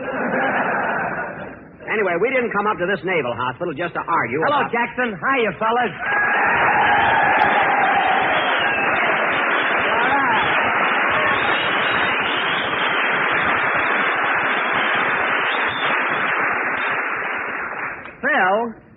Phil, what happened to those big entrances you usually make? You know, where you come in and you say, okay, fellas, stand up and cheer. The show's going to start because Harris is here. Yahoo! How come you didn't make an entrance like that today? Listen, Jackson, I ain't doing that stuff anymore. It's too hammy. Well, I've been telling you that for 8 years. What finally convinced you? Well, it just ain't paying off anymore, that's all. The last time I made one of them entrances, I yelled, "Okay, kids, beat your skin and get ready to laugh, 'cause Harris came in a zoot." Zoot? And would you believe it, Jackson, when I made that entrance, the people just stared at me like I was a dope. Phil, when did this happen? This morning when I got on the Corona bus.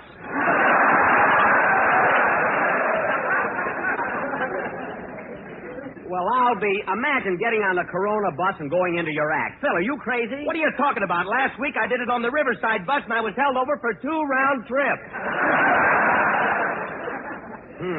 Oh, say, Phil, I want to ask you a question. Oh, Don, there you go again. You know I'm right. Why don't you give up? Well, it won't hurt to ask Phil, unless you're afraid. I'm not afraid, and I'll ask him. Phil? Yeah. What did John Paul Jones say in 1812 in the latter part of December? Merry Christmas.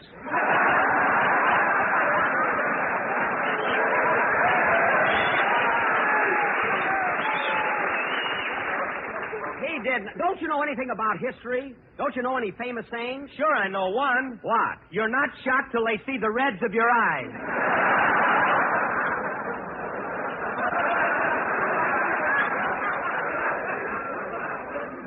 You're not shot till they see the reds of your eyes. Who said that? W.C. Fields. Well, there's no use trying to prove anything with you. Anyway, the man who said don't give up the ship was John Paul Jones. And I hope this is the last time. Come in. Okay, kids, beat your skin. Get ready to laugh, 'cause Adler came in a zoot. Well, Larry Adler.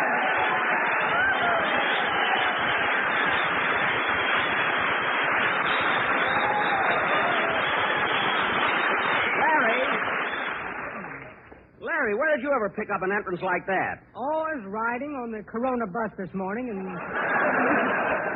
don't know, some jerk got on and he did it. Just as I thought. I know the rest of the story. Say, Larry, I'm glad you got here, because now you can play your harmonica like you did on our show overseas. All right, Jack. And I'll accompany you on my violin. Oh, no, Jackson, no. Send me back to boot camp. Make me a Neston, but not...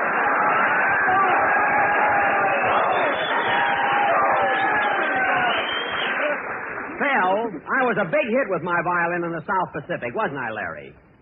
Well, I will say you were a curiosity to the natives. What do you mean? Well, all I know is a Ubangi came out and gave you the bird. What? And when you get a bird with them lips, they ain't kidding, Pop. All right, so one Ubangi didn't like me, happened to be a cousin of Fred Allen. I mean, anyway, Larry, you play something for the boys, and we'll play something together later. Huh? All right, Jack. I'll give them Holiday for Strings. Good. Hit it, boys. Come on. Let's go.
Holiday for Strings, played by Larry Adler, and Larry, you certainly played a mouthful. You know, Larry, that's a fascinating instrument. Well, you're right, Jack. You know, this is an instrument that really gets you. What do you mean? Well, I know a fellow who loved the harmonica so much he married a girl with every other tooth missing.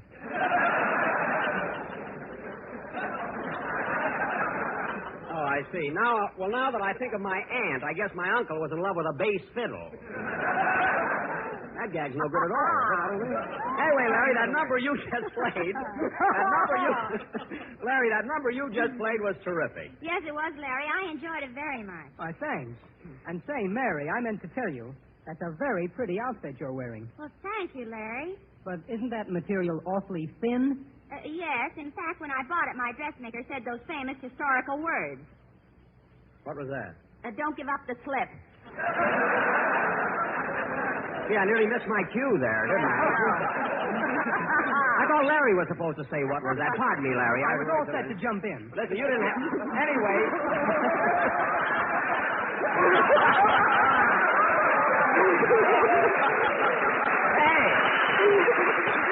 Hey, you're all right. You can be on my show again, Bud. You're all right. Anyway, Mary, you didn't have to say don't give up the slip. You know, you didn't have to start that all over again. Well, I'm glad you did, Mary. Now, Don. Go ahead, ask Larry Adler. Maybe he can settle our argument. Okay. Larry, who said don't give up the ship? Was it Captain James Lawrence or John Paul Jones? Captain James Lawrence. Well, that's gratitude. After all I did for you. What did you ever do for him? I introduced him to that girl with every other tooth missing. Now, listen, Larry, you and Don Wilson don't know anything about naval tradition. You've never been in the Navy. Now, I can bring any sailor up from the audience and prove what I'm talking about. In fact, hey, look, there's a sailor that just walked into the auditorium. Hey, Buddy, come here a minute, will you? Oh, me? Yeah. Will you come up on the stage for a minute? Show you guys. Now, sailor, I'd like to ask you a few questions. We're having a big discussion here over famous naval sayings, and I think you can help us. Do you know anything about naval expressions? Yes, sir. Well, tell me, what is the most famous saying in the Navy? Ask her if she's got a friend for me.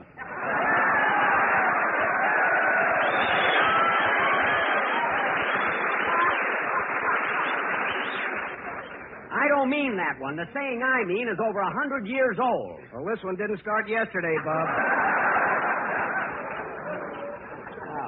Well, thanks anyway, sailor, for coming up here. You're welcome. Now, listen, Don, and that goes for you, Mary, Phil, and everybody. John Paul Jones was the one who said don't give up the ship, and I'll prove it once and for all. I'm going to call up my house and have Rochester look it up in the encyclopedia. Give me that phone. Prove my point. Oh, operator. I'll show you, kid. Operator. Number, please. For goodness sake, operator, what took you so long to answer? I'm bashful.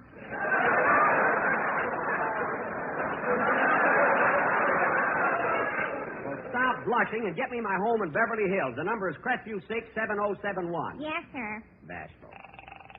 Anyway, kid, when Rochester looked it up in the encyclopedia, you'll know I'm right. Believe me. Hello? Hello, Rochester.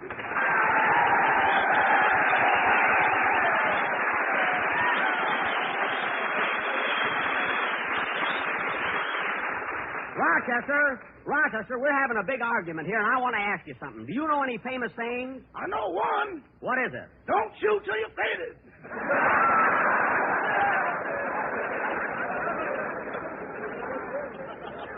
Rochester, I'm talking about expressions that were said during the heat of battle. Well, this one wasn't out of the taffy pull. I don't mean that. Now, Rochester, do you happen to know who said don't give up the ship? No, sir. And do you know who said give me liberty or give me death? No, sir. Well, do you know who said we have just begun to fight? Boss, I don't even know who said...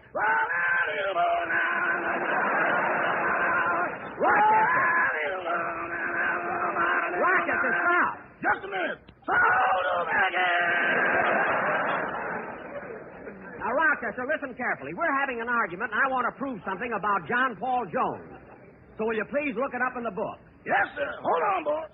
He's looking it up now, kid. We'll get this settled once and for all. I'm anxious to find out, too. Operator, you keep out of it. And Don, you'll be sorry you ever started this whole thing. I got it, boss. I got it. You have? What does it say? John Paul Jones, Crestview 56859. I don't mean the telephone book. I want you to go in the library and look up John Paul Jones in my encyclopedia. But, boss, I can't do that. I'm over at my girl's house. You're over at your girl's house, and how did you happen to answer when I called my home? That long cord on your phone is longer than you think it is.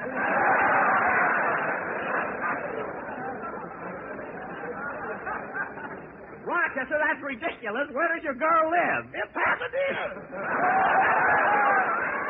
Pasadena. How could the cord on my telephone reach from Beverly Hills to your girl's house in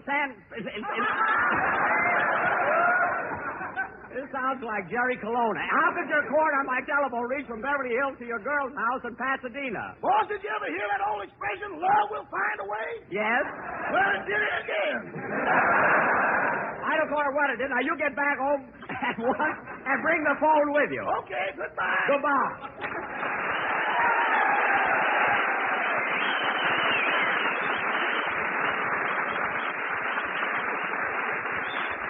Well, I guess that'll show you, kid. What did Rochester say? He looked it up in the encyclopedia, and I was right. It was John Paul Jones who said, don't give up the ship. But, Jack, I heard you say something about Pasadena. That's where he said it, in the Battle of Pasadena. I don't want to hear any more about it. Play, Phil. Jack, we'll be back in just a minute. But first, here are my good friends Effie Boone and Kenneth Delmar. Sold American. Lucky Strike means fine tobacco. Yes, Lucky Strike means fine tobacco. Independent tobacco experts present at the auctions can see Lucky Strike consistently buy the finer, the lighter, the naturally milder Lucky Strike tobacco. And with such men who know tobacco best, auctioneers, buyers, and warehousemen, it's lucky 2-to-1. The famous tobacco auctioneers heard on tonight's program are Mr. F.E. Boone of Lexington, Kentucky. Sold American. And Mr. L.A. Speed Riggs of Goldsboro, North Carolina. Basil Ruysdale speaking. LSMFT. LSMFT. LSMFT. Remember, Lucky Strike means fine tobacco, so round, so firm, so fully packed, so free and easy on the draw. This is the National Broadcasting Company. Ladies and gentlemen, the Railroad Hour. And here comes our star-studded show train.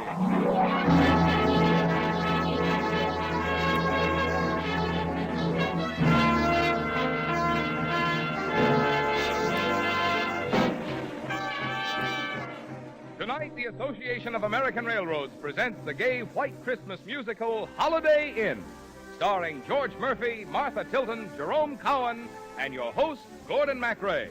Our choir is under the direction of Norman Luboff, and the music is arranged and conducted by Carmen Dragon.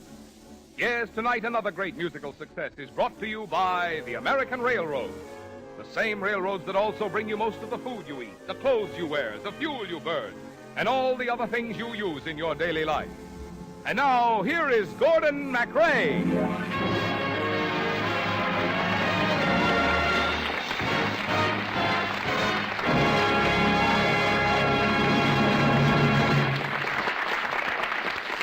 Thank you very much, ladies and gentlemen.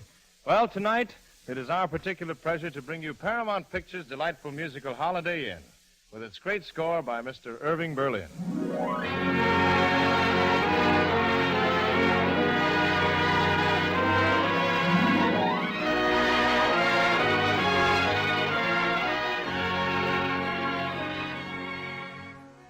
As the lovely leading lady of the piece, you will hear Miss Martha Tilton. Mr. Jerome Cowan appears as the agent Danny, who handles the careers of Ted Hanover and Jim Hardy, played respectively by Mr. George Murphy and myself. And so for the next 45 minutes, come with us and have a happy holiday. Happy holiday! Happy holiday! Looking back, I see that each of the moments I treasure and remember was a melody. Because for each moment there was a song, and for each song there is now a memory. Happy Holiday takes me back to the beginning. 1 year ago, Christmas time. I was working in a florist shop, and all of a sudden the door opened, and Ted Hanover walked in. He was whistling. Oh, was I surprised? The most famous dancer on Broadway doesn't walk into a shop every day. I just stood there with my mouth open. Excuse me. Do you usually go around like that, or are you waiting for someone to throw in a fish? Well, I'm sorry, Mr. Hanover. I just never expected to see you. Oh, you know who I am. Oh, yes, I know who you are, all right. Well, I'd like some orchids, the finest in the house. A corsage? No, I want a dozen, so she can pin them any place she wants. Oh, all right. Oh, you know that song, huh? We're using that in our act. Well, I only know the beginning. Happy holiday, happy holiday. While the merry bells keep ringing, may your every wish come true. Happy holiday, happy holiday. May the calendar keep ringing, happy holidays to you. If you're burdened down with trouble, if your nerves are wearing thin, pack your load down the road, come to Holiday Inn.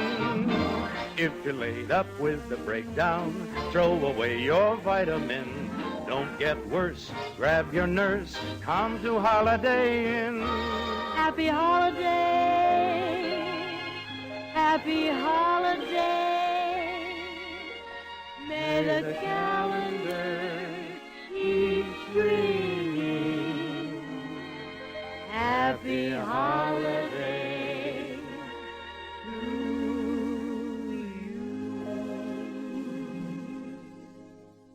Holiday Inn. That's a wonderful sound. It's too bad there isn't any such place. Ah, but there is, way out in the wilds of Connecticut. You see, my partner, Jim Hardy, just bought it. That's why he wrote that song. It's going to be open just over each holiday, and he's going to have a big floor show that ties in with that season. Oh, that's a wonderful idea. Why, sure it is, if you have an affinity for the carrot and the field mouse. Personally, I loathe the country. Say, how about the orchids? Oh, yes, Mr. Hanover. I'll have them wrapped in just a minute here.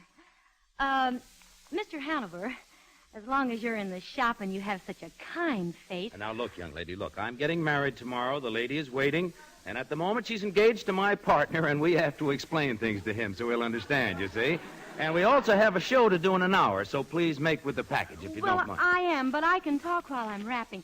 You see, this is really just a part-time job. Oh. Actually, I sing and dance. Mr. Hanover, I want... I know. You studied dancing since you were a little child. You spent long, weary hours in every theatrical agency on Broadway, but just now I have to get back to the club and get on with How did you know all those things about me? My dear, that's the story of every star and would-be star on Broadway. Forget it, kid. Marry the florist and raise little orchids. Then you won't get your heart broken. Well, okay. Here's your package. That's $36. Special rate because you bought by the dozen. Oh, thank you. Here. You may keep the change. Say, if you really want a job, why don't you take a run up to Connecticut and see Jim Hardy? Our act's folding tonight, and he'll be up there tomorrow. Oh, thanks, Mr. Hanover. Thank you very much. Oh, don't mention it. Happy holiday.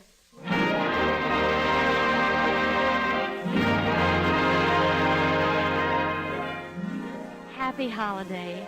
I didn't realize then how much that song would come to mean to me. The next day, I invested a little money in a train ticket and went up to Connecticut and knocked on the door of Holiday Inn. Jim opened the door. Well, hello. Santa Claus is a day early this year, I see. Come in. Mr. Hardy? Yep. Here, let me help you off with those things. Oh, thank you. It was a cold ride up from the station. I'm Linda Mason, Mr. Hardy. Well, I'm glad to know you, Linda. I happened to run into Ted Hanover, and he suggested I come to see you about maybe getting a job in the show. You dropped the wrong name, lady. Ted Hanover's about as popular around here as measles. Oh. Well, you can't blame a girl for trying. You see, I work in a florist shop, and yesterday Mr. Hanover walked in and asked for a dozen orchids. Yeah. And today the girl that I was going to marry yesterday is wearing them. Oh, that beautiful Lila. Oh, I'm sorry. Oh, it's all right. I'll get over it. I'd rather she made him unhappy than me. Well, when are you going to open the inn? New Year's Eve. Did that wolf in tap shoes tell you the idea of the inn? You see, I've written some special music for each holiday. Why, no. I had no idea you were a composer, too. Well, I had hoped to get the inn open tonight. I'd written a special song for the occasion, but I just couldn't make it by Christmas. Oh, I'd love to hear the song. You would? Well, fortunately, I happen to have a piano handy. I live for moments like this. I'm dreaming of a white Christmas,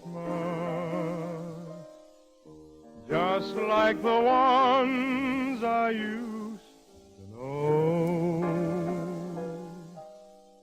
where the treetops glisten and children listen to hear sleigh bells be merry and bright,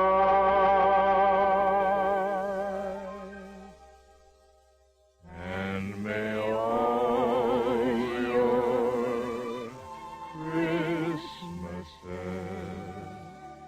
be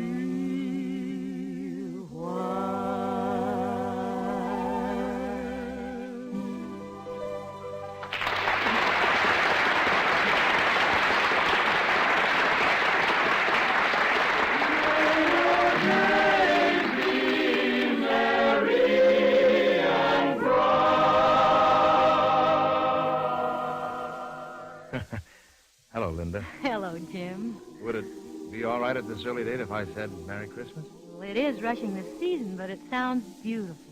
You know, I like your voice. Maybe... Oh, pardon me a moment, Linda. Hello. Oh, hello, Jim. This is Ted. Goodbye, Ted. No, Jim, wait a minute. Don't hang up on me. You don't know what I've been through. Nothing trivial, I hope. Jim, look, I want to read you a wire that just came. You remember Lila, don't you? Oh, yes. Yes, I remember Lila. Well, the wire's from her. I was supposed to meet her at the License Bureau at City Hall, but she sent a Western Union boy in her place. Well, congratulations. I hope you two will be very, very happy. Now, Jim, look, don't joke. This is the wire. She says, sorry, darling, but flying to Texas tonight to marry the most wonderful millionaire in the world. Hope you find a new partner soon. Love, Lila. Well, that's life. No, that's Lila. Jim, look, I'm coming to Holiday Inn. See, I'm going to help you open the place up. Now, we'll get it open fine by New Year's Eve. We'll put on a big show. Now, take it easy. No, thanks, Ted. I've already got my show lined up. Oh, but Jim... So long, Ted. I'm sorry, Linda. That was just a fellow who got the wrong number. Linda, would you like to open here with me on New Year's Eve? Oh, thank you. You know I'd love to. Maybe there is a Santa Claus after all. Well, could it be me? Well, Ted Hanover did send me here. Yeah, well, I'll tell you one thing. It's the first good turn he's ever done me. Oh, it's going to be such fun to be a part of Holiday Inn. You're right. 'Cause if you're burdened down with trouble, if your nerves are wearing thin, pack your load down the road. Come to Holiday Inn. Happy holiday. Happy holiday. Happy holiday. Happy holiday. May the calendar keep ringing. Happy holiday.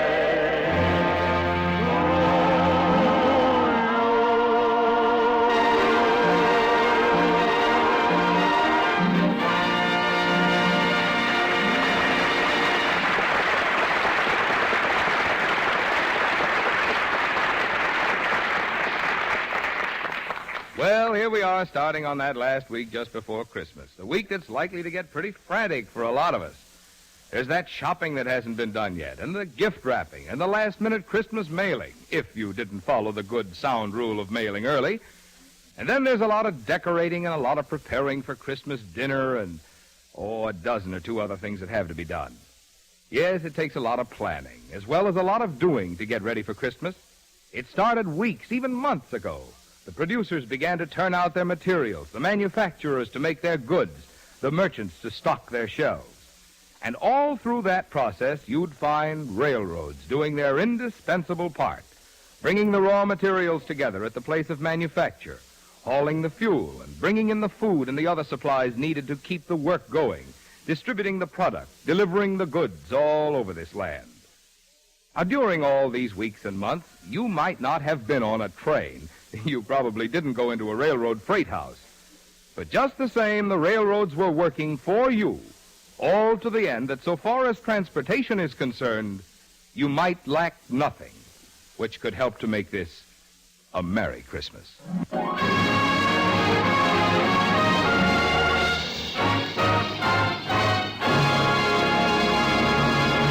And now back to Holiday Inn, starring George Murphy, Martha Tilton, Jerome Cowan, and your host, Gordon MacRae.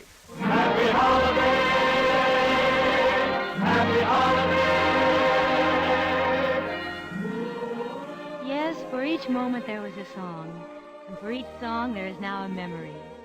On New Year's Eve, Holiday Inn was jammed with people. After the first floor show, Jim and I went out in the kitchen and helped dish salads onto plates. I remember looking at Jim and thinking, this really is the beginning of a new year in my life. Penny for those thoughts. Oh, well, I was just thinking, it's almost the new year. Yeah, those old hands are practically straight up, aren't they? 1 minute to midnight, 1 minute to go. 1 minute to say goodbye before we say hello. Let's start the new year right. 12 o'clock tonight when they dim the light. Let's begin kissing the old year out. Kissing the new year in. Let's watch the old year die with a fond goodbye and our hopes as high as a kite. How can our love go wrong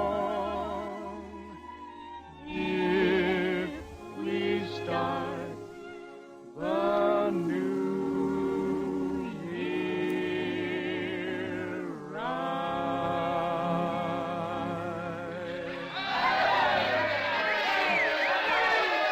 Hey, that sounds like it. Come on. Let's get out on that dance floor. All right. Happy New Year, everybody. Hello, Jim, old pal, old friend, old pain in my neck. Hey, Ted, what are you doing out here at Holiday Inn? Happy New Year! Hiya, baby, hiya. Good evening, Mr. Hanover. Now, look, Ted, you're a little the worse for alcohol. How about going upstairs and lying down? Oh, no, I don't want to go upstairs. Come on, little girl. Come on, how about a little dance with old Ted Hanover, huh? Oh, no. Come on, Linda. It's all right, Jim. I don't mind. Oh, listen to that music. Just listen and get with it. Oh, that's a baby. That's a baby. Just glide it. Just glide it. Hey, there's Ted Hanover and his new partner.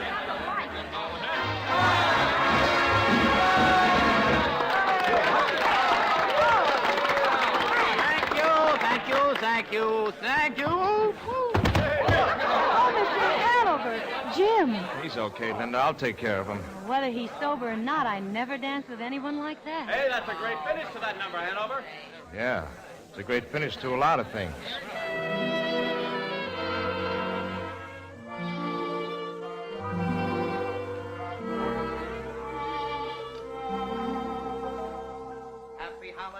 Happy holiday. Oh, no, not that. Who's making that awful noise? I am, Ted. It's me, your agent, Danny. Open your eyes and look at me. Oh, no, I'm afraid to. It might make me ill. Danny, what do you want? 10% of this headache? I don't need it. I got one of my own. I was with you last night. Well. Is Junior coming, too? Oh, hello, Jim. Jim, where did you get that extra head? Oh, I always wear it in case one goes out on me. Oh, Danny, boy, where am I? At Holiday Inn. Well, where are you? Who, me? I'm at Holiday Inn, too. Jim? Me, too. I'm right here with the rest of you. Huh. Crowded, isn't it?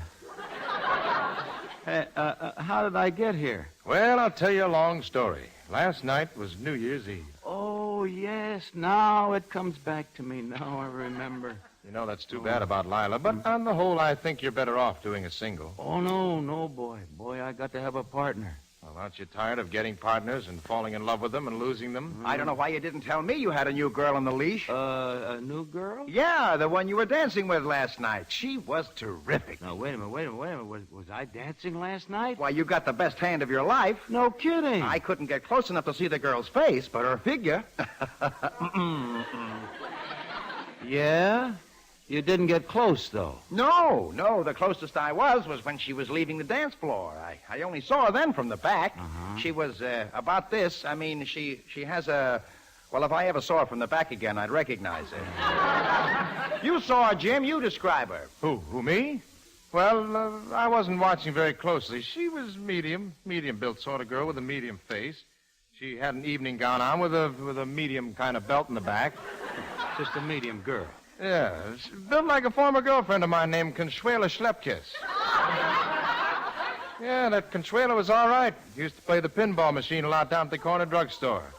Why, I remember one time she was high man 3 weeks in a row. Oh, that's dandy. Thanks. That helps a lot. Oh, I'm happy to help you out any time, Danny. I'll do as much. I want to tell you something, boys. She'll be back. A chance meeting in the night.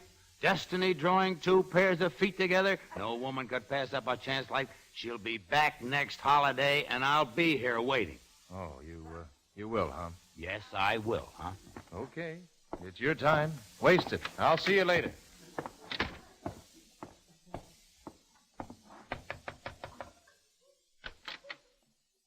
Hello, Jim. Well, I've got my overnight case packed. All ready to go back to the city and the florist shop. Linda, I've been thinking about that Lincoln's birthday number. I've decided we better do it in blackface. Blackface? Mm-hmm. You and I, the chorus, and everyone in blackface.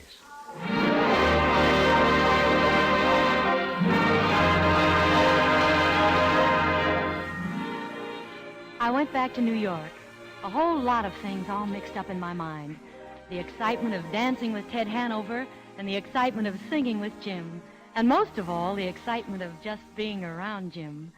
I could hardly wait for Lincoln's birthday, but at last it came, and once more I was with Jim on the stage of Holiday Inn, in blackface.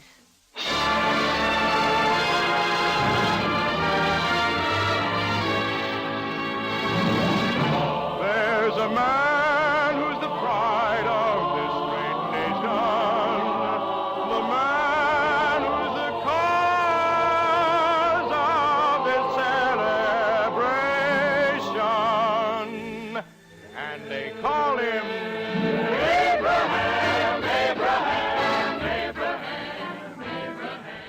On a February morn, a tiny baby boy was born. Abraham.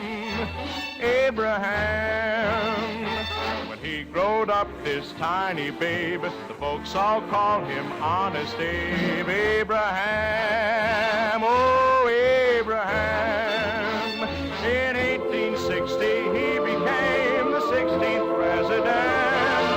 Now he's in the Hall of Fame, the most respected gem. That is why we celebrate this blessed February date. Abraham. The country's going to the doors to shout it loud and long. Then from a cabin made of logs, the right man came along. The USA is united thanks to one whose name was Nancy Hanks. What's his name? Abraham. He gave this land the finest son who ever went to Washington. Abraham, oh Abraham. When someone told him General Grant was drinking every night, he answered, go see if you can't get all my generals tied. That's why we celebrate this blessed February day. Abraham was a real fine man.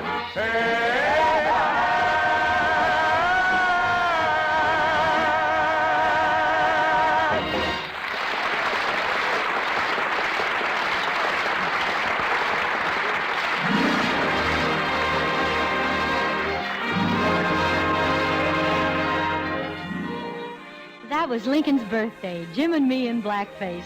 And let me tell you, even with charcoal all over his kisser, he was something to start a girl dreaming. I couldn't wait to get back to the inn on St. Valentine's Day, and I was there early in a brand new dress, wearing my heart on my sleeve. Hey, you really look like something dreamed up for the occasion. Oh, thank you. Oh, the inn looks beautiful. You like those cupids? I posed for them myself. I thought they looked familiar. Come over to the piano. I've got a valentine for you. What is it? Well, you just stand there by the piano and listen. This is for you, from me, honey. I mean every word. Be careful, it's my heart.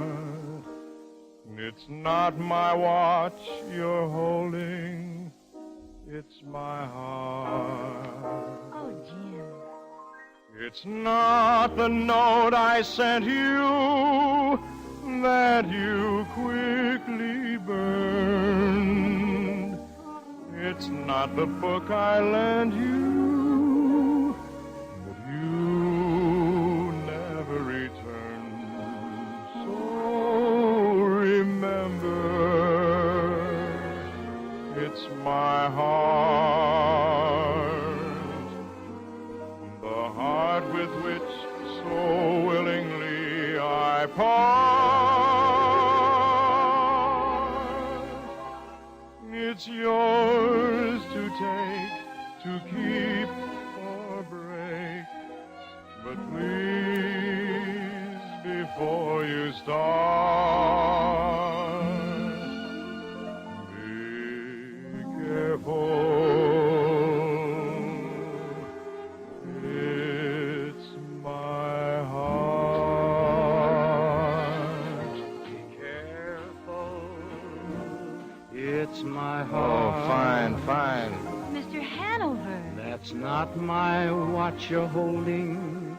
It's my heart. How in the world did you get out here again? Now, just keep playing, Beethoven. Just keep playing.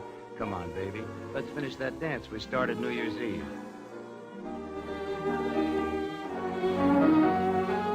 You know, I've been hunting for you ever since New Year's Eve. You have? Well, I've been right here. You have? Jim? Jim? Okay. Two of you finally got together. And I'm sure neither one of you need me anymore. Jim. Oh, Jim, don't be such a churro. Whatever that is.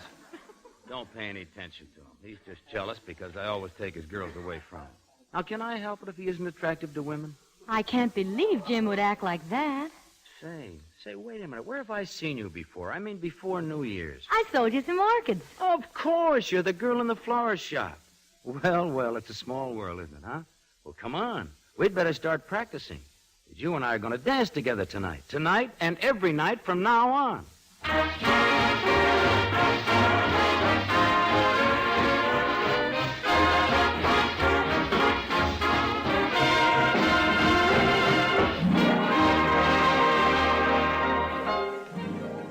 From that moment, things changed between Jim and me. Oh, we went on doing shows together at Holiday Inn, but from that day I was dancing with Ted, not singing with Jim. The holidays were far from happy then. Easter was a bust. May Day was dark and rainy. June, the month of brides, was completely grim. And then came the 4th of July. Ted kept asking me to start out on the road with him with our numbers, but I didn't want to leave Holiday Inn. Finally, I decided to ask Jim what was wrong. Wrong? What could be wrong? Everything's just dandy. Look, you better get in your costume. It's almost time for your number. Something's wrong, and I want to know what it is. Well, look, once I was in love with a girl. We were planning to get married, and all of a sudden a big change set in. She decided Ted was what she wanted, and that was that. And once is enough for that to happen to me. I'm not sticking my fingers in the fire anymore. Do you think I'm like that? Well, I haven't noticed any indications of you being any different. Well, I'm very happy to know what you think of me. Now, listen, kid. This is a big night in your life. Danny has one of the biggest directors in Hollywood in the audience. And you and Ted are practically on your way west right now. Well, maybe they won't like us. Oh, they'll like you. You're great, together or separately. And when they see that ballroom number and that 4th of July solo of Ted's, all you have to do is make your reservations on the Super Chief. And, by the way, that's all right with me, too. Well, okay, that's all right with me, too.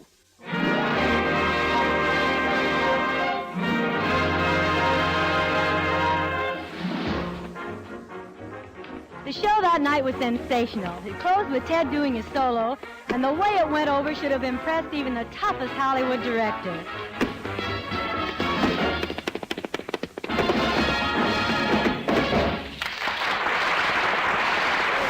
That was really great, Ted. Thank you, Jim. Oh, Ted, you were sensational. You too, Linda. Thanks, Danny. Folks, I want you to meet Hollywood's greatest picture director, Mr. Howard Dunbar. How do you Mason, do? Hanover, it's nice to meet you. And Mr. Dunbar, this is the greatest dance team in the business. Hanover and Mason. Yeah, that really was a show. This is the owner of Hollywood Jim Hardy. Say, Jim, is there some place that's quiet where Mr. Dunbar and I can discuss business? Well, you can go right over there in my office. Well, as a matter of fact, Danny, it's Mr. Hardy I'd really like to talk to. Hey, Jim has a great voice, hasn't he, Mr. Dunbar? Well, his voice is fine, all right. But it's the idea of Holiday Inn that interests me. I think there's a picture in it. And we could do a story around two guys and a girl and use all the special songs you've written, Mr. Hardy. Hey, that's a sensational idea. Well, now, Mr. Dunbar, of course, considering the originality of the idea, we've got to get a pretty good price. Uh, Now, wait a minute, Danny. Don't let your 10% run away with you. Thanks for the offer, Mr. Dunbar, but I'm not interested in selling. Not interested? Jim, are you out of your mind? It's the heat, Mr. Dunbar. Heat. He hasn't been himself all day. The ideas are natural for pictures, Jim. Well, of course, we'd star Mr. Hanover and his partner in the picture. I'm not interested in selling. Well, that's up to you. Well, now, wait a minute, Jim. Wait a minute. Don't be in such a Jim, hurry. will you be decent for once in your life and let somebody else around here have a chance? You had to louse this up for me, too, didn't you, Ted? Whether it's a girl or an idea or a song or even a new hat, as soon as I get it, you want it. And you usually get it, too, don't you? Oh, now, Jim, you're my best friend. Yeah, I always have been. But you always seem to wind up my worst enemy. Well, okay, you've wrecked everything now anyhow. Take the idea, take the music, take Linda, take the whole darn thing. And both of you do me a favor, will you? And stay away from me from now on. Okay, Mr. Sorehead, if that's the way you wish it. Well, Mr. Hardy, we'll want you in Hollywood, too, to write the music. No, thanks. I'll write the music here and send it to you. Jim, if you'd only listen to me. What do you want now, Linda? Shall I throw in my shirt, too? Happy holiday. There's the next show. Happy holiday. Yeah, happy holiday. And many of them. May the calendar keep ringing. Happy holiday.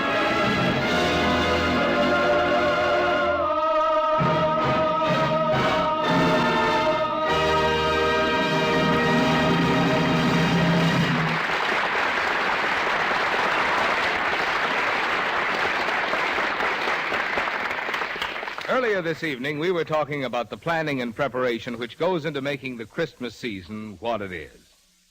For a lot of us, one of the high spots of that season will be a trip, for Christmas is the traditional reunion season of the year.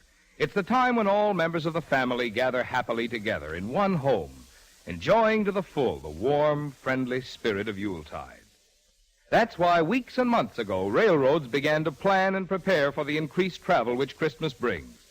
It was necessary first to figure ahead as closely as possible how many of you would travel, and where, and when. The next step was to line up the extra cars and the extra trains that will be needed.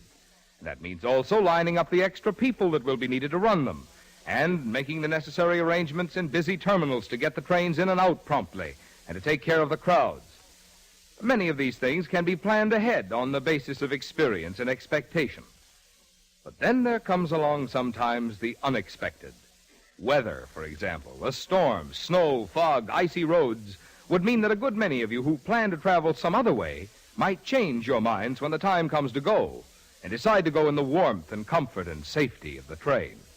And if that should happen, the railroads will do their best to take care of you, too. So the railroads are making ready to carry you and your family on your Christmas journeys, and they hope that many of you will ride with them. But no matter how you go, they wish you a safe journey and a joyous reunion at journey's end.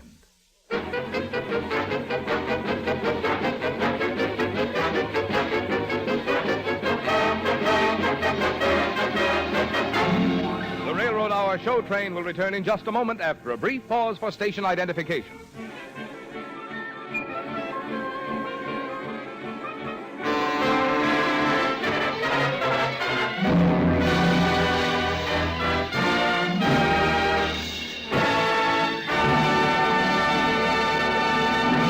Now to Act 3 of Holiday Inn, starring George Murphy, Martha Tilton, Jerome Cowan, and your host, Gordon MacRae.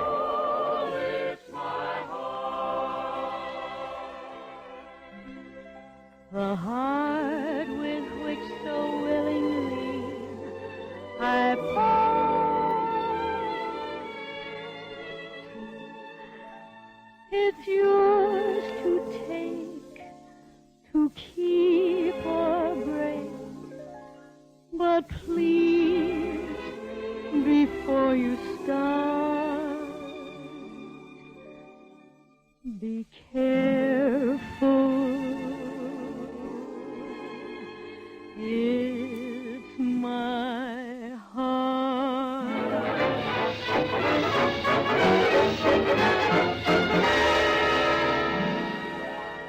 And so Ted and I went to Hollywood, and Jim stayed at Holiday Inn. I was lonely in rooms crowded with people. I was impatient with voices that dripped with compliments. I was heartsick and completely without heart. Nothing mattered very much. Linda, you know, we're getting to be quite an item in the gossip column.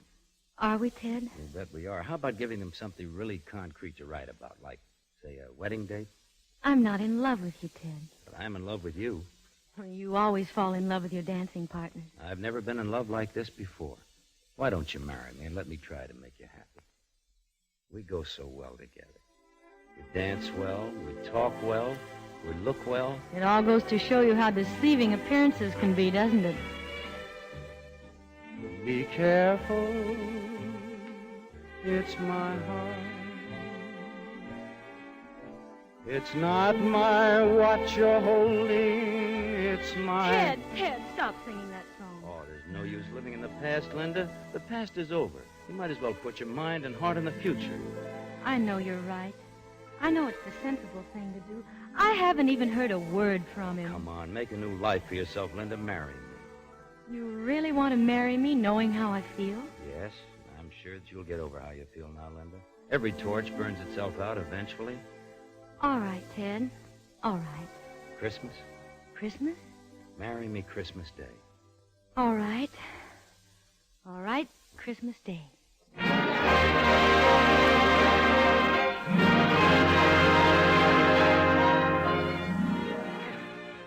And so Ted and I planned a wedding for Christmas Day. And back at Holiday Inn, Jim sat alone, listening to a record he had made of a Thanksgiving song. He sat by himself, talking back to the record. Okay, sing it good, Pappy, and cheer me up. I've got plenty to be thankful for. Are you kidding? I haven't got a great big yacht to sail from shore to shore. Still, I've got plenty to be thankful for. Hey, you're really loaded, Dad. I've got plenty to be thankful for. Oh, so? Like what? No private car, caviar, carpet on my floor. Nothing. Still, I've got plenty to be thankful for. Why don't you go out there and tell her you love her, you jughead? I've got eyes to see with, You need glasses. ears to hear with, Big enough to fly with. arms to hug with, lips to kiss with, someone to adore. You're a little flat. How could anybody ask for more? You're not getting anywhere sitting here. My needs are small, I buy them all at the 5 and 10 cent store. Worst you could do is So say no. I've got plenty to be thankful for. Get on a train, you chowderhead. I've got plenty to be thankful for.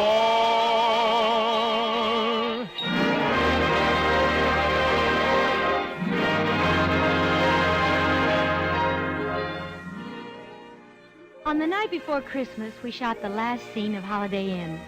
I walked on the set, and there was the inn, just as it had been on the day I walked in and asked Jim for the job. There was the Christmas tree and the piano. There was everything, just as it was. All the props were there, only the people were different. I wandered around, touching things, until the director said, All right, darling. Now you come in with the sleigh, and we'll follow you on the boom from outside into the inn. And when you get there, go to the piano and do your song. You just make me cry when you sing it, and I'll get you out of here early so you can start getting ready for that wedding. Yes, Mr. Dunbar. All right, ready for a run-through.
going to Linda's marry my girl. Jim, Ted. I'm going to marry Jim. I'm sorry, but it's the only right way for this story to end. Well, that's very nice of you to let me know.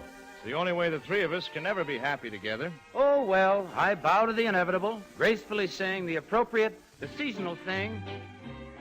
Happy holiday. Happy holiday. Happy holiday. Happy holiday. May the calendar keep ringing. Happy holiday.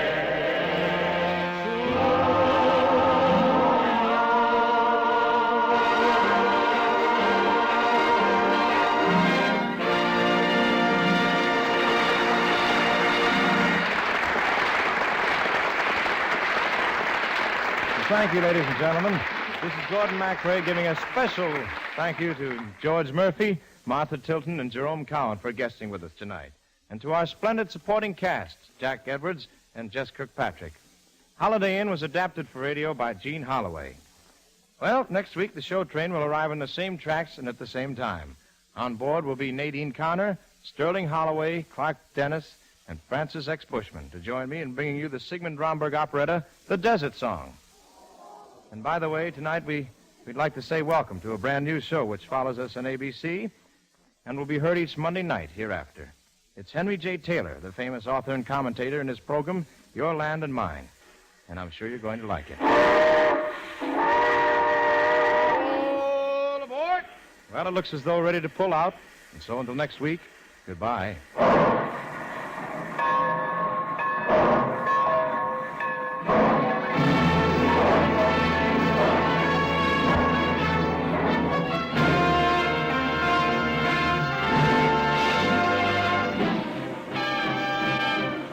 Holiday Inn was presented through the courtesy of Paramount Pictures, whose current release is the Technicolor production The Paleface, starring Bob Hope and Jane Russell. George Murphy appeared by arrangement with Metro-Goldwyn-Mayer, producers of the all-star Technicolor musical Words and Music, based on the lives and music of Rodgers and Hart. Gordon MacRae appeared by arrangement with Warner Brothers. This is Marvin Miller speaking. The Railroad Hour is brought to you each week at this time by 132 railroads of the United States. Each one of them has its own operations and services. Each one competes keenly with others for business. But all of them work together through the Association of American Railroads for the improvement of all railroading and for better service to you. Friends, this is Gordon MacRae again. All of us who helped to bring you the Railroad Hour join with our guest stars and the American Railroads in sincere wishes that you will have a Merry Christmas and a truly happy holiday season.